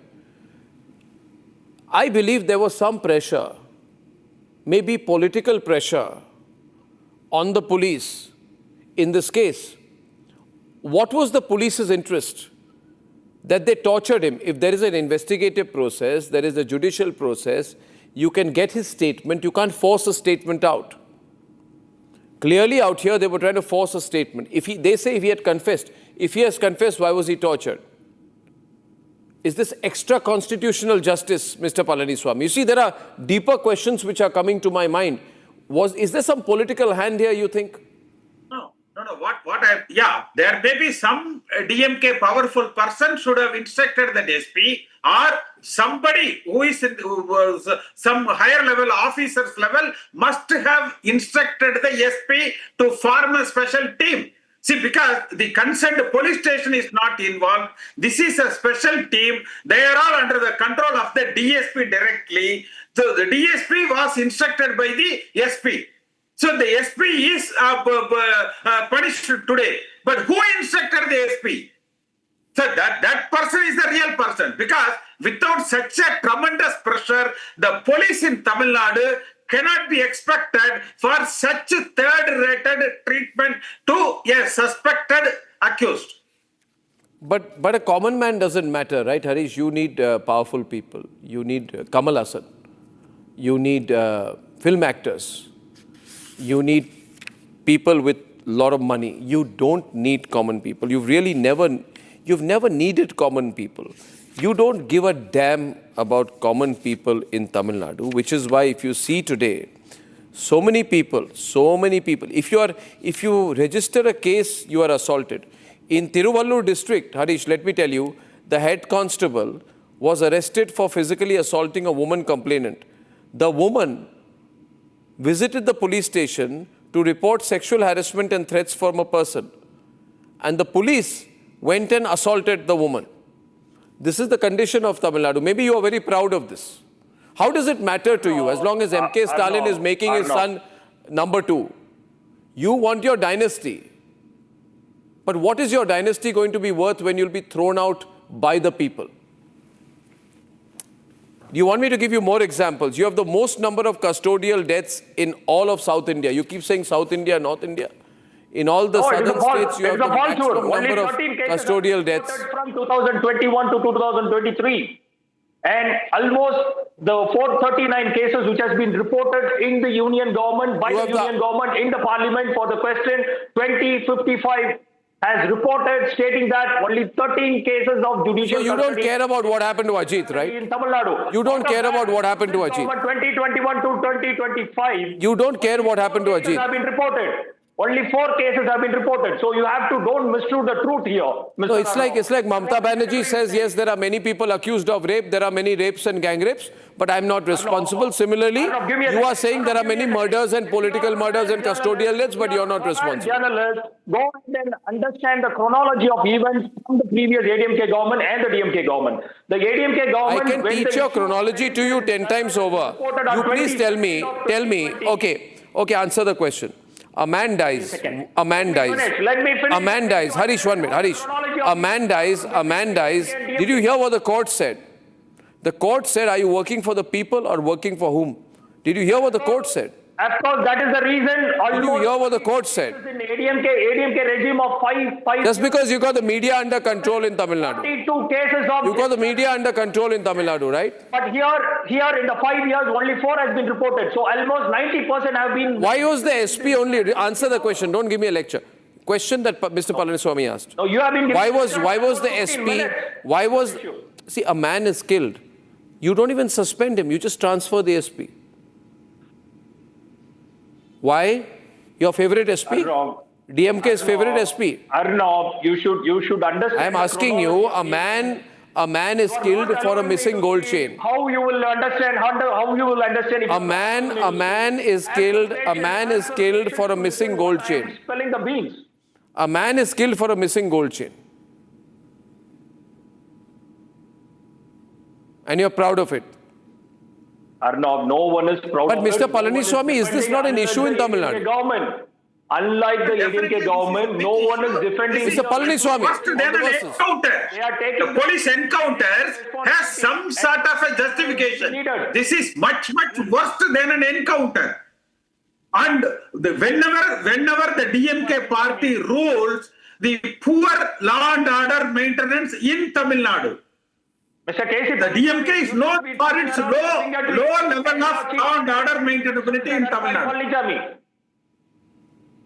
The case was reported by Felix on 22nd. The charges have been reported by the suo motu case by the judiciary by 24th, and by 30th the first arrest has been made on the Satankulam issue. Almost 8 to 9 days. You are not willing to address the real issue, which is the murder of a 27-year-old man. That is not important. How it is not important? How it is not important? If it is important, then why doesn't MK Stalin quit? Arnab, you should be fair, Arnab. I am very fair. I am very fair. There appears to be institutional involvement in this. Was this man a terrorist? The Madras High Court has said. No. Was he a terrorist? Arnab, was he a terrorist? No one is defending here. Was he a terrorist? The Chief Minister, they are taking the responsibility. They are not taking any responsibility. Mr. Palaniswamy, have they taken responsibility? The second day. No one is taking the responsibility. Reported. This government is simply now, without the media pressure, like people like Arnab, or without the interference of the court, the Tamil Nadu government would not have acted. Only because of the judiciary, today facts are coming out. Suddenly they transfer the case to CBCID, then now to CBI. And the This is much worse than an encounter. The person who instructed the SP has to come out. Chief Minister Stalin should be knowing about it. By 196(2)(a) with the murder charges against the 5 policemen, and they have been sent to the judicial custody. So you are trying to scapegoat those policemen. Who instructed that policeman? Who instructed the SP? Yeah, who instructed? Was the policeman acting on his own? Let's be specific, Harish. Can I draw you back? 9 days to file a charge sheet. Harish, be sensible. Don't be just political. Listen to me. No, I'm not here political. Then I'm asking you, do you believe one minute, Mr. Palaniswamy has asked a question, who instructed the SP? One minute, Mr. Palaniswamy has asked a question, who instructed the MP? Who instructed the SP? Almost 8 to 9 days. Who instructed the SP? 9 days the entire ADMK government was sleeping. Who instructed the SP?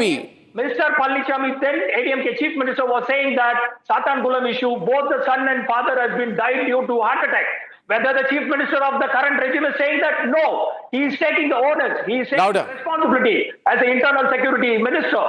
And he is making sure to put the cases, affiliated cases, on 29th when the autopsy report was ready. Okay. And all the 5 policemen have been charged with the murder cases. Mr. Palaniswamy, last word, please. ADMK government did that? No. Arnab, you have to dig out further. Only people like you can do that. Find out who instructed the SP. Then the whole fact and the truth will come out. Otherwise, even if this matter goes to CBI, these 5 constables, the lowest level of the people, will be made as scapegoats. There is a big, powerful person behind this operation. Understand the chronology of events by then ADMK government and DMK government. No chronology. Who instructed the SP is to be made public. Here the chief minister is taking a onus. Here the chief minister who instructed the SP? Stalin is taking a responsibility and making sure all the culpable culpables have been. Mr. Stalin is concealing this information. The minister has said no. Mr. Stalin should be knowing about it. While he put the SP in waiting list, he should be knowing who instructed the SP. Why he is not coming out with the fact? So, Mr. K.C. Palaniswamy, go and ask your then ADMK Chief Minister, Mr. Palaniswamy, why you have been sleeping for almost 9 days during your regime with the Satangulam issue. Well, you're going to another issue. I think you're going to another issue, but you don't answer when I raise another case of 2020 during COVID when a 61-year-old man and his 32-year-old son were tortured and killed, and when the blood was on the floor, they were told, take off your clothes and wipe the floor off your blood, and that is a few minutes before they died. See, Harish, elections are coming. I want to just tell you one thing. Beyond everything else, people are watching. People are watching, and I hope the DMK will be a little sensitive to the way people feel about this. Harish, thank you, and Mr. Palaniswamy, thank you, and well argued tonight. Thank you very much on both sides this evening. We will track this story. Now, Akhilesh, the Samajwadi Party chief, triggered massive outrage amongst the Hindu community when he carried out a personal attack on the very popular Dhirendra Shastri, head of the Bageshwar Dham, claiming that he takes under-the-table money. Now, the young head of the Bageshwar Dham has responded back quite angrily to our reporter some time back. Here's a small package, then we have a debate on this. कई कथावाचक हैं जो 50 लाख रुपए लेते हैं। किसी की हैसियत है कि धीरेन्द्र शास्त्री को बुला ले अपने घर कथा के लिए, कोई अंडर टेबल लेगा वो बाबा पैसे? आप पता करवा लीजिए, अंडर टेबल नहीं लेते हैं वो धीरेन्द्र शास्त्री क्या? A comment from Samajwadi Party chief has triggered massive outrage among Hindu community. बाबा को बदनाम करने की रणनीतियां हैं। अखिलेश यादव जी है जो जातिवाद लड़वाना चाह रहे हैं। चोर को चोर नजर आता है, समझे? अखिलेश यादव तो गुंडा आदमी है, झूठा आदमी है। Samajwadi Party chief made a personal attack on Dhirendra Shastri, the head of Bageshwar Dham, claiming that he takes under-the-table money. कई कथावाचक हैं जो 50 लाख रुपए लेते हैं। कोई किसी की हैसियत है कि धीरेन्द्र शास्त्री को बुला ले अपने घर कथा के लिए, कोई अंडर टेबल लेगा वो बाबा पैसे? आप पता करवा लीजिए, अंडर टेबल नहीं लेते हैं वो धीरेन्द्र शास्त्री क्या? Angry devotees and Dhirendra Shastri's followers are calling it an insult to Sanatan. कह रहे हैं कि पैसा लेके बाबा कथा पढ़ते ही गलत कह रहे हैं। बिल्कुल गलत कह रहे हैं। जो बाबा से चिढ़ती हैं वही है ये। यादव कह रहे हैं कि कथावाचक 50 लाख रुपए वो अपने आप की तो बताए ना, वो अपने आप की बताए ना कि कई साल हो गए अपनी सीट खोए उसने, अपनी सीट खोए कई साल हो गए, ये उसको पता है। ये सब बाबा को बदनाम करने की रणनीतियां हैं, क्योंकि अच्छी बात इन राजनीतिक लोगों पे पचती नहीं है। वो झूठ बोल रहे हैं, अगर उनमें है इतनी समर्थ बोलने की तो सामने आके बोले ना। जाति में बांट के राजनीति में सब है, वो कुर्सी पाने के लिए कर रहे हैं, वो अपनी सत्ता बनाने के लिए कर रहे हैं। The Hindu storyteller has responded to Akhilesh Yadav without naming him, while at the same time emphasizing that he will live and die for Sanatan. सबके अपने अपने एजेंडा होते हैं और ये तो हम नहीं कह सकते कि उनको क्या लाभ होगा, वो भगवान जाने और हनुमान जी जाने और वो जाने। हम इतना जानते हैं कि हमने कमर कस ली है। निश्चित रूप से हमारा इस घटना के बाद कार्य बढ़ा, हमको और संघर्ष करना पड़ेगा। हम पुनः पदयात्रा कर रहे हैं दिल्ली से वृंदावन तक। पहली जो पदयात्रा थी उसका नारा भी यही था, भेदभाव और जात पात की करो विदाई, हम सब हिंदू भाई भाई। अब हिंदू ही हिंदू से लड़ेगा तो हमें मुसलमानों से लड़ने की, ईसाइयों को हमसे लड़ने की आवश्यकता नहीं। हमें लगता है कि इस घटना से सबसे ज़्यादा कोई खुश होगा तो जो देश को गजवाए हिंद चाहते हैं वो लोग बहुत खुश होंगे। A politician attempting to bank on caste vote bank. A religious figure advocating for Sanatan and nationalism. एक पिता की 4 संतानें हैं, सभी समान हैं। बड़ा वाला प्रिय नहीं हो सकता पिता को, ना छोटा वाला, चारों प्रिय होते हैं। वैसे ही हम सब परमात्मा की संतान हैं, चाहे वो ब्राह्मण हो, क्षत्रिय हो, वैश्य हो या सेवक, चतुर्थ वर्ण, शूद्र, चारों परमात्मा के हैं। वेदों में भी इसकी बात है। तो हम एक बात कहना चाह रहे हैं कि इस देश को अगर भव्य बनाना है, देश को दिव्य बनाना है तो कास्टवाद से नहीं बनेगा, राष्ट्रवाद से बनेगा। On the face of it, seems like a clash between caste politics and a Hindu leader, but is more likely one with perfected anti-Sanatan pitch of the indie leaders. Akhilesh in Uttar Pradesh or Tejaswi in Bihar. Mamta in Bengal. हम जानबूझ के एक गंदा धर्म जो इसने बनाया, जो एक जुमला पार्टी ने बनाया, वो धर्म को हम नहीं मानता है। Or ever ready with a sling against Sanatan, Udayanidhi in Tamil Nadu. சனாதன எதிர்ப்பு மாநாடு என்று போடாமல் சனாதன ஒழிப்பு மாநாடு என்று நீங்கள் இதை போட்டிருக்கிறீர்கள், இதை அழைத்திருக்கிறீர்கள், இந்த நிகழ்ச்சிக்கு பெயரிட்டீர்கள், அதற்கு என்னுடைய வாழ்த்துக்கள். Akhilesh taking a go at Baba Bageshwar falls in the pattern.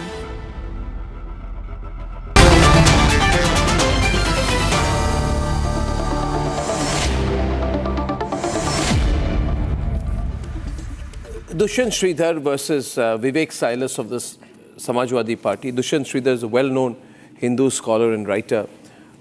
Dushyant, how do you view this? I mean, I saw this in a broader context yesterday of someone who wants to unify Hinduism versus someone who wants to divide it on a basis of politics, like Akhilesh wants. How do you view this? Because it's going into round 2, this fight between Dhirendra Shastri and Akhilesh Yadav. Namaskaram Arnab, and namaskaram to my fellow panelists and to the viewers of Republic.